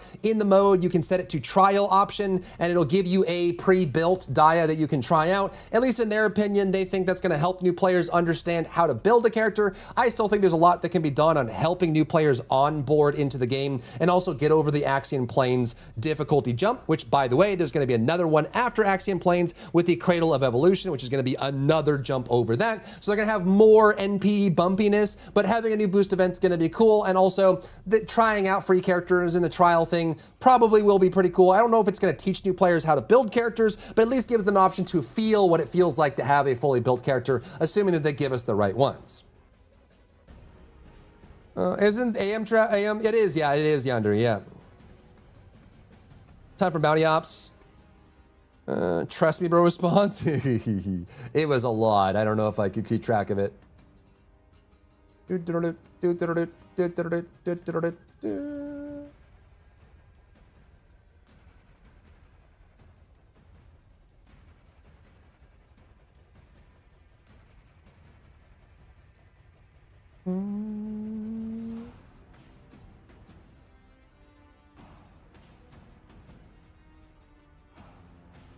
Then Songs of Rage had a bunch of really great questions. He did an awesome job with this. But one of the ones that came up, he didn't use these words, but this is what he was getting at. He said, can we get more interesting level design? Which is like the developer way to say it. But he was saying that, hey, the new Bastion dungeon has a lot of verticality where you jump up on the platforms, you have immunity, there's new mechanics. Like, can we get level design that uses verticality more and goes up and down and side to side and goes into tunnels? Can we keep that being where the direction we're going in? And the developer says, yes, the new Bastion dungeon is the direction they're moving into, and they also, that's what they were looking for. So Bastion is the new direction moving forward for dungeons, including new mechanics and verticality. And they also said that the mega dungeon boss for the new mega dungeon, the Corel mothership in season 4, has gimmicks and new mechanics as part of that. Now, again, you can think about the old invasions where you have to destroy the pillars, or, you know, getting the timer increase on Void Vessel. I'm sure we're gonna get more of those kind of things. Gimmicks are always tough. Sometimes they can be super frustrating. Sometimes they can be super fun and interesting. We'll just have to see where that comes from. But the big idea there is that they want to do more Bastion-like dungeons, if you like the new Bastion dungeon. And also they want to do more gimmicks and mechanics that make the experience different as you're going through dungeons, like the new mega dungeon that we haven't played yet.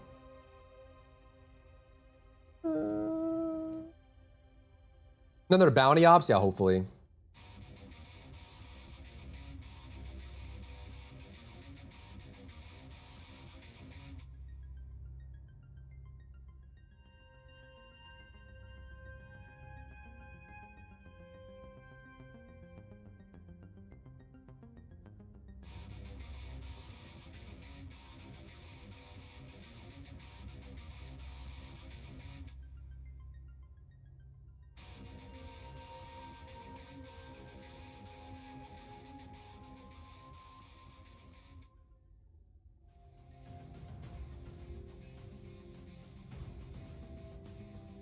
Next set had a bunch of questions around gameplay in general. Let's just kind of roll through these really quick. His first question was, hey, AM rerolls take forever and sometimes you never get the roll that you want. And so he said, could we get a option to lock one of the stats when we re-roll the AM like we do with the stat rerolls on weapons? And the answer was no.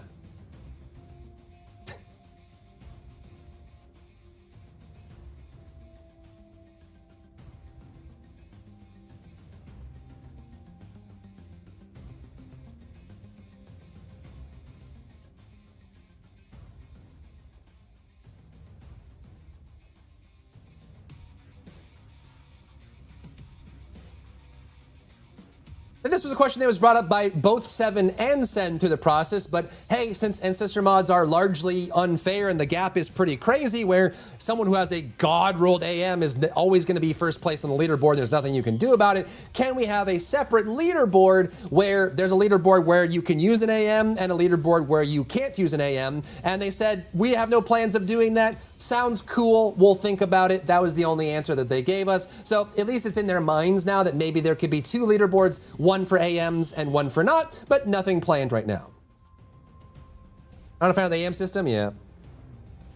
Yeah.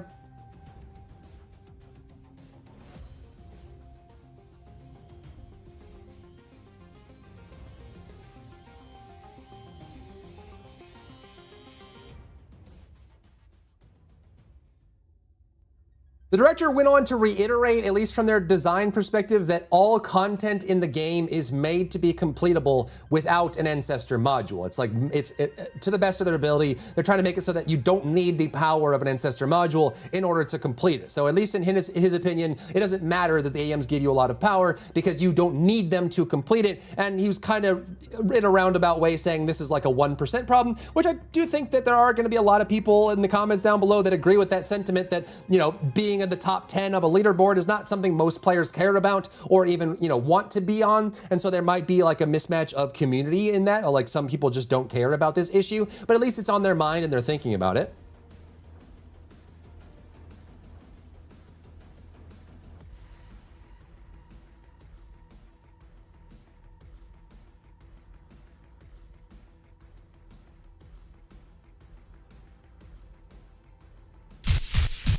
Codename, thank you for the Prime. Thanks for supporting the channel. Enjoy the icon, the emotes, and the ad-free experience for 30 days, my friend.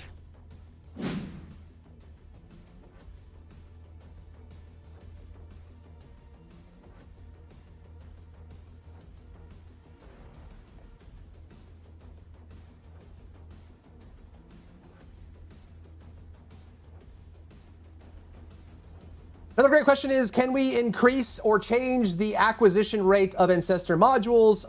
Depending on how fiendish you are about getting AMs, you might think that there's too much, or you might think that there's too little. But the response to this was no. They have no plans to change the acquisition rate of getting new Ancestor modules, but they will continue doing these adjustment events that we're in right now, where it lowers the cost or gives you rates, or they give you those little rings that allow you to get a guaranteed stat roll of a certain quality. They're gonna keep playing with that, but they have no intentions of changing the rate at which you acquire Ancestor modules.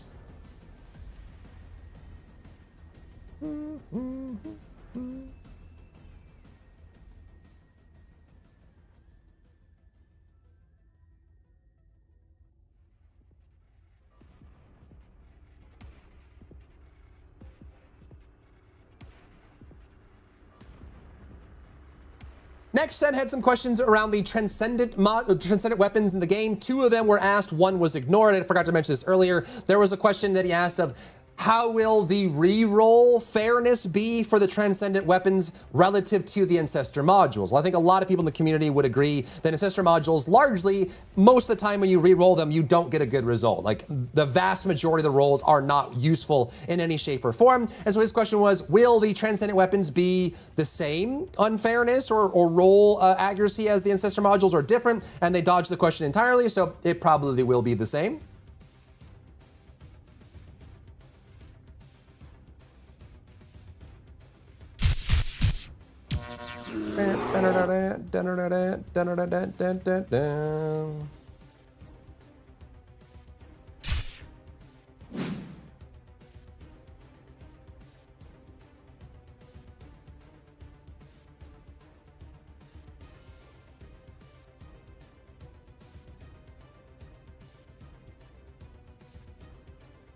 The next question was a great follow-up, which was, what about the fairness of getting transcendent weapons? And there's going to be acquisition of getting the transcendent weapons when they drop. If you don't know, the transcendent weapon system is going to be all about you drop a transcendent weapon, it will roll a rarity on that weapon. Then that rarity will determine how strong the passive ability is on the weapon. And then you will get 2 sub-ability slots that will give you stats on that weapon as well. And so Sen was like, okay, is that gonna be fair? Like, how is that gonna be? And the response was, transcendent weapons will be primarily drops, which means they don't, at least in their theory crafting, they don't want you to be re-rolling transcendent weapons as often as you do ancestor modules. So the re-roll rate, at least in their opinion, will be lower. We'll have to see if that actually turns out to be the case, because sometimes they say one thing and then when we get a hold of it, it actually is something else. But that's what they said. And they also said that the transcendent weapons, the substats can be re-rolled, but they said there might be some restrictions on how much you can do it and how much you have to do it in order to get a good roll, that sort of thing.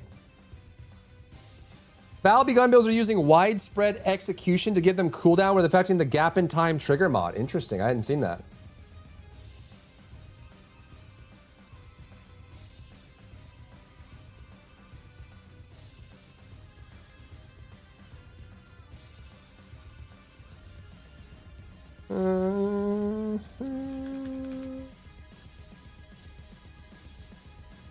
Another great question is, hey, can we get a racing mode? We have hover bikes. You have these racing events in Axiom Plains that are one-time completion, then you never do them again.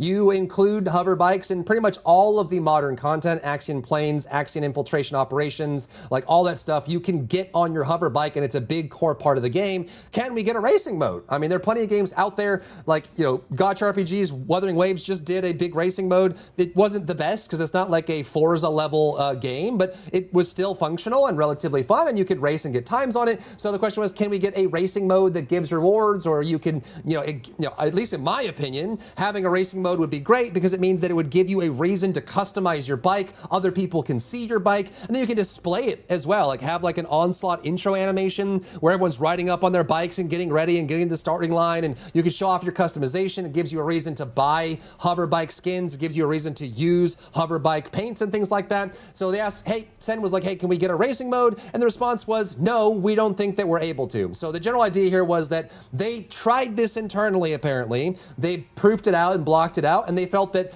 the way their hover bikes are implemented now are not up to a level that they're happy with for a racing mode. I feel like, at least in my opinion, that they're just kind of making this more complicated than it needs to be. There are lots of games out there that have very weak racing modes. They're just generally fun, goofy modes. Warframe has a racing mode. Tons of Gotcha RPGs have racing modes. A lot of online games have racing modes. Sometimes Counter-Strike has a racing mode. Just very basic things. But at least in their opinion, they tried it and they felt like their hover bikes weren't good enough for a racing mode, so they don't plan on doing it, at least in the short term.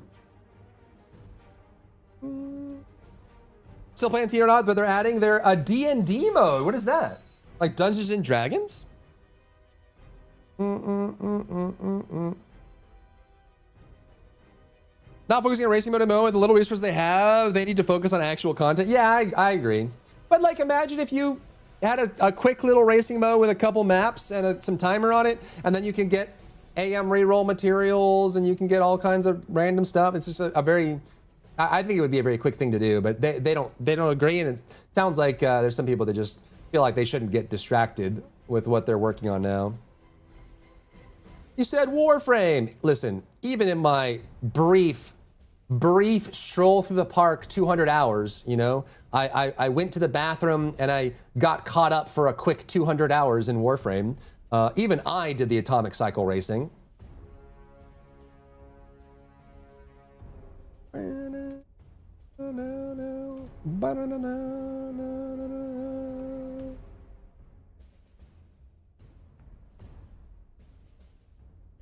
Dungeons and Dragons. So how does that work, CJ? That sounds really cool. I'll have to check it out. Is that the Tiny Tina mode? Yeah, CJ's saying that they're adding a D&D mode to NTE. I haven't been catching up on NTE. I haven't even been doing my my heists and stuff either, unfortunately. Next was a big question by Seven, which is something that's been asked ever since the beta of the First Descendant, is can we get clans, or can we get guilds, or can we get a social structure where we can band together with our friends and like-minded human beings and have a cool decoration and a name, and we can see who's online in our clan and stuff like that? So he's like, can we get guilds / clans / dojos, or whatever you want to call it? And the response was pretty emphatic. We don't think guilds are a good fit for the First Ascendant right now, which I don't know if he was thinking that we wanted clans to be more than just a social feature. I think they could, in the future, they could do like just having the ability to join clans, invite people from your clan, have a clan chat and things like that may help people make groups and stuff like that. And I also think they could probably do like a clan lounge that maybe you could sell stuff there and do things like that could work. But they said that they don't think it's a good fit for TFD, and they also came out and said that they don't really have the resources to work on a clan guild system. So if you're expecting guilds or clans to be anytime soon, don't get your hopes up.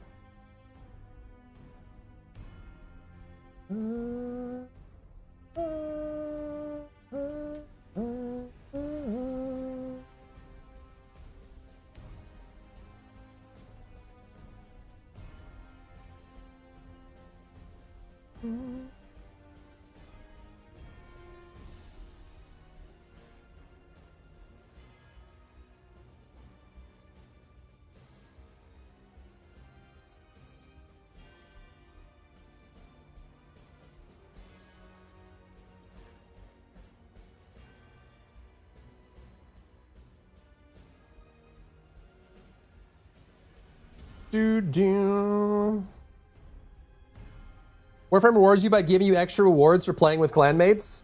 A lot of people do. There are a lot of metrics that say that people that play together stay in the game longer, and so encouraging social aspects and grouping and clans and stuff like that almost always has a higher stickiness factor. But Creative Director said they don't think it's a good fit, and they don't have the resources for it, so they have no plans to do it.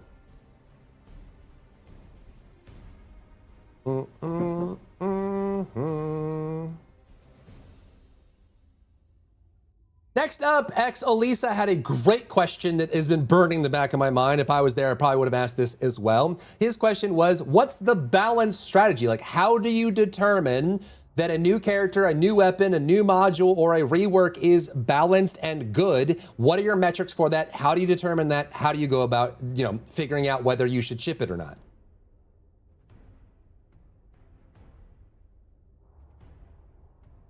Which is a great question, because the variance in the results we get is all over the place, right? You get like the Viessa rework, gangbusters, really good, fit the character, really balanced. Inez rework, she's the best character in the game right now. Bunny rework, she's the best character in the game right now, really, really good. And then we get things like the Enzo rework, or I think the Valby rework wasn't so great. Some people disagree. The Sharon rework, in my opinion, was just a complete mess. And so there's a question of like, how do you determine, or like, for example, Keelan comes out and they had to buff Keelan by about 12,000% before he was viable. So how are you testing internally to determine whether a character is good or not, whether a build is good or not? Like, what are your metrics for that? And the response was, in my opinion, it had some good things to it, but it was missing a lot of context. They said that they use dungeon clear time, usage rate, and onslaught to determine whether something is balanced or not.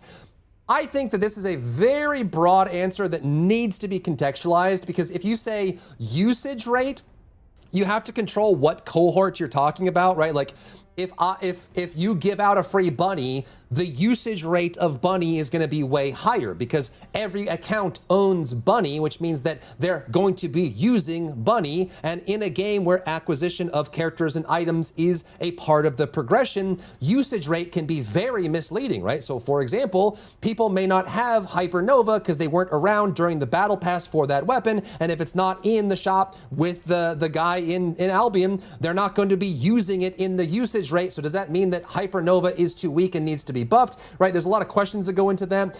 Dungeon clear time can matter a lot as well, because like, what if I go into a 4-man dungeon as a naked Ajax with no modules, and I'm in a group with 3 other Inezes that are fully built out, and my dungeon clear time is like 48 seconds? Does that mean that Ajax needs to be nerfed because I got a dungeon clear time that was really fast, even though I didn't do anything, right? There's a lot of this stuff just gets really, and onslaught to balance is important too, because You know, if I get the 900% outgoing damage buff in one onslaught and the next onslaught I roll status immunity, obviously onslaught performance is going to vary a lot by the buffs that you get and who was in the group and whether they were being buffed or not. So like, again, it's a very basic answer that needs a lot of contextualizing to understand how they're balancing, but at least, you know, at least we got a little bit of an answer there. They also mentioned that the reworks that they do for the characters take 4 months. So they start planning those reworks 4 months in advance. So I guess the team worked on the Sharon rework for 4 months straight before shipping it. That's their timeline. And they also said that they want to diversify the strength of characters and they want to add encounters that don't need DPS. They have tried this many times. I think it would be awesome if we had builds that were support or characters that could destroy arcane shields or characters that could delete tyrants or something without having to deal damage to them. More ways to deal with enemies and encounters that isn't just DPS. They said that they want to do that. They've tried many times. I don't think they've ever been truly successful at that. You think about like the invasions, they think about like Deathstalker, you think about some of the Void Vessel requirements. It all always comes down to DPS at the end of the day, but this is what they're looking at, so you can draw your own conclusions on this. I had a lot of questions on dungeon clear time, usage rate, and stuff like that for balancing. And maybe, you know, maybe we need more answers there, or maybe they just didn't want to elaborate, but that was the answer that they gave. They probably look at solo clear time. I mean, they didn't specify. That would be a reasonable, logical solution. Not using group, just look at solo, but like, you know, there's a percentage of the audience that plays really well and has great builds, but they never queue solo. So is that data being thrown out? You know, like when you're talking about like, and I have done a lot of metrics analysis for games, like when people churn and turn over, how long they play for, active session playtime, when they come back and play, what characters are strong, win rates, placements. Also, like, I can tell tons of stories about characters like Ao Guang, the assassin in Smite, who had, he was one of the most hated characters in the entire game. Okay, if anyone played Ao Guang, he was a magic assassin in a MOBA who could go stealth. So he would appear next to you, blow you up in one bit when you're sitting in the middle lane or something, and then stealth and vanish away. So the whole community in Smite was pissed that Ao Guang was way too strong. Like, he was the strongest character in the game. He beat every other character. He was the best character. He was the, just no other character could come close. Can you guess what his win rate was in the stats? 36%. The community agreed that the best character in the game was Ao Guang, and his win rate was 36%.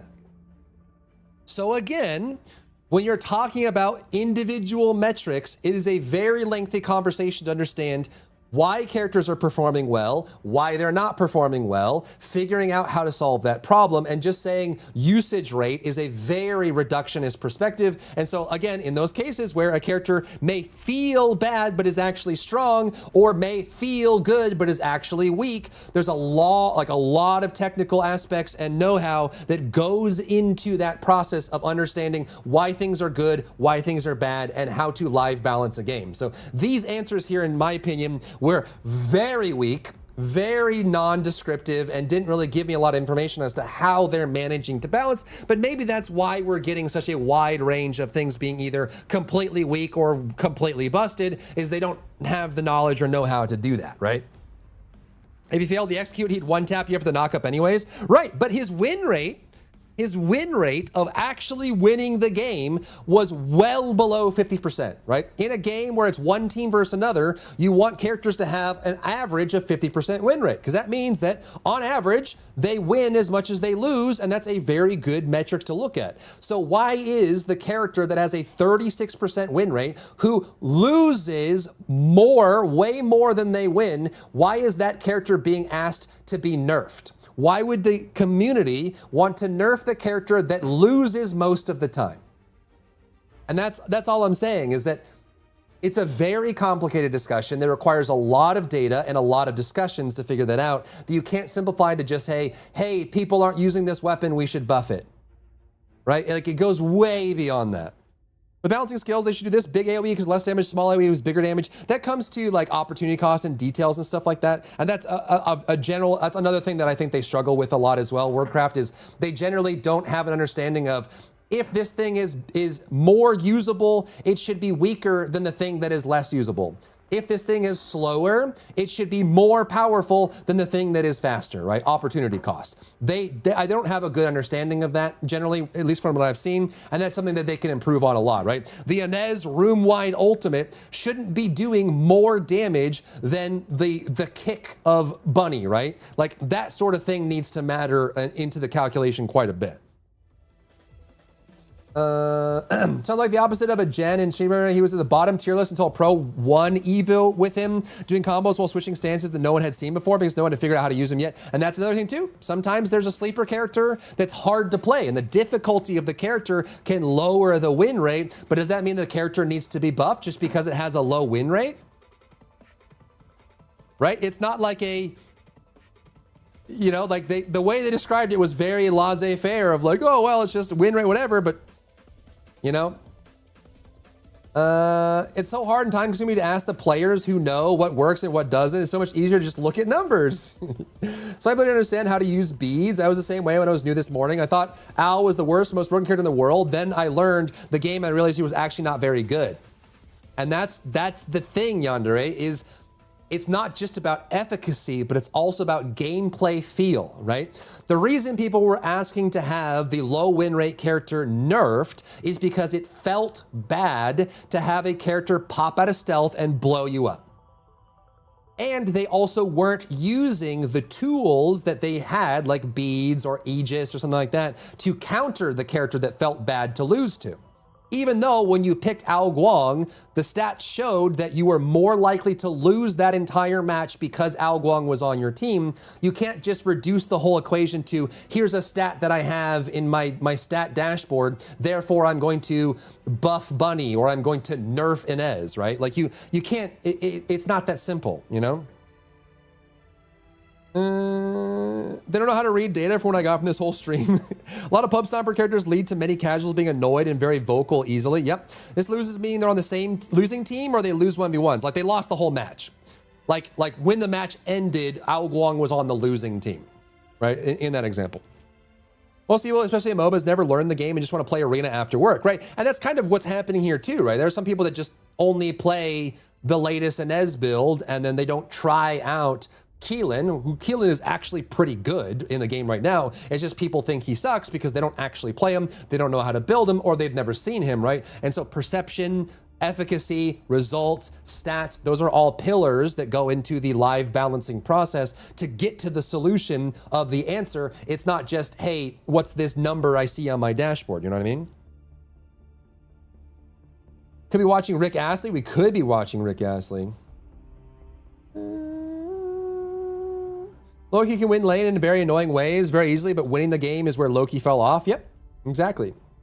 And so that in that case, like those characters specifically, I liken it to, did you ever play the old Gravekeeper guy in League of Legends? He got reworked eventually, thankfully, but there was a character, what was his name? The Gravekeeper guy, he summoned the ghost and stuff like that. I always called that character the fun killer because what he did is it was kind of like the Bastet cats in Smite. He would spawn a ghost on your character and the ghost would follow you and damage you, and the ghost had no hitbox, you couldn't damage it, you couldn't do anything.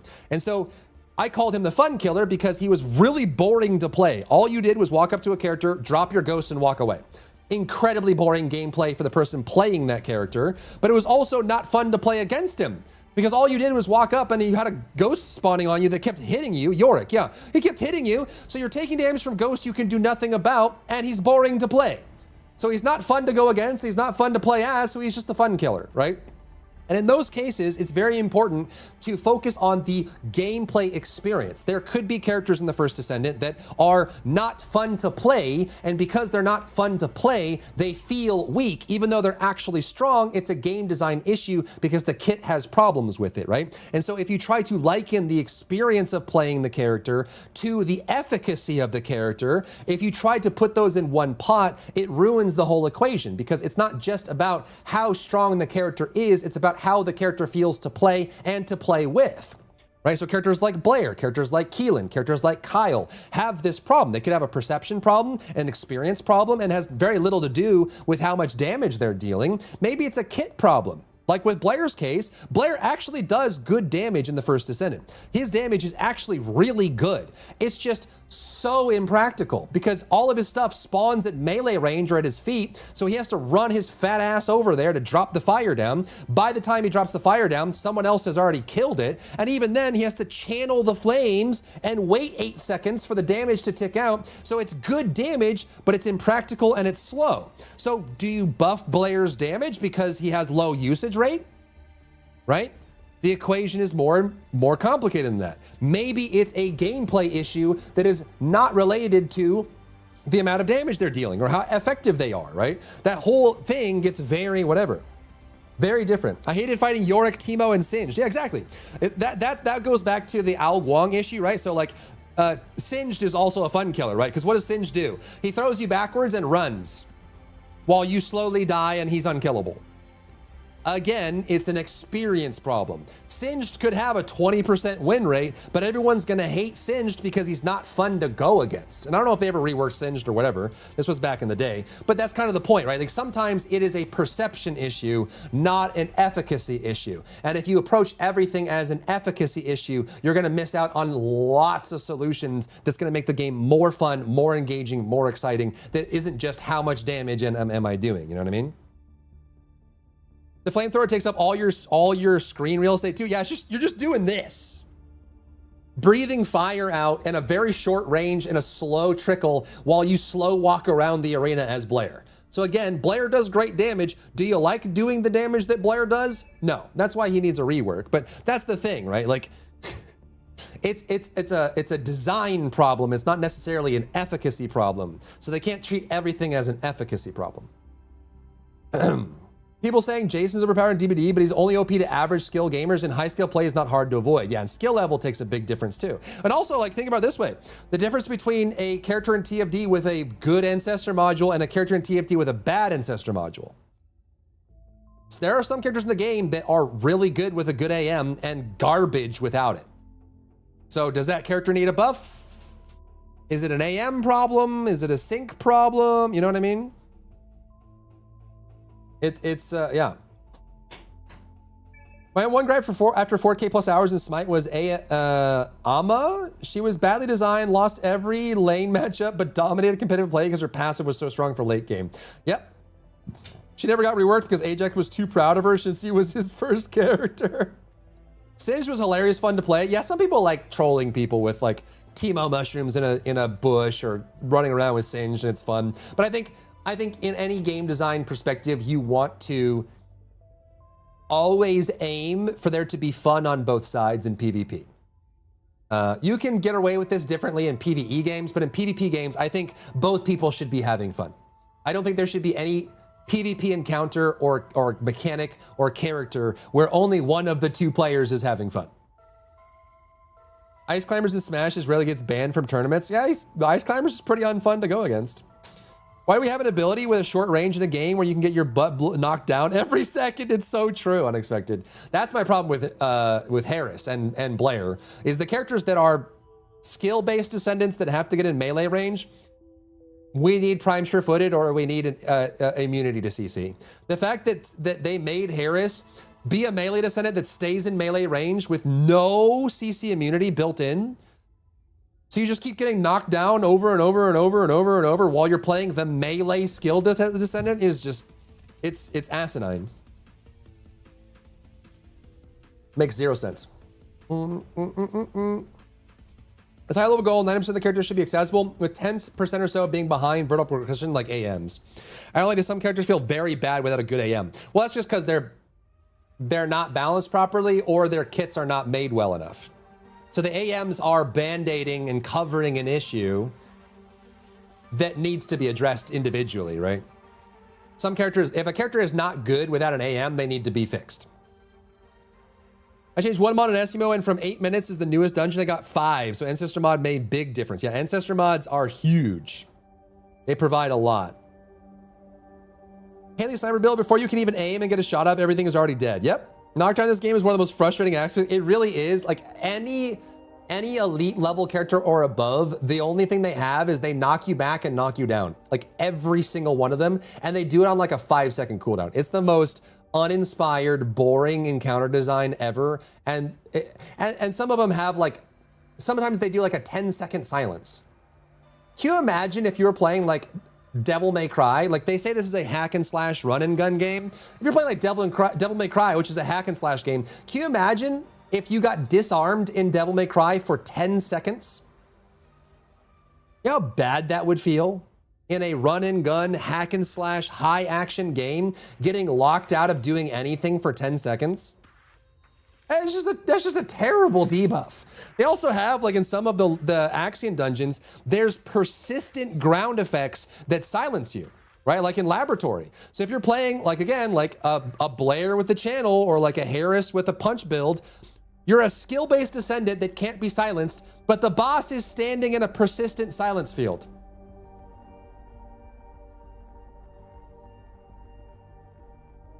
So you punch in with Harris, you get silenced, and you can't play for 10 seconds? And then the boss is still standing in the persistent silent field, so you just don't get to play until the silence field is gone? Like, it's nonsense. Grab Defense Master, increase shield, and Heyday, you become invincible in OS Stage 3. Wally again, okay, thank you. Quite literally, you HP ball and shield bar disappear? Oh, dang. On average, the more casual, but also the more abrasive to skill expression went to those modes. Die feels really bad to play. You don't have a high CD roll on AM. Yes, exactly. She needs a lot of cooldown. There are some characters that need 90% cooldown reduction to be functional. That's a skill issue. Ah, right. No, we've actually gotten through like half of the answers, Yandere. I know a guy who did the soundtrack for DMC5. Nice. That's a great one. Warframe's Extremis feels though they are the right amount of difficult for what they are. They're stronger, but have special effects on you that are not debilitating. Yes, I think non-debilitating effects in a game like this that's supposed to be fast and high octane is the right way to go. Draining MP, well, that can be tough for some builds in this game. It probably works in Warframe, but in this game, I think MP drain would be kind of rough. Like imagine if you were MP drained on like Bunny, for example. Like any character that is very, or like Viessa, any character that's MP hungry and you get mana drained, whoo. How to achieve having fun in PvP while losing is allowing all players to be able to have victories while losing the battle. Yeah, it's just about the experience of engaging in battle with other players, right? Making sure that that is a, right, the cat and the mouse, the give and the take is fun. Like it's both aggressors, both in engagements, both the engagers in that process are enjoying themselves, right?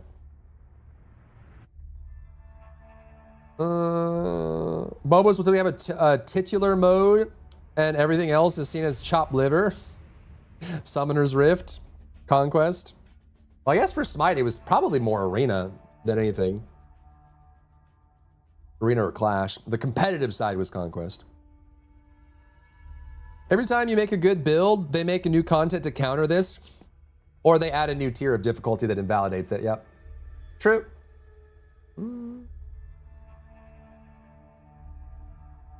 True.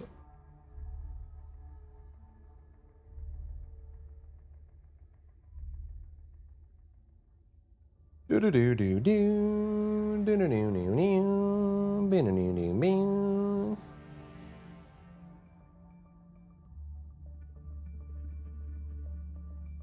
Next up, Seven asked a great question, which I think has been on a lot of people's minds over the last 8 months or so, but we have seen a trend so far where character identity has been slowly being chipped away, right? Glay used to be the gun descendant, and now they've added gun builds for Jaber, for Bunny, for Inez, right? Like everyone's getting a gun build. So now every character can have a gun build, a hybrid build, and a skill build, and they're kind of homogenizing the identity of every character where everyone can do everything. And so Seven's question, which is a great one, is character identity going away? Do we no longer want the gun platform character, and do we want the fast character, and do we want the character that goes in the air? Like those sort of things, are those slowly going to be removed from the game as we start making sure that everyone is capable of doing everything? And the response, I'm paraphrasing here, the response that I got was, we want more identity. And their response, and I'm gonna summarize this as they're just confused, because their response was, we have not been removing identity at all. In fact, we've been making all the characters more different from each other, and we're spreading that out more and more. Every new update,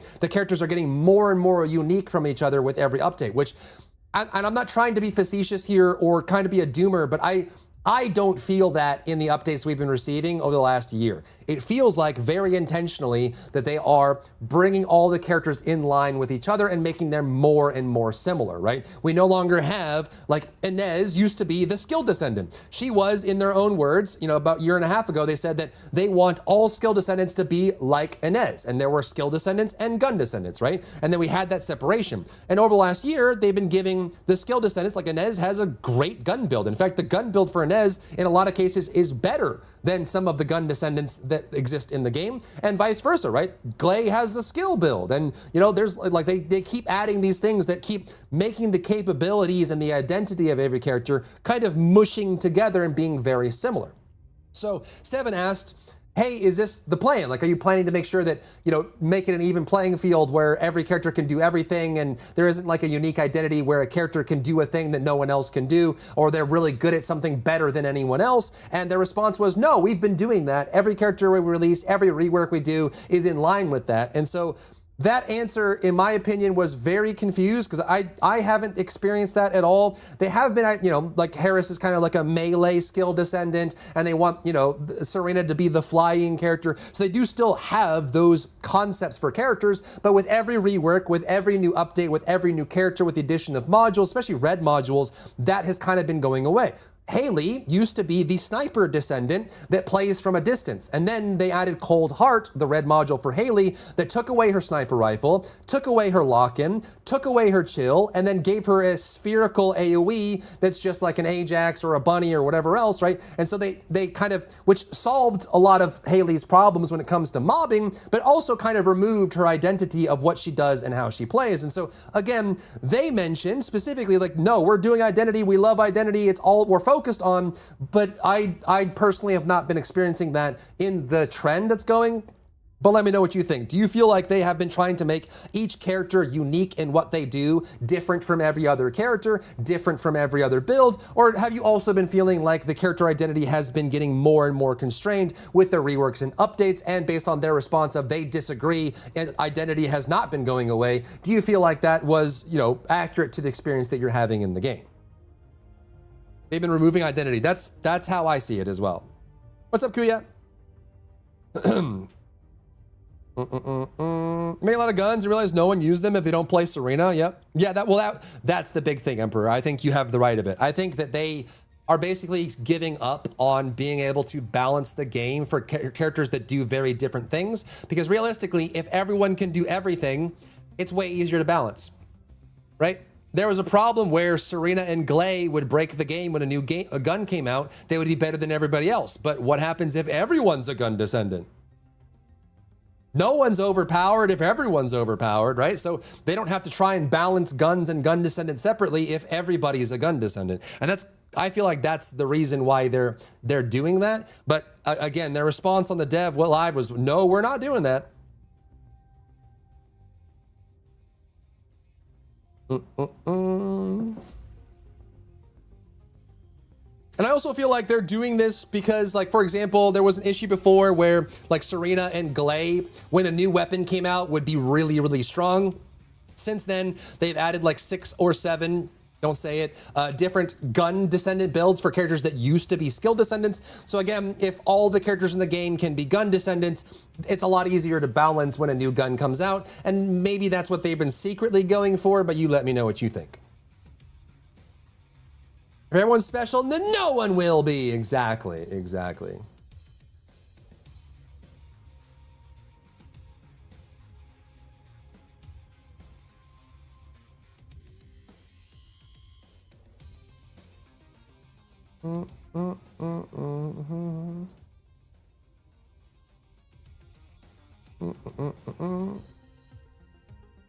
With build strategy going to 3 different types of balanced builds with their own unique theme, yeah, I think the more they can keep identity, the better. But if they feel like they can't balance it, there you go, EBs. 6-7. Then I guess that's the answer, you know. Thank you for the follow. Welcome in.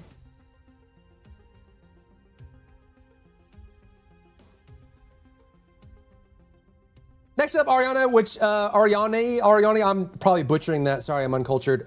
He had like great questions about gameplay in general. A lot of the questions got skipped, unfortunately, or didn't have direct answers. But one that did get an answer was he was asking, hey, can we get more expressiveness in the build system for reactors? Because right now you just get a reactor that matches your element and matches your type, and then you choose from a small list of stats, and that's the end of the day. And so he was saying, hey, can we get more reactor types, more reactor modules, more ways to play around with a reactor, things we can customize to make that better? And the response was, no, we don't plan on doing that. Instead, they said that we're going to focus instead on adding more external components and balancing external components. So it was kind of like a huge 90-degree turn away from the question. But if you're wondering if there's more reactor stuff on the way, they currently don't have that planned. But they said that they're going to continue looking at the balance of external components, which, to be fair, there are a lot of gaps in external components. There's still not a very good electric external component set.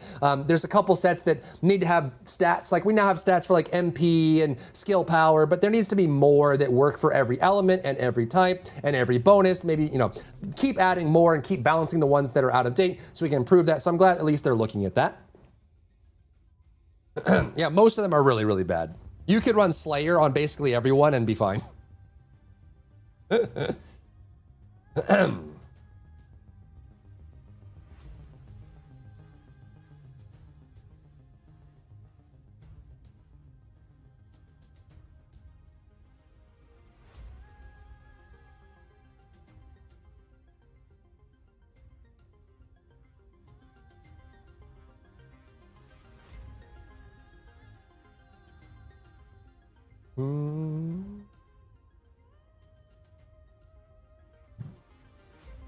Are you going back to the skill tree expansion? What is that? Up arrow, up arrow. For Honor has been going for over 10 years, and I never hear anything about it. I don't even know how anyone plays it. Yeah, I don't know. I don't know how they're managing to keep that game going. It's a great game. I played a lot of For Honor when it came out, but there's the route non-crit descendants have been taking when it comes to crit. Slap crit on non-crit descendants, especially with good AM equals profit. Yeah, they definitely need to do more effort to make non-crit builds more viable. They should come out with transcendent reactors in the future. They could. They certainly could.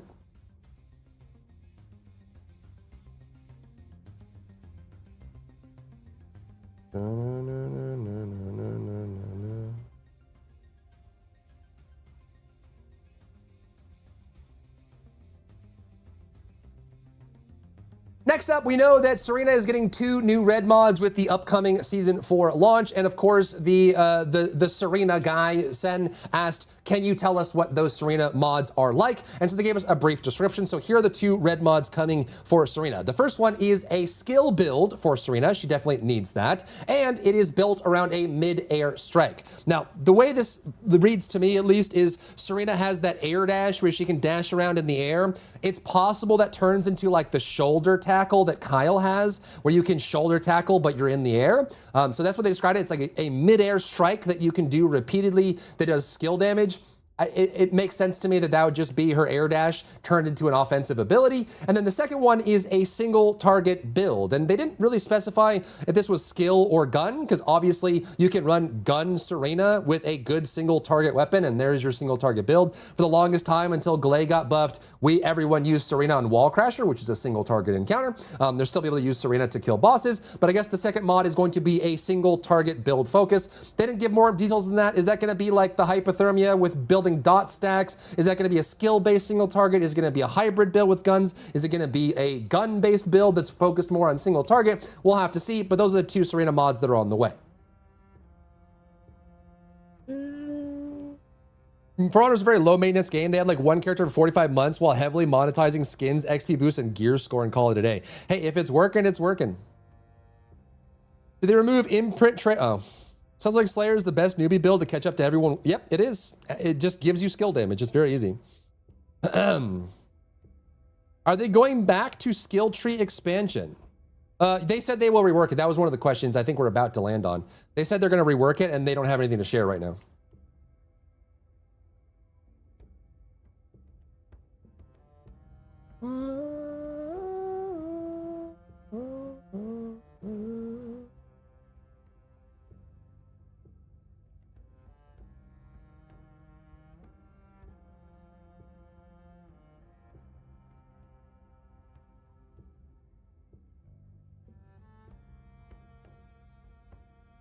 Next question came from Elisa, which is another great question. I think it's a question that a lot of people in the community have been asking for a long time. People have been wanting the MMO trifecta of tank, healer, DPS in this game. Anytime that has existed, it has been very problematic for a lot of reasons, but we still have situations where you can run Eugen and Deathstalker or Onslaught, and it works really well. So the question from Elisa was, will we get roles back in the game, tank, healer, DPS? And this one was very, I mean, this could have been a translation issue, but they said that they don't want roles in the game. They're going to be adding descendant jobs, which I feel like, depending on the context, those two words are synonyms. They mean the same thing, right? Like, are classes in World of Warcraft different than jobs in Final Fantasy? No, they're the exact same thing. It's just a different noun that's being used to describe it. And so when they say we're not bringing roles back, we're going to be adding jobs, like, does that mean that Bunny's going to be an executive assistant and Ajax is going to be a fry cook? Like, there's just a lot of questions of what that means. If it's not roles, it's jobs. Like, are we saying that they're not a tank, but maybe they have the ability to absorb? I don't know what that means. They didn't elaborate further on this. They just said that they don't want roles. They're going to be adding jobs in the future, so you can speculate on what that actually means. Bunny's going to work in the bakery. I thought that would be Haley. Na na na na na na na na na na na na na.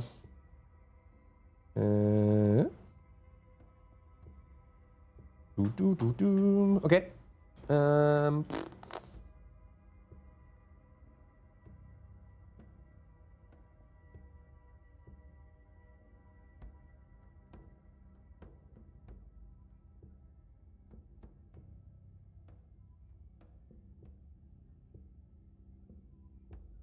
Next, another great question from LBG was, hey, farming 5 duplicates of every weapon is exhausting, and with transcendent weapons coming along, are you planning to make any changes to the ultimate weapons? Which is a great, astute question. What is the plan? And the response was, we will nerf the ultimate weapon grind when the transcendent weapons come out. Maybe not initially, but they plan to do that, which is, I mean, they said emphatically, in no uncertain terms, that they want the transcendent weapons to be, if they're well rolled, better than the ultimate weapons, which, you know, when we started getting ultimate weapons, the blue and purple weapons in TFD became invalidated. You would never use a purple or blue weapon if you had an ultimate weapon instead. And so if we're getting a new tier of weapons, I'm sure a lot of people have been asking this, what does that mean for ultimate weapons? I've had people on my daily streams come in and say, should I be even making and building and putting resources in ultimate weapons if transcendent weapons are coming? And so they said they will plan to nerf the grind for ultimate weapons. Does that mean that you don't need 5 copies anymore? Does that mean the weapon cores come easier? They just said that they're going to reduce the grind for the ultimate weapons once the transcendent weapons are out.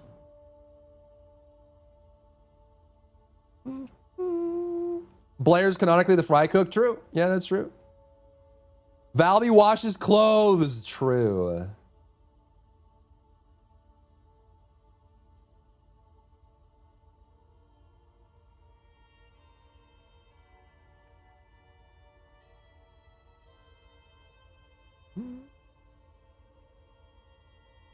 Next, another excellent question. This is something that we've been wondering about for a very long time. So they didn't say this in the show, but if you know basic RPG culture, there is the idea of stat sticks, which is basically something that you hold that is not really, you're not using it for its intended purpose. You're just holding it or equipping it so that you can get some kind of benefit from it, but you're not using it. And we have plenty of these in the game right now. Secret Garden, Peacemaker, Blue Beetle. A lot of these weapons don't ever get fired even a single time. You're using them for their unique ability to buff a skill, build, or something like that. So the question from LBG was, can we get more stat stick weapons? Because right now we don't have all of our bases covered, right? What if you're not, if you have like tech toxic for Secret Garden, Peacemaker gives you like non-attribute and things like that, but we don't have all of the elements covered. And even in cases of like chill descendants, Clairvoyance has a lot of problems with it, and also Frostwatcher has a lot of problems with it. Those two weapons are very hard to use and don't compare in power to something like a Peacemaker, right? So the question was, can we get more stat stick weapons that fill those gaps? Because some builds don't have them to access or use in general. And their response was, we don't like stat stick weapons and may make changes. So they're saying that in general, they may be moving away from the peacemakers and the clairvoyances and those kinds of weapons in the future. That begs another bunch of follow-up questions. What does that mean for the builds that rely on them right now, right? So if basically all Valby builds run peacemaker as a skill buffer, if that goes away, what happens to those builds? All those builds get worse. What about the weapons that exist? Does that mean you're going to rework their passives so they're no longer a stat stick? And what about the builds that need to be buffed when the absence of those weapons? A lot of follow-up questions come along, but at least they made their intention clear that they don't like stat stick weapons in general, and they may make changes in the future, so be ready for that. Cape to Ajax again to go hop, hop, hop. Yeah, dude, jumping jacks is a really fun build. I don't know, is it just too weak now? Did it get power crept? I haven't tried it in a while. E-Buster, yeah, E-Buster.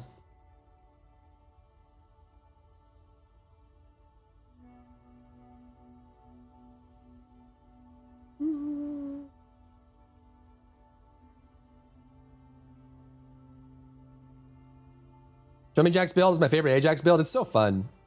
I don't know if it's still good or not. I haven't tried it in a while. It's a build with tons of defense. We do like battering ram or something. Gun jacks is a million times better. Yep. Yeah. Yeah. Yeah. Yeah. Yeah. Yeah. Yeah. Yeah. Yeah. Yeah. I mean, yeah. Yeah.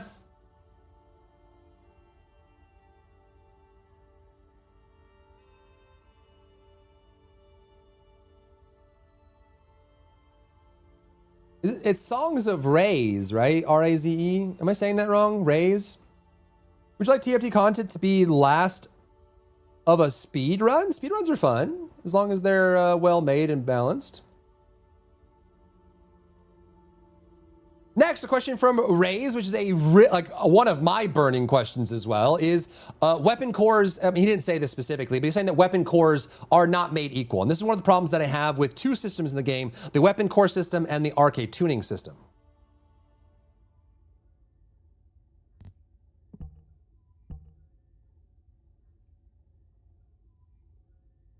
And that is, there's a lot of, with the weapon core system and the arcade tuning system, very arbitrary decisions made for you by the devs that have a drastic impact on the overall value of a weapon or arcade tuning. So for example, some weapons are really good purely because they have good core slots, right? But everyone knows that if you get there's some weapons that have 2 purple slots, which is the worst slot by far, gives you almost nothing. There's some weapons that have like 2 purple and like 1 yellow, which means 3 of their slots provide almost nothing for them in general. Same thing for arcade tuning. Like, you know, what goes in these corners, like the slots for these mutant cells are arbitrary and chosen for you by the developer, which means that when you go up here, some mutant cell slots arbitrarily are not going to be available. There are some builds that can't even use defense neutralization because the slots are different for every character. Like it might be Rutile up here and there might be Malachite, and that's chosen for you by the developers arbitrarily and locked in and can't be changed, right? So the question is,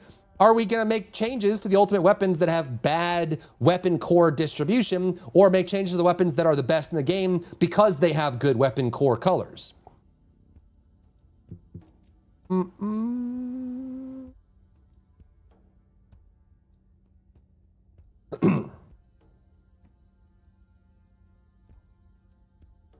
And the answer to that was they don't really plan to rework that system, and it sounds like the Transcendent weapons are not going to have weapon cores, and ultimate weapons are going to become weaker and obsolete over time. And so they probably don't plan to do that, but they did say that they're going to make changes to 2 weapons weapon core slots. So Nazastra's Devotion and Truly Deadly Arson are going to have their weapon core slots reworked to be different colors. There's going to be a lot of questions about that too. Like, what does that mean if you have a fully cored out Nazastra's Devotion and the weapon core slots change? Does that mean that your weapon can't be used until you recore it? Like, is it an invalid weapon? It's a weapon you put a lot of effort and time and resources into. Are you going to be refunded for the weapon cores you put in there? Are you going to give free resources for people that need it? How is that going to work when you change the weapon cores? But they didn't say they're not going to rework the weapon core system. They just said Nazastra's Devotion and Truly Deadly Arson are going to have their cores changed, and that was it. Going to get less ultimate weapons? You're going to need them less over time, yeah. Jumping jacks would look a lot better if he wasn't in 0G. Yeah, that's another thing, that all of the aerial builds, they need a way to slam to the ground like Harris does, right? So jumping jacks, waiting to fall before you deal damage, boom. Waiting to fall before you do damage, boom. Same thing for Hydra Pressure Bomb for Valby. Like Valby's Pressure Bomb goes way up in the air, and then she drifts down like a feather, doing no damage the entire time. But if you're playing Harris, she can go up in the air and then dive bomb and then go boom straight down to the floor.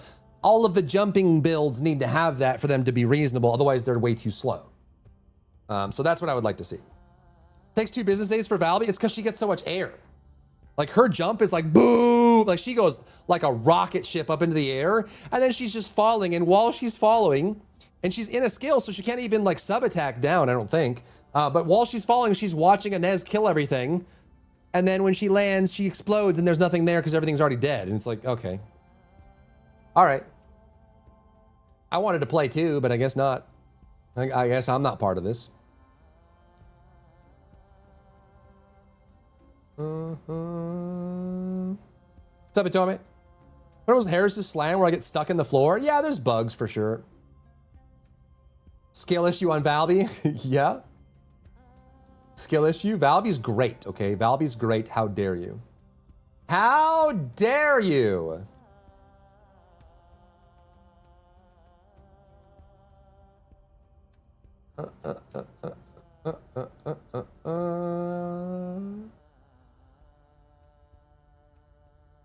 See if we can speed this up.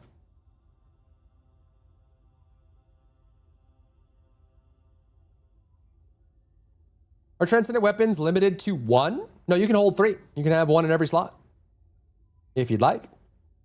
Issue momentum 2, so if you accidentally jump before you use the ability that launches you, get an extra long time to think about your decisions. Yeah, exactly. So if you like jump and then as you're falling, you do Hydro Pressure Bomb, you'll go like,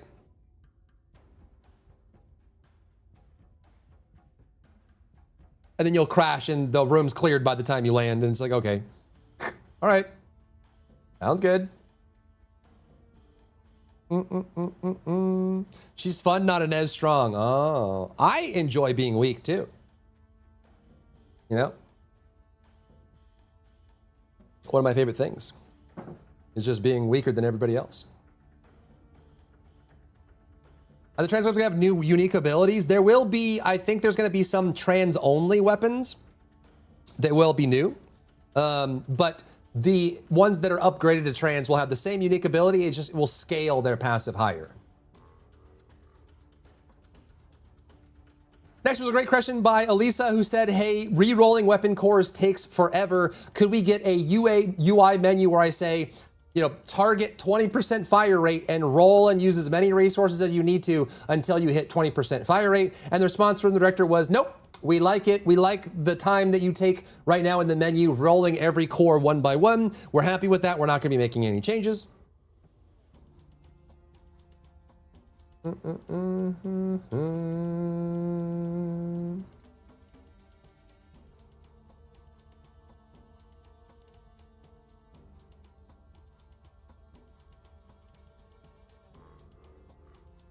Elisa also asked, will there be new melee weapons or new melee weapon types? The response was, melee weapons will be getting transcendent rarity at the end of the year. I believe it's December on the roadmap. And they also mentioned that they are currently working on a lance. So not a sword. So we have the 4 swords in the game right now, or 4 swords in the game right now. They are working on a lance, which it's not, I mean, pole arm weapons take so many forms: glaives, nodachis, spears, javelins, halberds, and lance. Lances usually are heavy and have a tapered effect that comes out, like Daya's lance. So they said there's a lance incoming, so maybe we're gonna get a big old lance that you can just poke people with, like Monster Hunter style. But that is being worked on, and transcendent melee weapons are coming as well.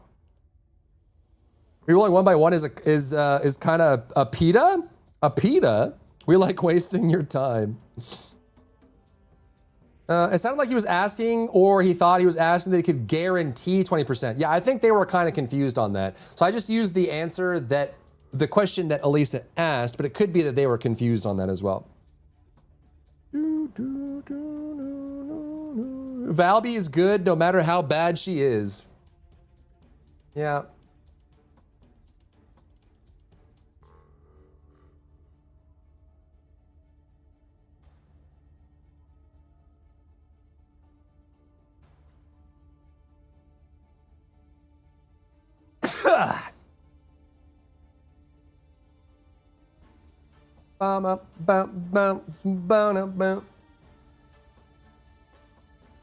Vincent asked, can we improve the quality of the transcendent weapons? And the answer was no. I wonder if they're going to want to play around with this or not. So you can imagine if like there was a quality stat on an ancestor module and when it dropped, it could never get any better. I feel like that probably would not go over well. But Sen was asking, hey, can we, once a transcendent weapon drops, which if you don't know, the quality of the transcendent weapon is a percentage or a value that increases the unique ability of that transcendent weapon. So Kingsguard Lance, it would make the turrets stronger, and Emperor's Guard Lance. So the question was, can you improve that quality stat when the transcendent weapon drops? And they said no. They want you to be farming lots of transcendent weapons over and over and over and looking for a good quality base.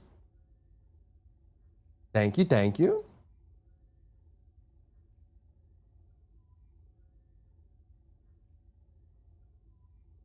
And devs won't be releasing ultimate weapons anymore, only trans ones? Probably, or it might be they'll release a new weapon that has an ultimate version and a transcendent version, because that makes you farm the ultimate version for mastery, and then it makes you farm the transcendent one endlessly to get higher power. So it does give us content. So they probably will release transcendent weapons that have an ultimate version just to give us extra things to do, I guess.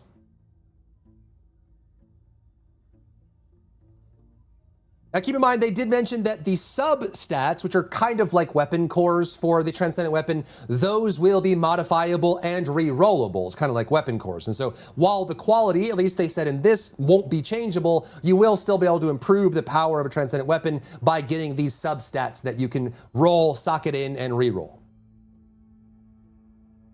Farming till your eyes bleed.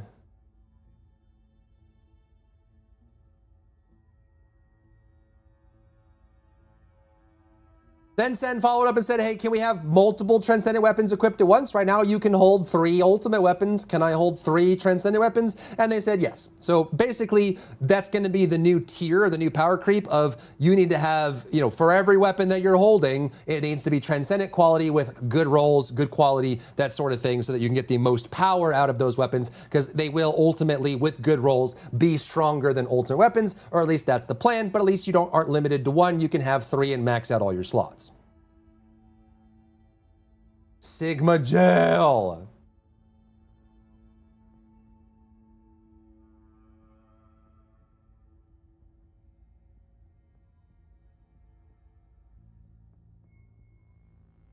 Then Elise asked, can we get more or improved non-crit modules? Because crit is back to being the king. It's better than non-crit in almost every single build option you have in the game, especially with ancestor modules in the game. So the question was, can we get more non-crit modules? And they just ignored it and moved on.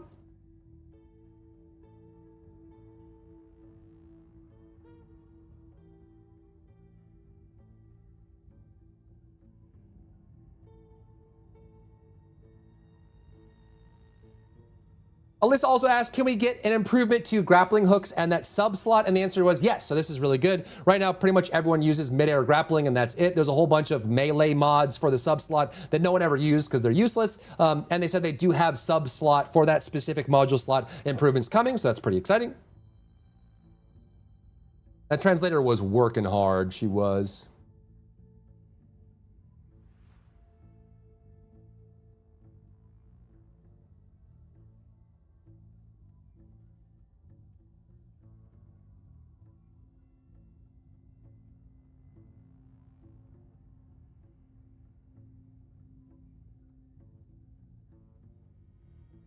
And Elisa asked a question I've had since the game came out, which is, can we get a better module system for making the builds more interesting? So one thing that I always gripe about, I'm sure if you've been watching me for a while, you've heard me say this at least once, but the way I feel the module system is right now is very one-dimensional. There are some characters that come out, like Nell and Daya, where I had a build for those characters in 4 minutes because they were a crit character, so they got 4 crit modules, and they were a cooldown character, so they got 4 cooldown modules, and they did range, and then they did HP, and now all 10 slots are filled up because there's no other choices. You have to have the 3 or 4 for crit. You have to have the 3 or 4 cooldown, and that takes almost all of your module slots off the board, and it's kind of chosen for you. You don't really have a lot of flexibility with choosing your modules in that way. So the question was, can we get more module variety? And this one could have been a mistranslation. The language barrier is there, so keep that in mind. But the response from the lead content designer was, we plan to reduce the cooldown cap, which, I mean, I guess if they reworked cooldowns, this could help solve that problem as an example, right? If they reworked crit, if they reworked cooldowns, if they reworked some of those stats, they could alleviate that problem. But, and again, this could have been a translation thing, but he said, we plan to reduce the cooldown cap. That as a singular change to me is very concerning, because there are a lot of characters like Daya, for example, that needs exactly minus 90% cooldown reduction to be remotely viable. There are some builds like the Freyna unique weapon build. Her unique weapon has like a massive cooldown, like 2-minute cooldown on the ability, which means that if you don't have maximum cooldown reduction, you can't really ever use the unique weapon. And so just simply reducing the cooldown cap would mean that you would free up module slots for other slots, but it also realistically would mean that you would make a lot of builds obsolete or very weak because you took away their cooldown, or it would just mean that people would have to make up for that with their ancestor module to get it there. So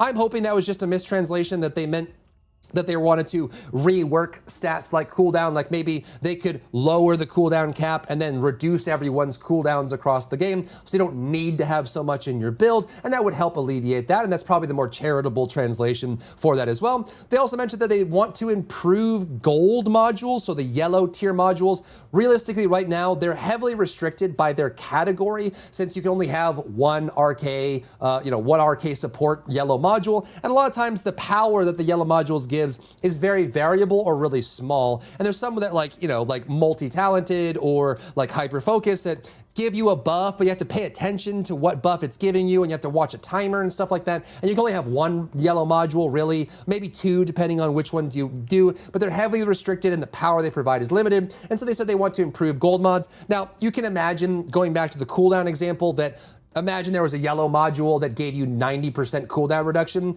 That would obviously open up more module slots, because then you could get your max cooldown from one yellow module, and then you could remove your focus modules, take away nimble, take away MP conversion, and all of a sudden you have more slots to play with. So that could be another way to help with that as well.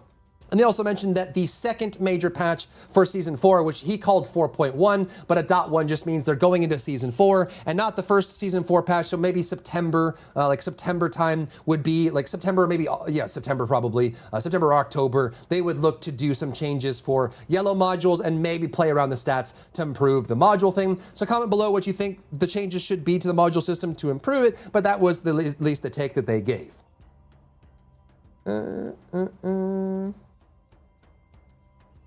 Talking about the balance of the game, because that's how much the gooning is taking over. Seems like it kind of has. Seems like it's going to be an inventory nightmare, constantly trying to keep track of what's worth keeping, what can be deleted, especially the limited inventory space if you don't spend money to expand it. That's big bloody, and I'm surprised that never came up. You think about it right now, like your ancestor module inventory cap is constrained, but right now there's one of every ultimate weapon and you don't get any more.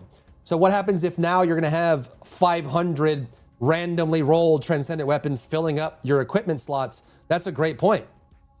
That's going to put a lot of stress on that inventory. If you have 10 different versions of Emperor's Guard Lance that all have different stat rolls on them that you want to hold on to, they're probably going to have to increase the equipment slots, but equipment slots are shared between weapons, modules, and reactors. So as they add, new external components, new characters that need reactors, and transcendent weapons, that's going to put a lot of strain on the inventory. That's a great point. If they want to remove the inversion cooldown on cooldown reduction, should be fine, but that's probably not on the board. Yeah, they could. Or they could just roll it into the characters. Have you gotten to when they asked about male versus female favoritism? They mentioned it briefly. I don't think they gave like a really good answer on that, personally.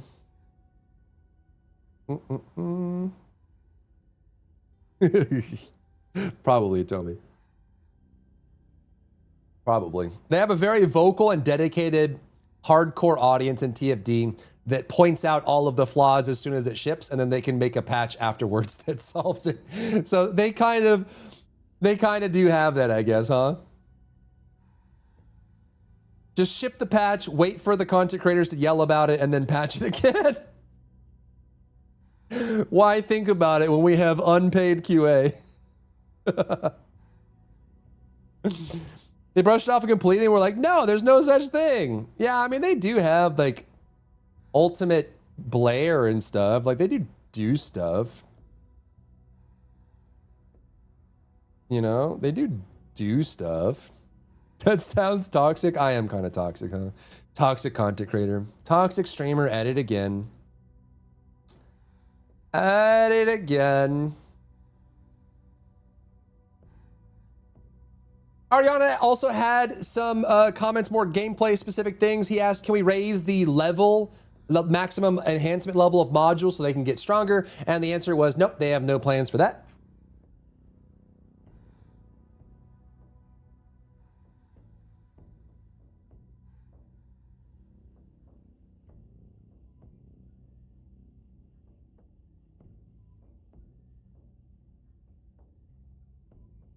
He also asked, can we get trigger modules that aren't based on just damage? Like almost all of the trigger modules in the game do a thing that deals damage. They spawn a field that does damage, or they do a thing that does damage, or they attack and deal damage, or it does a pulsing poison field that does damage. So basically all the trigger modules in the game focus on dealing damage. So his point was, can we get some that may not necessarily do that? Like maybe there are more utility focused trigger modules in the game. And the response was, we'll consider it.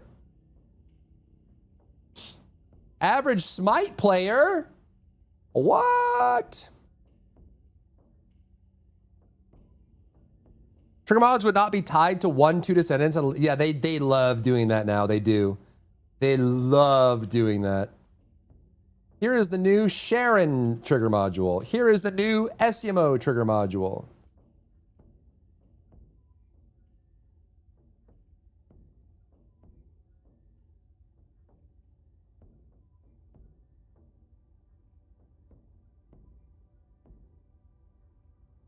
Another interesting question Seven brought up, which was, can we not do element transforming trigger modules? And this is actually kind of an interesting discussion. They didn't walk away with a solution or an answer here, but you can think about this for yourself. So what Seven is talking about here is, like, for example, when we had current bonding added to the game. Current bonding, a trigger module that deals your reactor's damage to the target. And with the advent of modules like that, it meant that non-electric characters could do electric damage as part of that, right? And he was saying that that can cause problems because why is Luna doing more electric damage than Bunny or Inez, right? Why, like, that seems kind of weird, and they're breaking out of the mold. And I kind of expected them to say, okay, maybe we can think about that sort of thing, but they actually did go into an interesting discussion here, which was, their point was a gun-based descendant can change elements freely, right? So if you're running a Serena or a Glay that's a true gun descendant, not the hybrids that we've seen, but a true gun descendant, you can change elements all you want. You can run Executor if you need to do damage. You can run Fallen Hope. You can run Hive Master. You can run Restored Relic. You can change elements all you want all day long because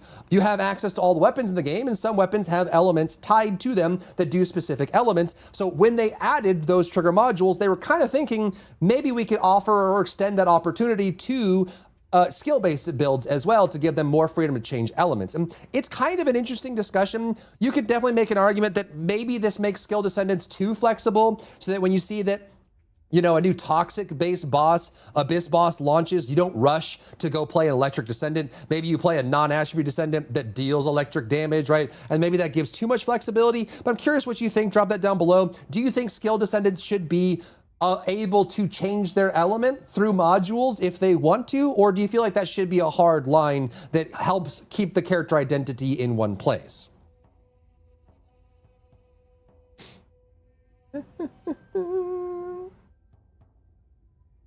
Emotionally, we're gonna get big mad. Oh God.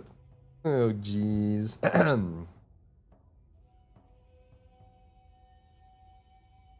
is a long video, chat. QnA man's got his work cut out for him, huh? Watch this video get like 1,000 views. Spent 2 days working on it. Bloody, thank you for the pride. Thanks for the support. Enjoy the icon, the emotes, and the ad-free experience for 30 days. We love being ad-free on Twitch. We love it. We love it.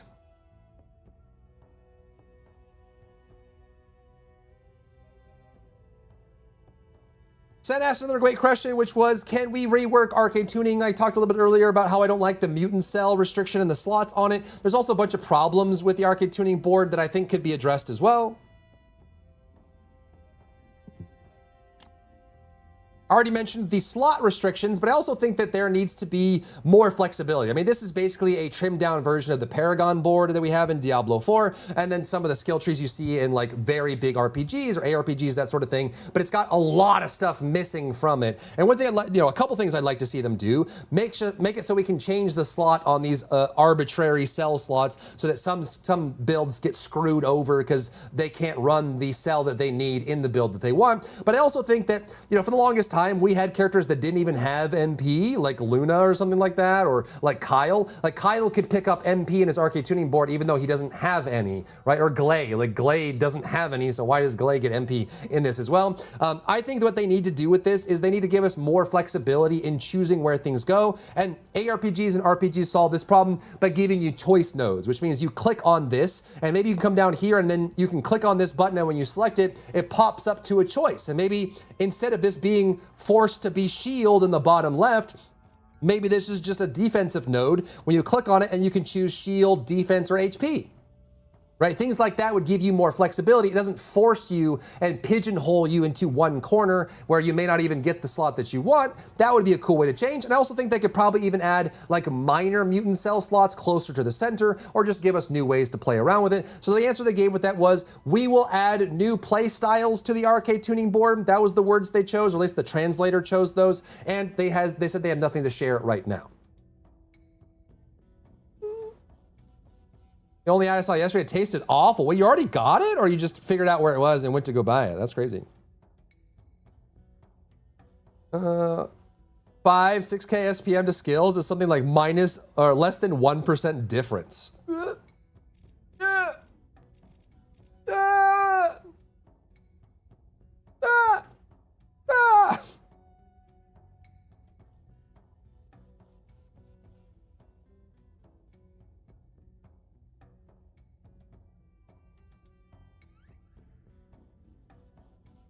Moving on to cosmetics, this was a pretty big category and super fun as well. And they were just talking a lot about the skin system, dye system, color system, skin pricing, and all that stuff. So let's just rapid fire some of the responses they had for cosmetics. The first thing that LBG asked was, can we get cheaper skins or maybe more skin tiers, right? We have purple, and then we have like the 750, and then we have like the 1200s or whatever, and then it goes up to like the $100 skins or whatever. But could we get some blue, lower tier qualities or more pricing changes and things like that? So can we get some cheaper skins? And the answer was no.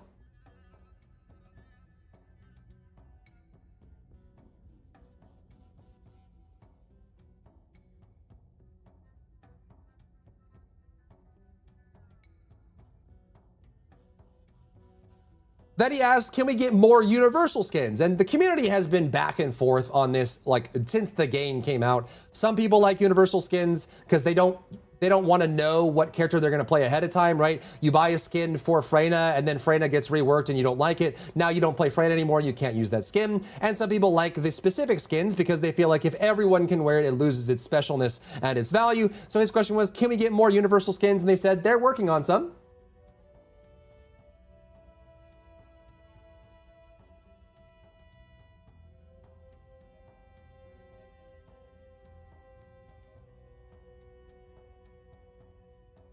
Another question, which was a great one, which is, can we get more head skins? I'm the kind of person that, like, I would literally just buy hairstyles instead of the whole skin. They keep the skins as one pack. Sometimes they'll sell individual heads or give us through events, and you get makeup and stuff like that, but usually you have to buy the entire skin to get the headpiece. In a lot of cases, there are some skins that I would only want the headpiece. I don't care about the skin at all. So the question was, can we get more head skins? And the response was a kind of maybe.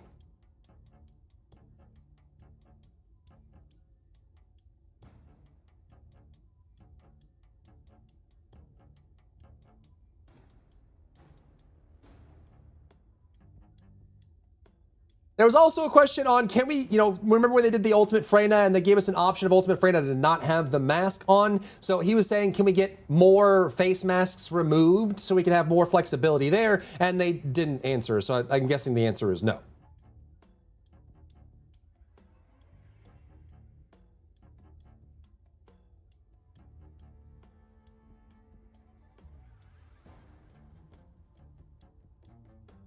The natural segue to that one is, can we get more evolving skins? Because they have not done one in quite a while, and then a lot of them were very cool. I think the problem with the evolving skins is the price didn't match the value return, so it was a much more expensive skin for them to make, but also no one wanted to buy it because the price was way out of line. Also, some of the skins, like the Valby evolving skin, all of the variants were very similar together, and so there's definitely some questions on whether that's there. So the question was, can we get more evolving skins? And the answer was no, we're not planning to do any more evolving skins. I'm guessing the value proposition didn't make sense for them. They couldn't justify the extra cost, which, to be fair, a lot of the evolving skins were just minor changes on one format. I can't imagine it was that much more expensive to make an evolving skin, but obviously it's extra work and things to put into it. But they did say that they are working on more customizable skins.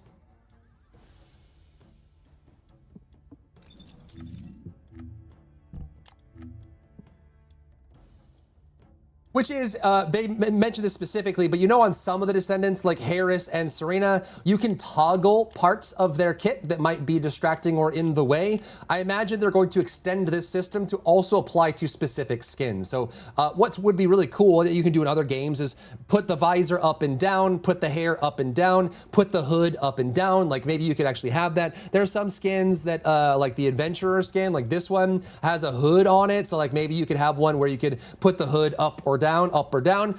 They're working on customizable skins that are like that. They don't have anything to share right now, but they are working on it, so you can look forward to that. We'll look into it. We'll look into it. We'll look into it. Split skin slots would make bank. I agree. Who's the best character for bounty missions? Depends on the element. They'd sell if the evolving skins would mean stripping down parts of this skin. True.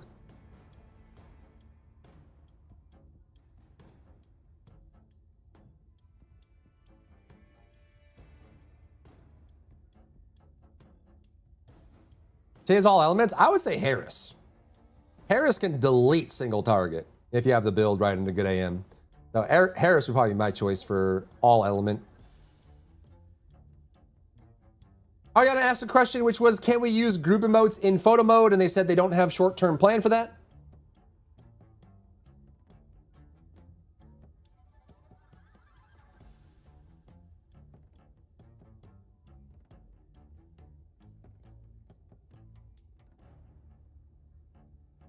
He also asked, can we get a toggleable option for accessories on hair? So maybe there's like a hair clip or like an eye patch, or there's like a headband or something, or the bunny ears on the casino skins. Can we get a toggleable option to turn that on and off? And the response was, it'll be a skin by skin basis.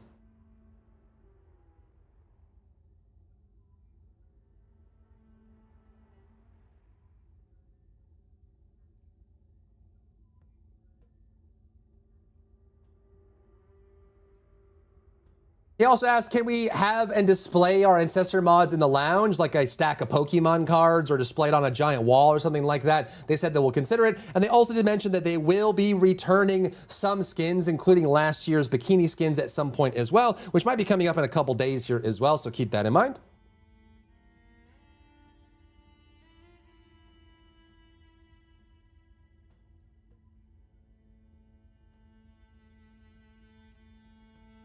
Sen asked if we can get gifting in the game. So can I gift a friend caliber? Can I gift a friend a skin that is in the game? And the answer was no short-term plan. Just like the trading system, gifting is an avenue for abuse for RMTers and bots and scammers. So they could, they can get a hold of some caliber, gift that caliber to another account to remove the trace, right? Of like that sort of thing. It puts extra effort, an extra strain on customer service to keep up with that. So they have no short-term plan of adding gifting, though it would be really cool.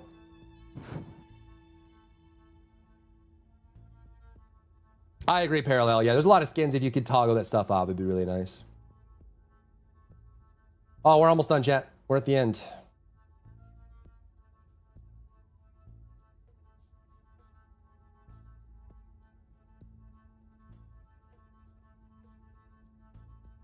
Then Elisa asked, could we get more gameplay earnable skins or free skins? And their answer was they will continue doing some free skins in the events and the login rewards, and they also will continue doing Abyss skins. So at some point when they add another Abyss boss, they haven't done that for a while. They kind of added the ones they have, and now they're just rotating the existing ones. But if they do add another Abyss boss, when they do add another Abyss boss, that will come with new gameplay earnable skins.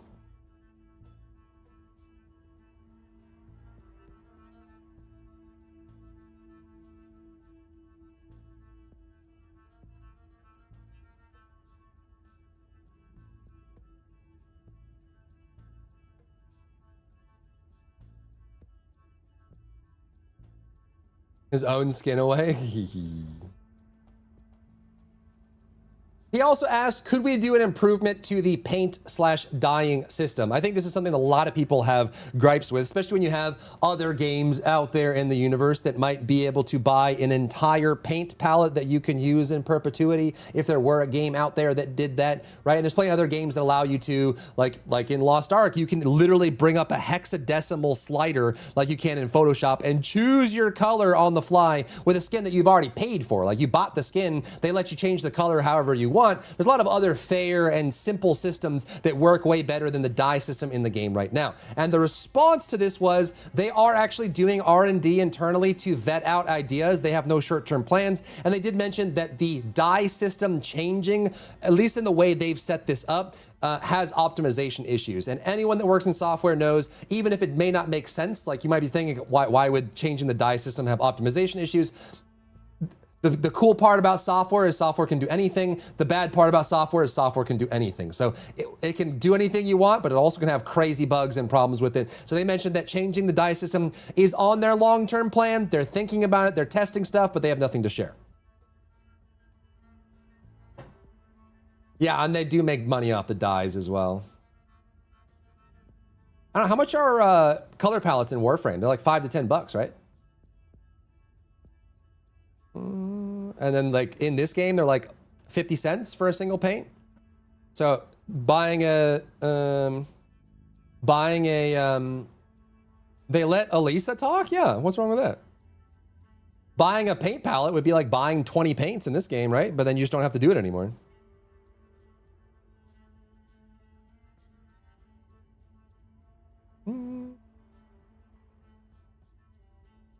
Over 50? They did have dyes in Destiny. A lot of games have dyes and stuff like that. They do. I would love like the Lost Ark system. Lost Ark, if anyone played Lost Ark, you would buy a skin and they were pretty expensive. They're like 10 to 25 bucks or something to get a skin in Lost Ark. But once you had the skin, you could actually bring up, like in Photoshop, no joke, you could bring up one of these in game. And you could just woo, woo, woo, woo, woo, woo, as much as you wanted. Infinitely. Crazy, right? You could literally do hue, value, everything. You could just do this in Lost Ark. It's crazy. Imagine that in TFD. Imagine you could go into TFD and be like, maybe I want green. No, I want that green. Wait, no, I want yellow. Maybe like a dark yellow. No, let's go black. No, let's go white. Oh, man. Imagine.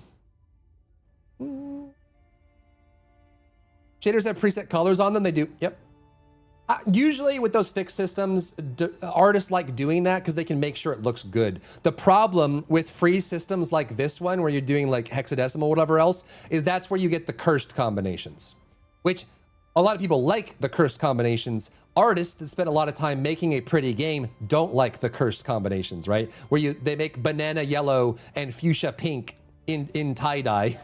And it looks like the goofiest, stupidest looking thing ever. There are a lot of artists, professional artists in game development that hate it when they let you do that because it ruins all the work they put in, you know?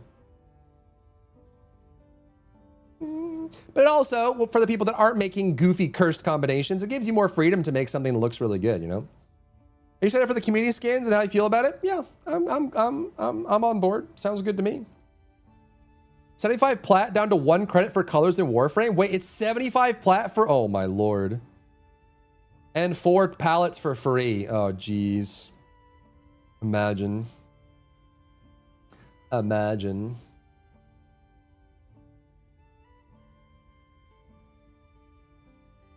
Then and Elisa, he just went out and said it. He said it. He said it. He probably got canceled for it, but he said it. He asked, can we get more skins with more clothing on? He said it out loud on the broadcast. And the response from the developers was, in short form, the way that the creative director, the toe guy who smiles when they talk about feet, he said, when a skin concept has less exposure, he said that both internally and externally outside the studio, that skin gets less hype, which means they don't like making skins that have less exposure. So that is the answer from the creative director.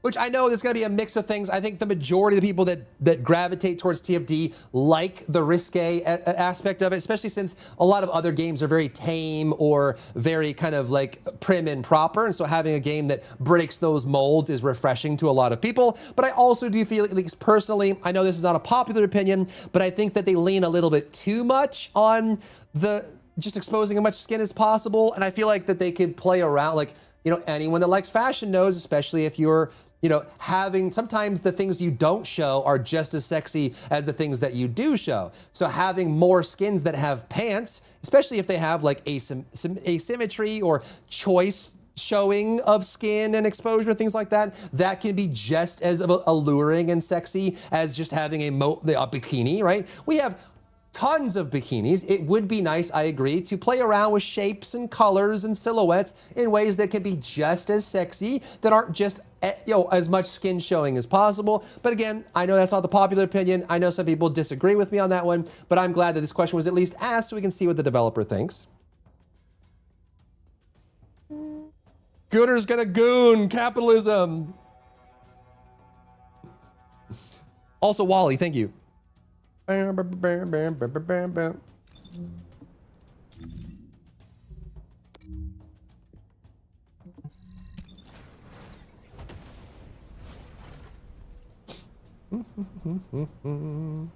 Bro, as for pants, CD wants every female to be Pookie Pig. I'm just saying, man, like, you know, like the Evangelion skins,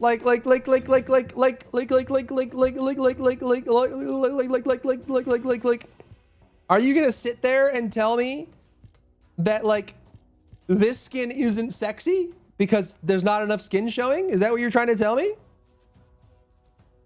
That clothing can't be sexy?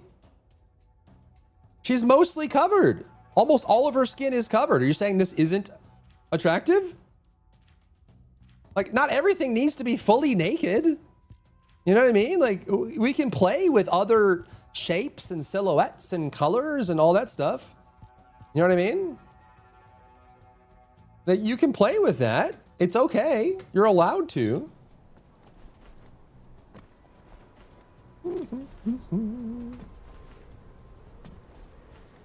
You are allowed to do that.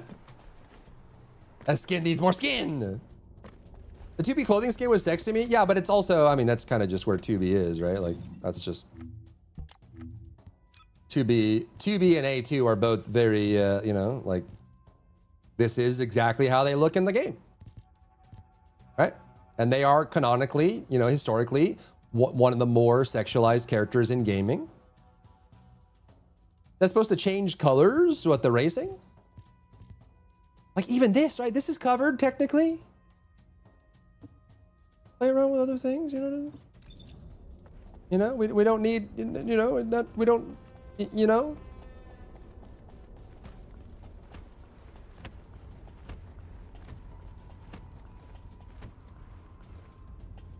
Show this at screenshots. Oh, did you screen cap some palettes? Yeah. How much are these? Like 75 plat or something? And you get like the full range of hues and values and levels, and you get like the whole thing. 57 different palettes. That's crazy, bro. Yeah, each one of these is a single paint in TFD.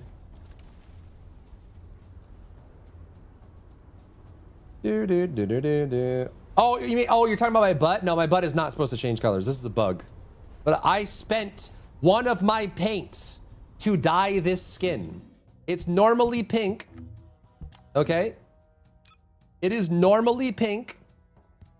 I spent my own paint, many of them, to dye this skin, okay? And it's bugged and it turns pink when I jump. So am I gonna spend another one of my paints to fix the bug? No, I'm not. Now I just turn pink when I jump. It's just a fact. It's a given circumstance. My butt turns fuchsia when I am airborne. That's just how it is. I'm not gonna spend another paint to fix it.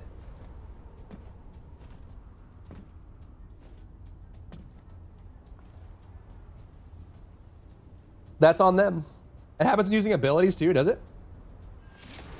No, I don't think so. It's only in the air, I think. It's only when I'm airborne. It's gotta be something to do with Serena's passive or something. You're here for it? You like the pink butt? Yeah, you like that? You like that? Yeah? Is that what you like?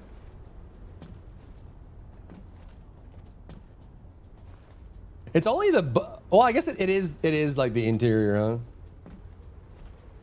Say if I plan is $5 if you don't have a discount. Okay, so it's $5 for what, like 25, 30 different paints that you keep forever? Yeah, that's crazy. It's underlining your ride. It is. I ain't fixing it. It's underlighting for your ride? Yeah, true. Well, oh yeah, it does. It does when I'm in the air. Anytime my character's airborne, it turns pink.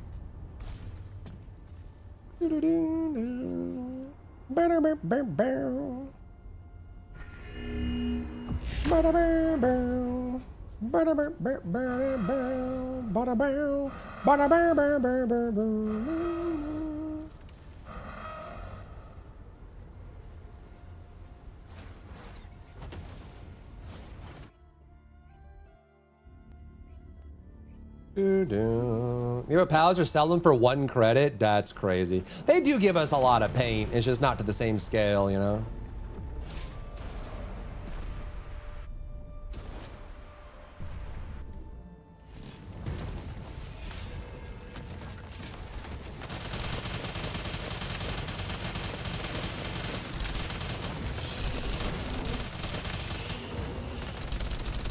No, I hate that all his weak points are on the front.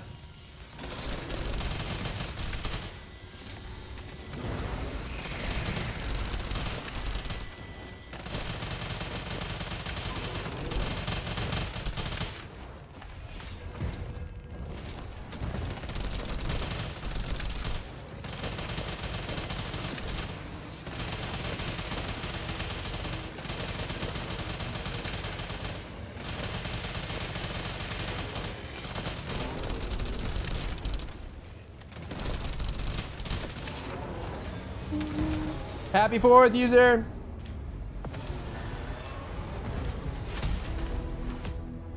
People already forgot that the game survived for more than a year just because of the Gunner skins. Yes, that is true.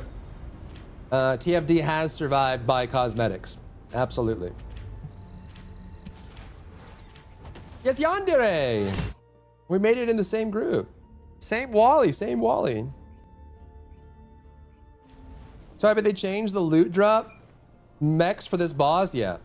550 million, nice. Pink butt gave you pink eye. Are you trying to shove your face into this butt? Is that what you're trying to do? You saw me in Axion too? Small world. Is this what you like? Is this what you're after?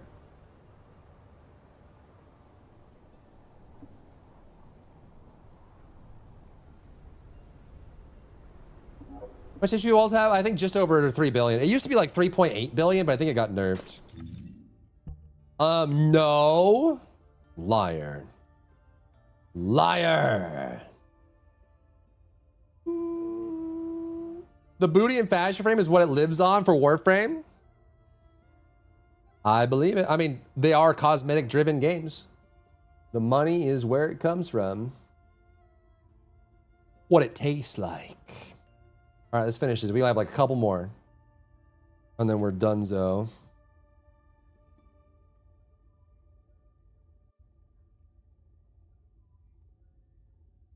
question that Sen asked, which I kind of debated on whether this should be in here or not, but I guess it's probably better if people know. The question was, the trailer for Season 4 shows Albion being invaded, and I'm just going to phrase it this way. Will there be a new hub for the Descendants? And the answer was no. So obviously that's a bit of a spoiler. Hopefully that doesn't upset anybody, but there will not be a new hub for Season 4. We don't know what's going to happen as part of the story, but Albion will not be wiped off the map is the answer.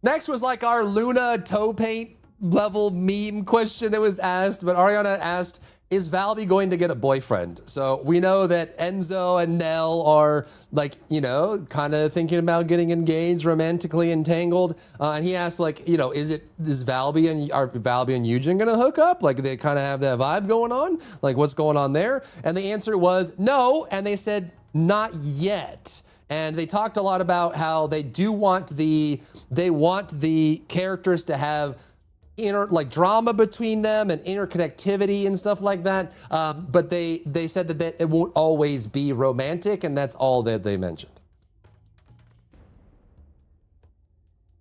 Is Valby gonna get a boyfriend? That's what he was asking. What do you want from me?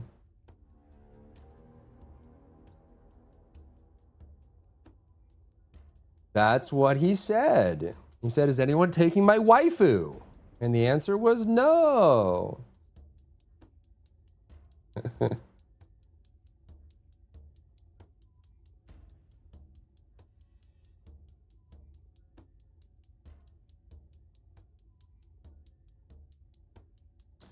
He was really asking if he could be her boyfriend. Exactly. Listen, it is a game full of conventionally attractive characters. I can totally see the sentiment that if these characters actually were real, like say you were at Starbucks or the grocery store and a real life Valby or Serena or Daya walked up to you and said, hey, I think you're attractive. Will you go out with me? I can see the sentiment that there are people that would say yes, obviously.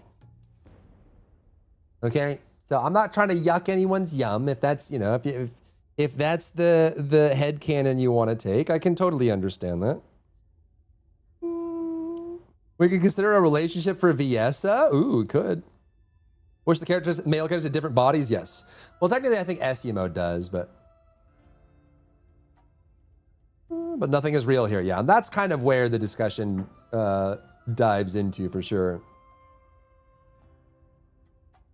The next question by Seven was a great one, and one I think that they would benefit on greatly. And I think this one actually got lost in translation a little bit, or maybe he just didn't want to answer the question. So Seven said, can we get more public playtests? We got a demo and early access to the launch of Season 3 with Axion Planes, but they have never done that since. And most live service online games have a public test realm, a PTR, PTS, PTB, whatever you want to call it. In development, we call it a staging environment. So it is an environment that we branch from development, dev, and we put it in the staging environment to move things. Because this does a lot of things. One, it allows players to test things out. They can try modules, they can try builds. We would have caught a lot of problems that the game had before the patch went live. We would have caught current bonding. We would have caught the Glay problem. We would have caught the Inez problem if players could play the public test server or whatever. But also in software development, anytime you move a build from one environment to another,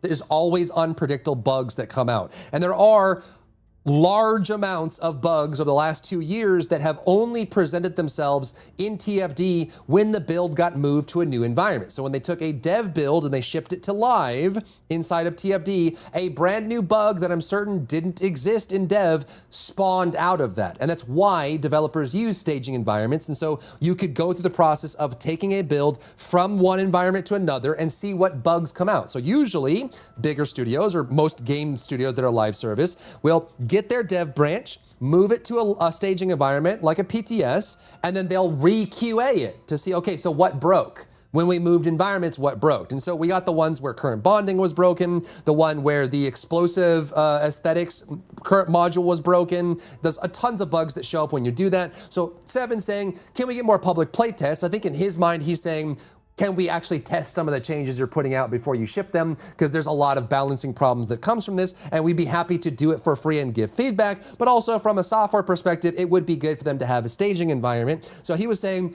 can we get more public playtests? And the answer from the creative director was, no, we're not planning to do that. And his response was a very generic, we plan to add more QA internally, that sort of thing. I don't think Seven, who is a competitive-minded player, was asking, can you fix more bugs? I think he was asking, can we get access to the builds before you ship them so that we can give feedback on their relevancy inside of the game, because we know the game really well, which I think would go a long way to make the game better overall for multiple reasons that we just listed. But the response to the creative director was, nope, we're not planning any more public tests. We're not planning on getting a test realm or test server or staging environment. We're just gonna do more QA internally. So there's your answer there.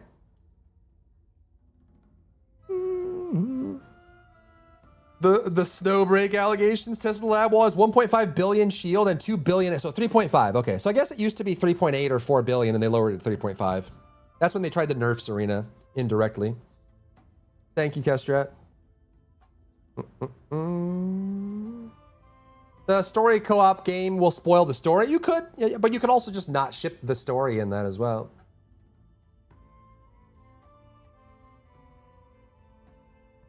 Oh, no, no, no, no, no.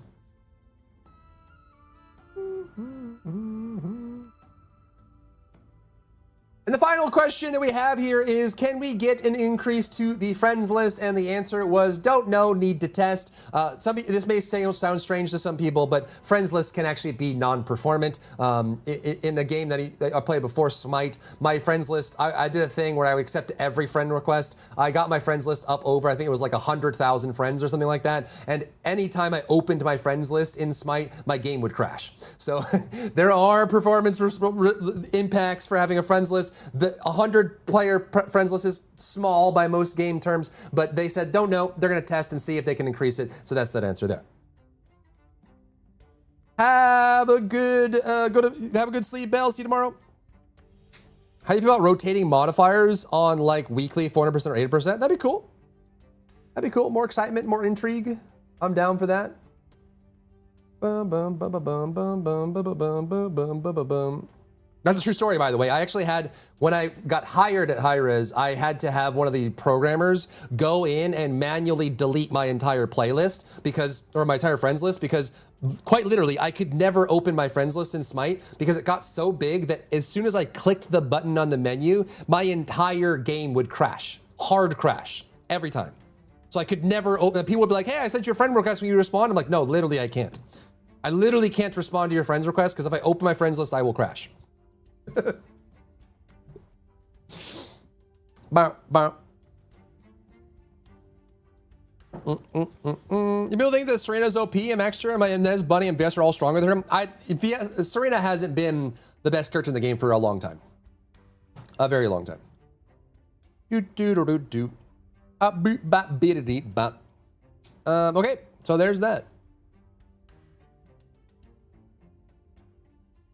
So there's the whole Q&A. I tried to make it as short as possible and just kind of stitch it together. So hopefully this video doesn't turn out to be too long, but obviously I think it's going to be a little bit easier than the bouncing around and the chaos that we had for the Q&A. And obviously it's overall shorter than the total Q&A. So hopefully this was interesting for you, a little summation of what's going on. Let me know what your thoughts are. And also if there are other questions that you wish were asked to the developers during this broadcast, put those down in the comments below. I am in Georgia, yep. I am. What role did you have when you worked on Smite? Community manager, game designer.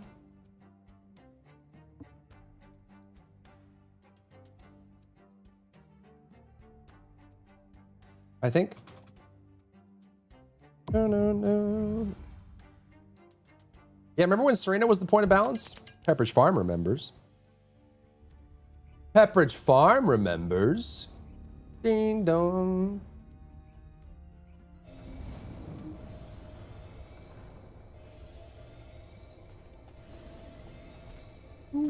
Hope the push more this job idea they have.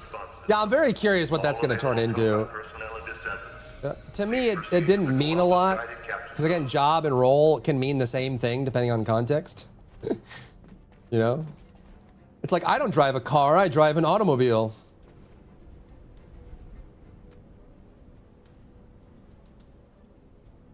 Oh. If there's something you need, you'll need to pay. Okay. Sure. I don't fly a plane, I fly an aircraft.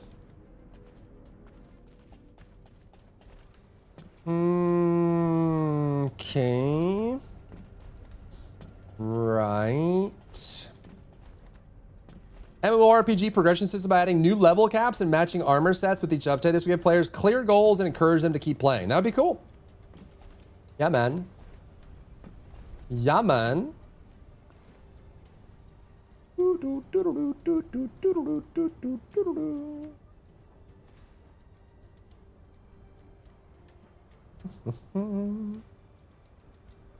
Nerfing all the gun bills and then give everyone a gun bill like that's gonna fix it. They kind of have been moving that way. We'll see. We shall see. Remember when TFD tried to do puzzles in dungeons? Yeah, but the community hated it. They were so anti-puzzle, it's crazy. It's crazy. So it's far from being the point of balance now, and just to use the cell skins will push the devs buffer again. They do like giving Serena skins, they do. I hate it too, yeah. There's a lot of people that did not like having mechanics, you know. I don't want peanut butter in my chocolate. Get it out of my game, or else.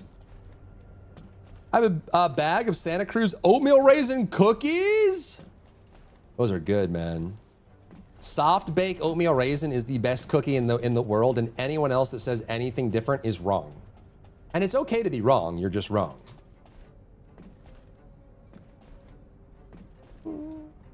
A Destiny route with the puzzles? They could. I mean, there's a lot of really cool raids in Destiny. Serena's very strong. I think she's a solid A tier.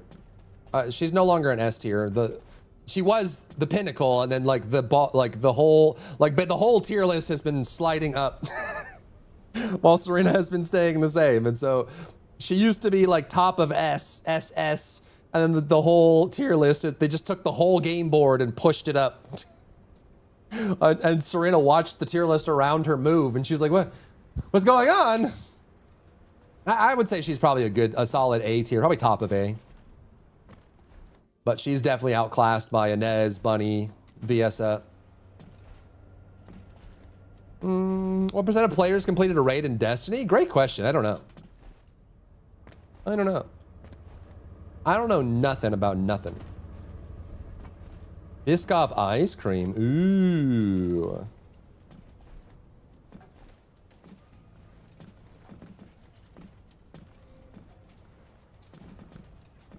Jumbo Death soft baked oatmeal raisin cookies from the mall's cookie stores were dangerous, dude. Put a little cinnamon in that too. Oh my God. I could eat those by the sleeve. Like a wood chipper, just funnel them in. Until I died of diabetes. 1 in 4 players complete raids on average. 1 in 4, 25%. Is that like ever or like on launch?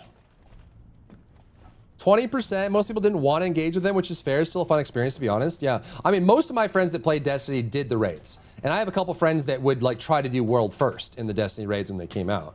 So like, at least from like my sphere of influence, right? It was very raid centric. And I'm also a big raider in all MMOs. I just didn't play a lot of Destiny, but you know, I'm a huge raider, PvEer, Mythic Pluser, you know, Ultimate Savage, that kind of player. So for me, if I did play a lot of Destiny, I would definitely be doing the raids. Final shape, less than 7% completed a raid. 7%? That's crazy. She can heal herself and her build path is much easier with HP scaling. Yep, it's true. Remarks on her selling potential will force the devs to buffer again. They will buffer again. The reworks will continue until morale improves is the answer.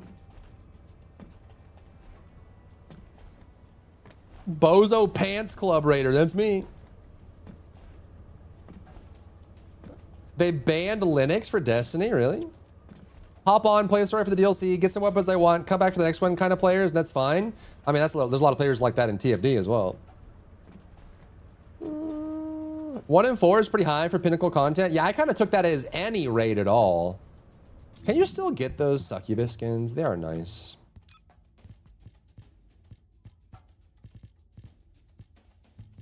No, these are nice. Like everyone gets to be Valby basically. But they're gone. And they have cool horns too.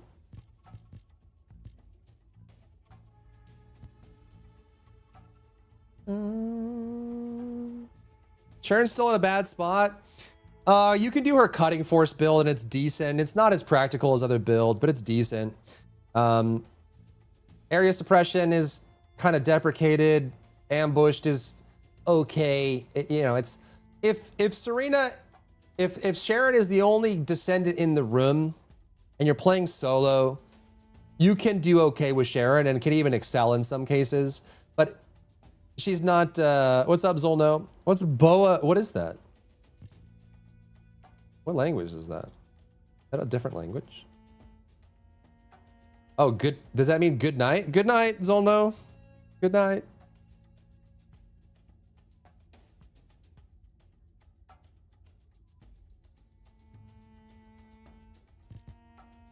Good night. Good night, Zolno.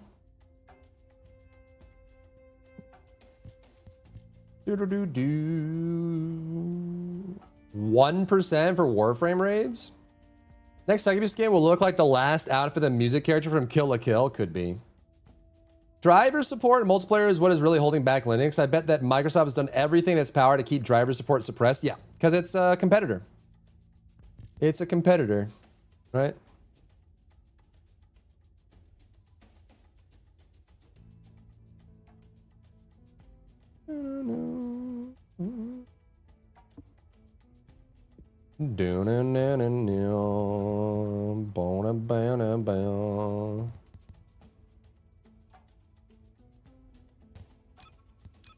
Didn't even get that, did you? This is Daya's best skin by far. It's not even close. Literally, like it's like not even close. This one just wins. It's the best. You don't like the eye patch? Yeah, well, I guess I wish you could toggle it or something. This one's like too generic. This one's like out there, dude. See, this one's covered up. See? I don't know, equestrian Daya. Actually, you know what we could do? You could do this. Oh. Oh, damn. Even do that too. Damn. The drip. The drip. You know that head with the head from the BP? Ooh, is that what this is? Bio channel? Oh, is this the... How did I not get that? Wait, I have this. Did I not get the hair? What a slacker. I didn't get the hair, I guess. The bio channel. Oh no, that was this. That's this. This is just like a blue, I guess. I see. This was this one. I see. I think Daya has some of the best eyes in the game. I wish in real life we could get like eyes with contrasting gradients like this. It's like blue on the outside, red on the inside, and then like a yellow gradient going in between. It's so interesting. You're just gonna die looks great, but she's developed tribe, but she's fully clothed. That's all I'm saying, bro. I'm saying. If this was like if this was like every other TFD skin, she would just be in panties. But I'm saying, that's what I'm saying, dude. Sometimes more is better. Sometimes it's the things that you don't show. You know? Not everything needs to be a bikini. Not everything in the game needs to look like this. That's all I'm saying, bro. You know what I mean? You know what I'm saying? Where's the booba? It's on screen. What do you mean? What do you mean, bro? What are you talking about, bro? Right here. Is this what you want? This is what you want? Is this what you're after? Is this what you're looking for? Is that what you want? This is what you want? No. You will get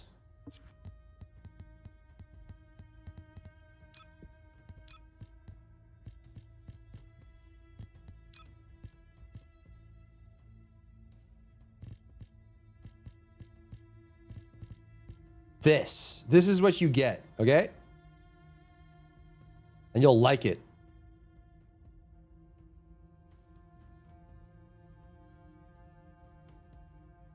Horrible physics. I think it's just because the way they apply the impulse outside of normal gameplay is very janky. It is. It's true. And this isn't even the highest setting. It gets even worse than that. True and real. I don't like Corn Panda. Well, you're gonna get it. You're gonna get Corn Panda and you're gonna like Corn Panda, okay? Never seen the fencing skin in any of my lobbies ever? Really? I guess it's the wrong audience for that. This is the wrong audience. I like the neckline. The neckline's cool. The side zipper pulled open a little bit, you know? Actually, this looks kind of fire with the blonde hair. I'd rock this.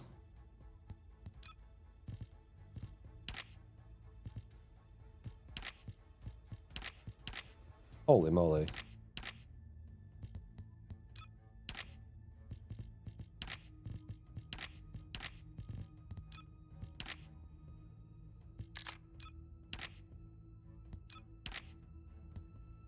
You know what I'm saying? Pretty fire. Corn Panda can't hurt you? Yes, he can. Yes, he can. And he will. Who is that generic? What? What do you mean? How dare you? The burger skin is on the way. It's true. Be prepared for the burger skin. Be prepared. Warframe deleted raids and they said they were told they were too hard for the community. For dynamic motion toggle, it's strong or off. This one's medium. And even this is a bit ridiculous.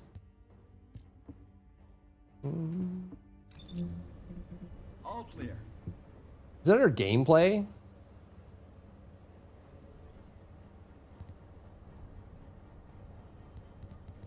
What do they call it? They call it dynamic motion. Is that what it's called? Is this under gameplay?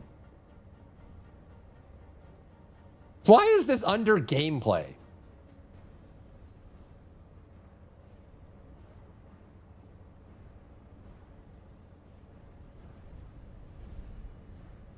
Why is this under gameplay?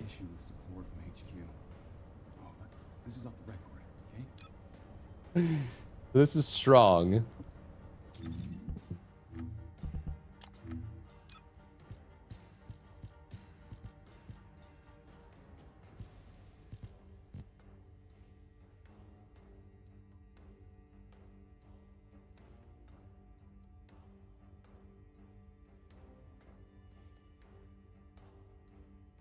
Some goofy level physics, bro. It is gameplay. The jiggle impact the screen that causes impact on your... Right. Right. Right.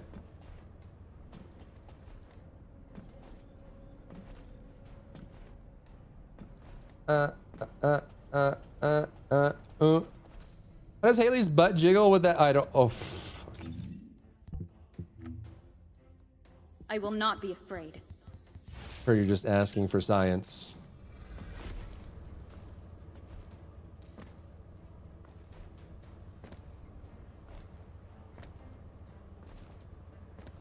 I don't know if it does.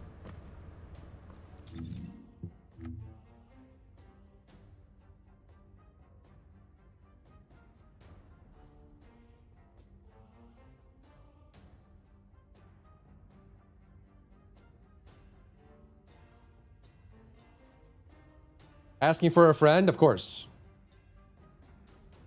Of course, it's for a friend.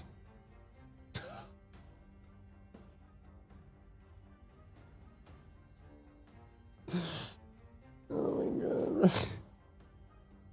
Jesus.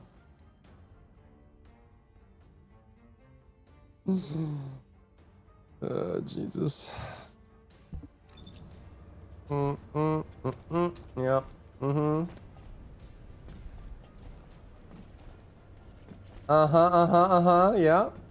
Yeah. Yep.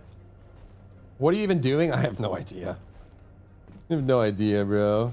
This is important work done by important people. Healthier onslaught by gun. Valve animations were frozen, but I could still roll only forward. Real? That's weird. Put it in for the blooper reels. Yeah, exactly. For the bloopers. The bloopers. I'm that important people, huh? Did you do a sponsor today? No, I didn't. I was gonna do woo-wah as well. We ended up talking about movies and stuff. Dinky dong. My allergies are going crazy. This is art. It is art.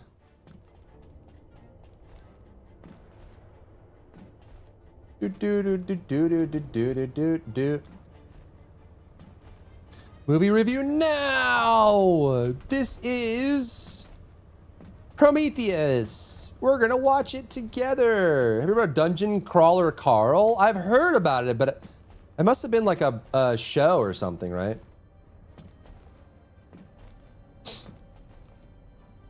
More Forma than one a day?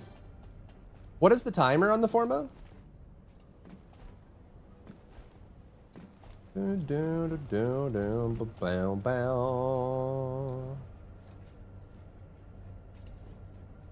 Giga mega giga mega? Mega giga mega giga? Giga mega giga mega? Mega giga giga giga giga giga giga? Bum bum bum bum.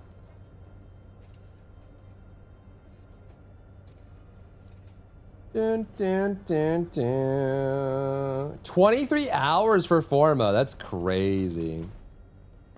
Yeah, but then one Forma isn't $14 in the shop, so trade-off. Godspeed, losing. Sleep well. Oh, it's a book series. Dungeon Crawler Carl. No, I haven't. I have not heard of the word or the bird.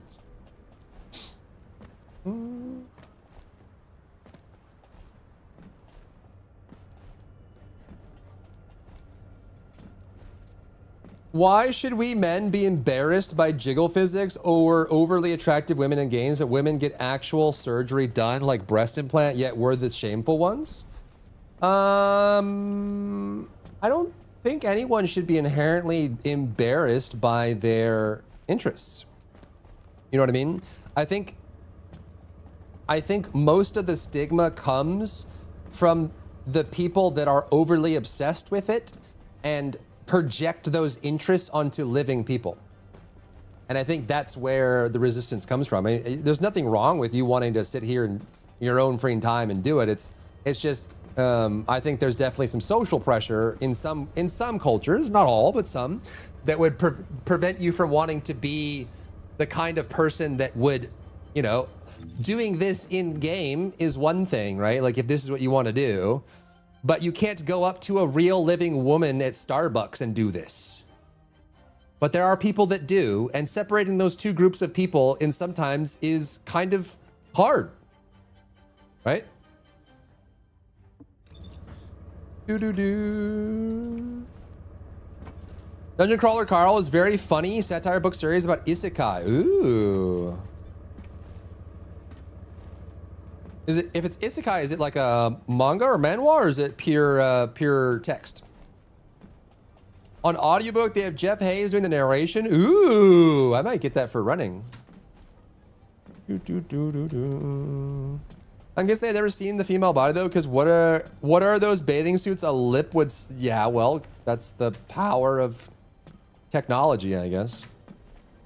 I don't really think cosmetic surgery looks good. I think it's a waste on their money, and they need to be told they're way better looking all natural. Right, but like, again, it's personal preference, right? Like there's some people that do like that. And also the things that people do to their bodies is entirely their own purview. It's their body, right? Like someone wants to get plastic surgery because it helps them be be and look the way that they find most comfortable, then there's nothing wrong with that, right? And there are plenty of things that go the other way too. Like I have a friend that she got a breast reduction.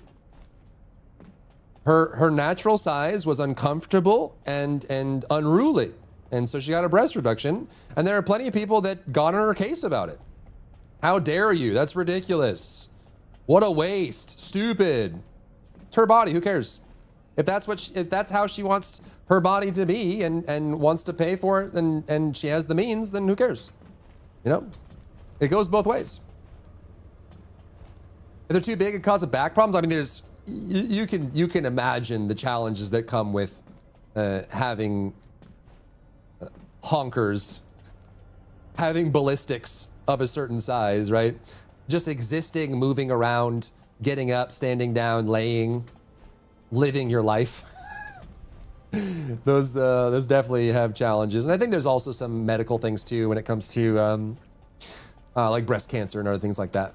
So, yep. Your dog's name is my name? Oh, you're Sloan? Nice.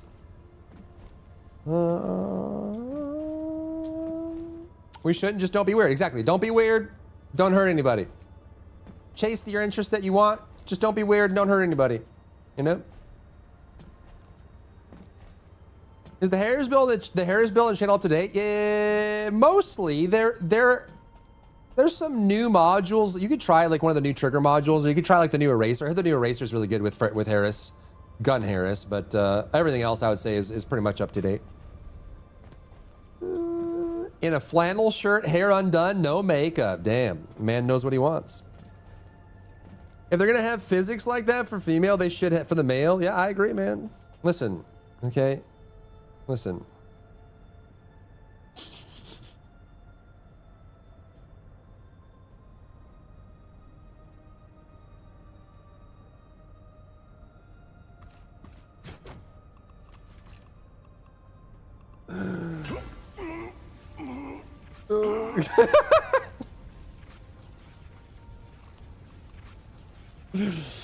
That's America's ass right there.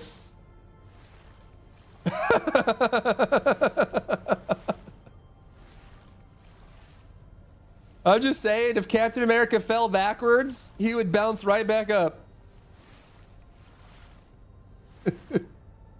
He's got a divining rod in the front to help locate the enemies. It allows him to find enemy players.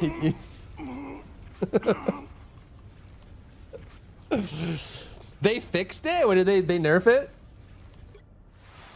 Yeah, them cheeks and etc. Exactly. Listen, you can't accuse Marvel Rivals of not being equal opportunity, okay?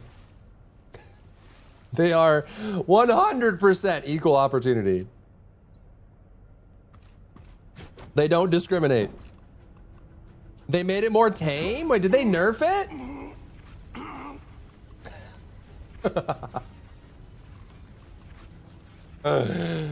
That is so funny, bro. I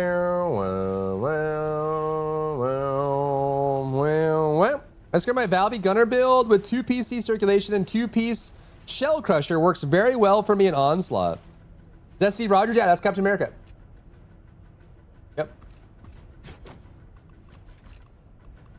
The sub banned the Gooner post because of it? Hey man, good. Let it grow. Let it. That was a poor choice of words. Let that discourse continue. Let the conversation evolve.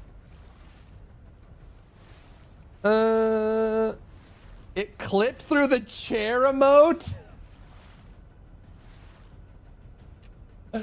Oh, so they had other emotes where this was clipping, I see. What is he doing, that animation?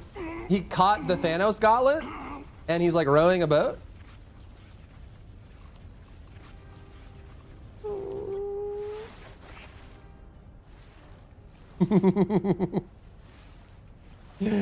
You haven't seen this, Hoy? Yeah, this is they have like some Venom skins that do this as well. Like they are very much equal opportunity over there.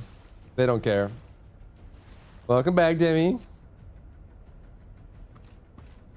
Yes, sir. They are definitely equal opportunity. Indubitably. Ooh, I posted a link to the thread in Internet Drama. What thread? Huh? Oh, like where they're removing it?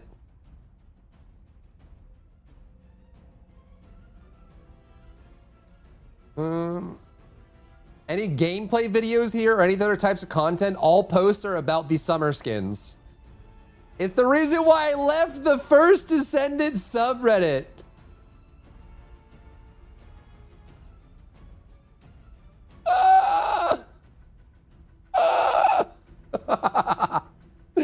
First post.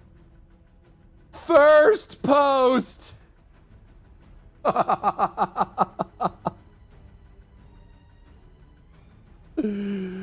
Oh my god, bro. He's so right.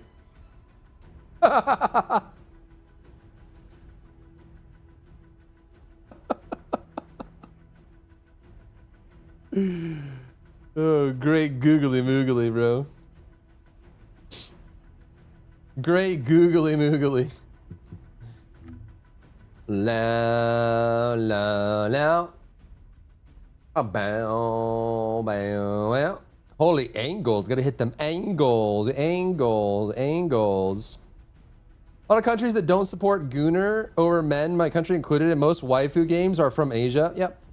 I mean, every culture has its perspectives. Every culture has its wishes, desires, and interests and all that stuff. And there's nothing inherently wrong with any of that.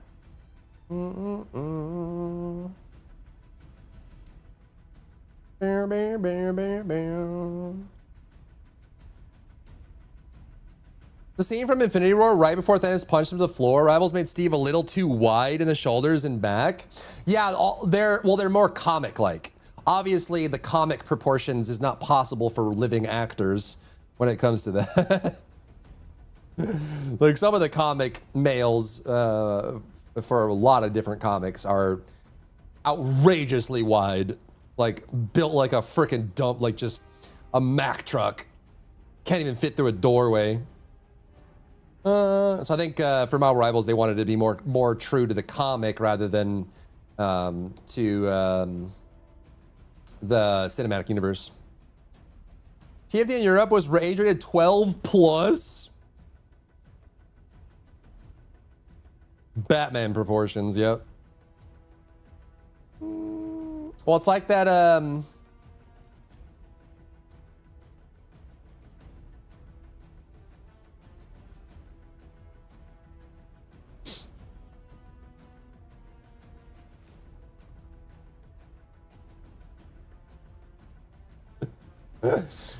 JJK is also an equal opportunity goon.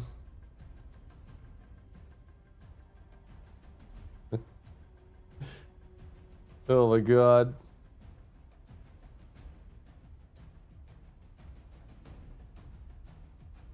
Location and number of allies.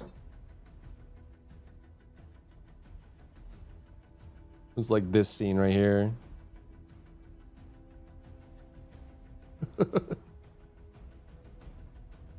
Jesus Christ, bro. He's so massive. Oh my jeez. Just in that one scene too, for whatever reason, like when he leans over like that, like dude is a freaking unit, like Leon Kennedy level unit. Holy crap. Did you get live action? Mads would fit that really well. He would. For Nanami. Yeah, true. Yeah, true. Yeah, true. Yeah, true. Today I am blessed. Yeah, for the people that enjoy that stuff, man. Vibes, vibes, vibes. Vibes, vibes, vibes. Vibes, vibes, vibes. Bam, bam, bam, bam, bam, bam. Most Captain Comics were more like Chris Evans. There were a few artists that drank the roid Kool-Aid for sure. Yeah, I don't know which character specifically. There's also some Punisher comics that are like where I don't even know what they're feeding him. Whatever it is, I want some of it because Jesus Christ. But yeah, it depends on the artist rendition, and sometimes they really did. And sometimes it was like the style back then too. It depends how old the character was, like when that character was introduced in the comic series, you know? Eddie for Venom. Venom also. Venom and Carnage both have some pretty crazy representations for sure. Rob Liefeld. Do do do do do do. A boopy doopy dop.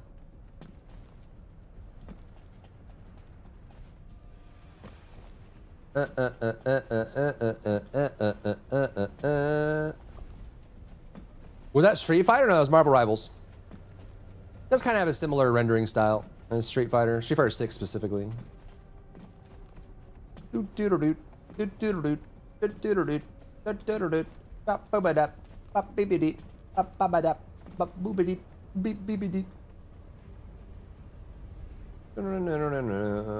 Castle had a couple of depictions where his shoulders would be sticking out of car windows. Yeah, it looked like he was in a clown car.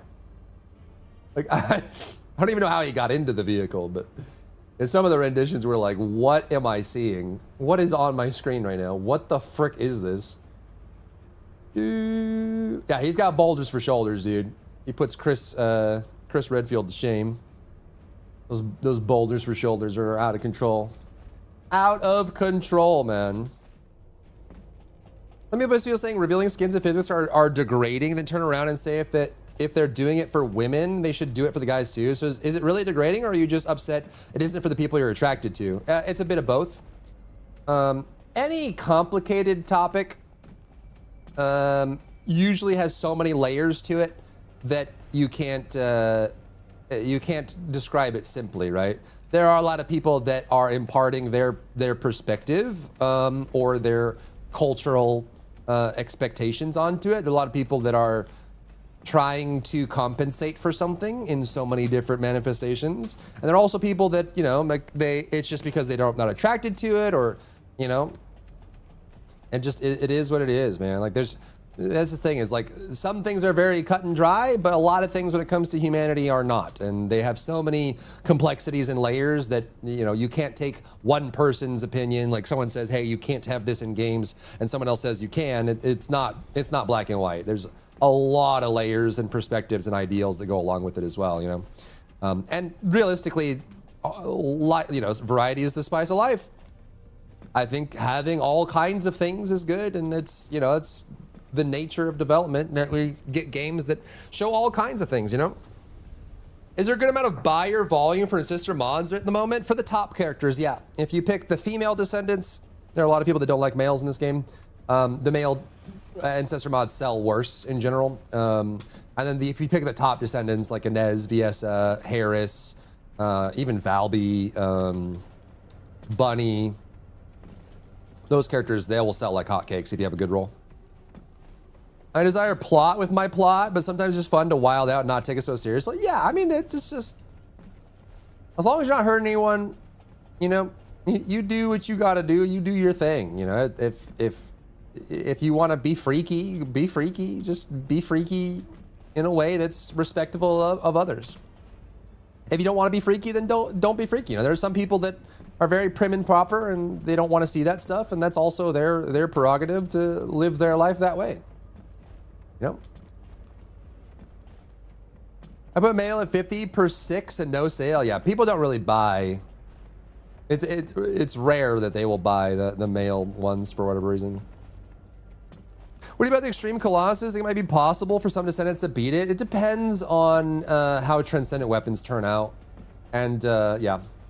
And how high their roguelite settings go. Right? They're like Hades. They're like Hades heat setting that they have. If that goes crazy high, only certain Descendants and builds might be able to do it, but it all depends, you know. The Magnum as a company is just very hard to predict. You never know. You never know what form they're gonna take, what tweaks they're gonna put on it, you know? Like they're just very inconsistent. Like it could be gangbusters and it could be awesome, or it could be awful and it could ruin your day. You never know what you're gonna get. You just have to wait and see. This Battle Pass skin is one of their best ones. Very cool, very thematic. Compartmentalize your freaky. Something like that.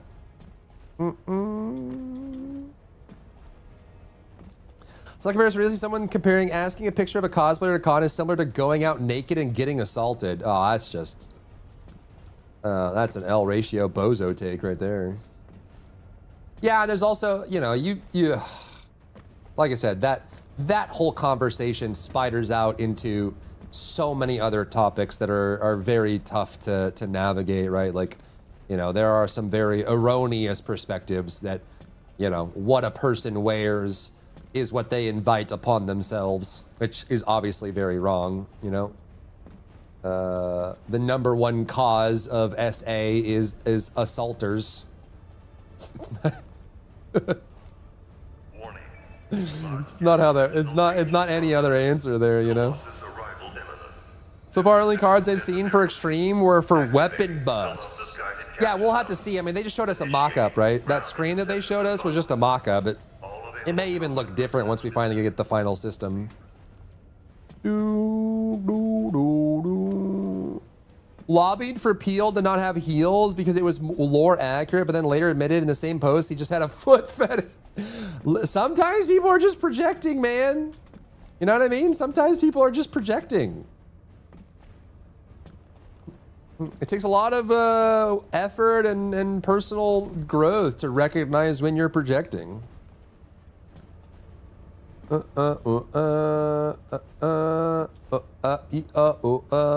ultimate character in the game? Ultimate character? It's probably Viessa.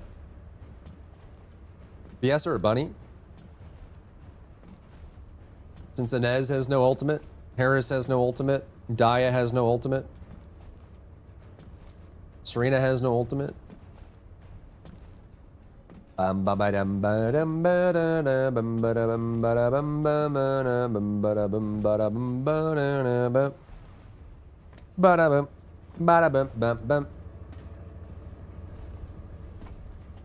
We shall see, bro.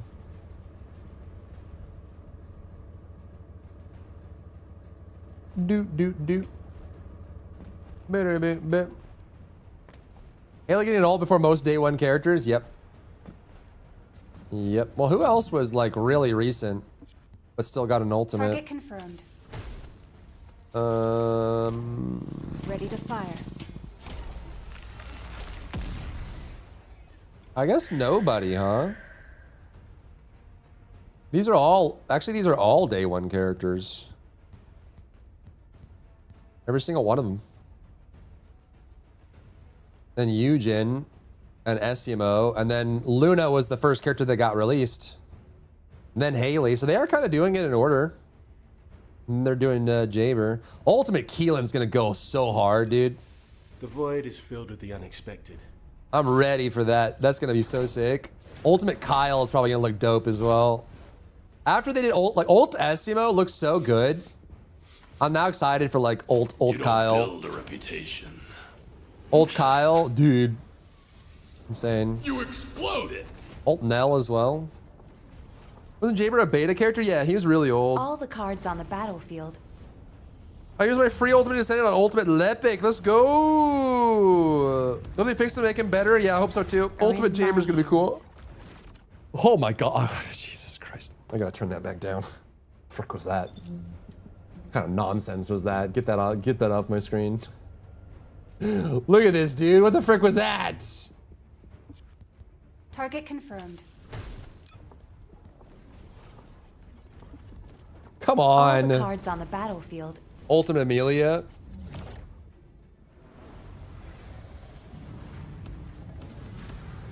are in my hands.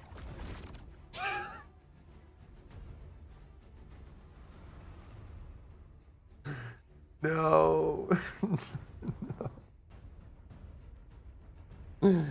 No, dude, no, don't do that. We were having a nice date. Netflix Wesker, kinda. Netflix Wesker Blade character, yep. Improvements to make co-op survival. Beta. Kyle gave Luna his ultimate armor. Imagining him in that outfit is funny. They could even go down that road if they really wanted to. Was it only one of them that moved? No.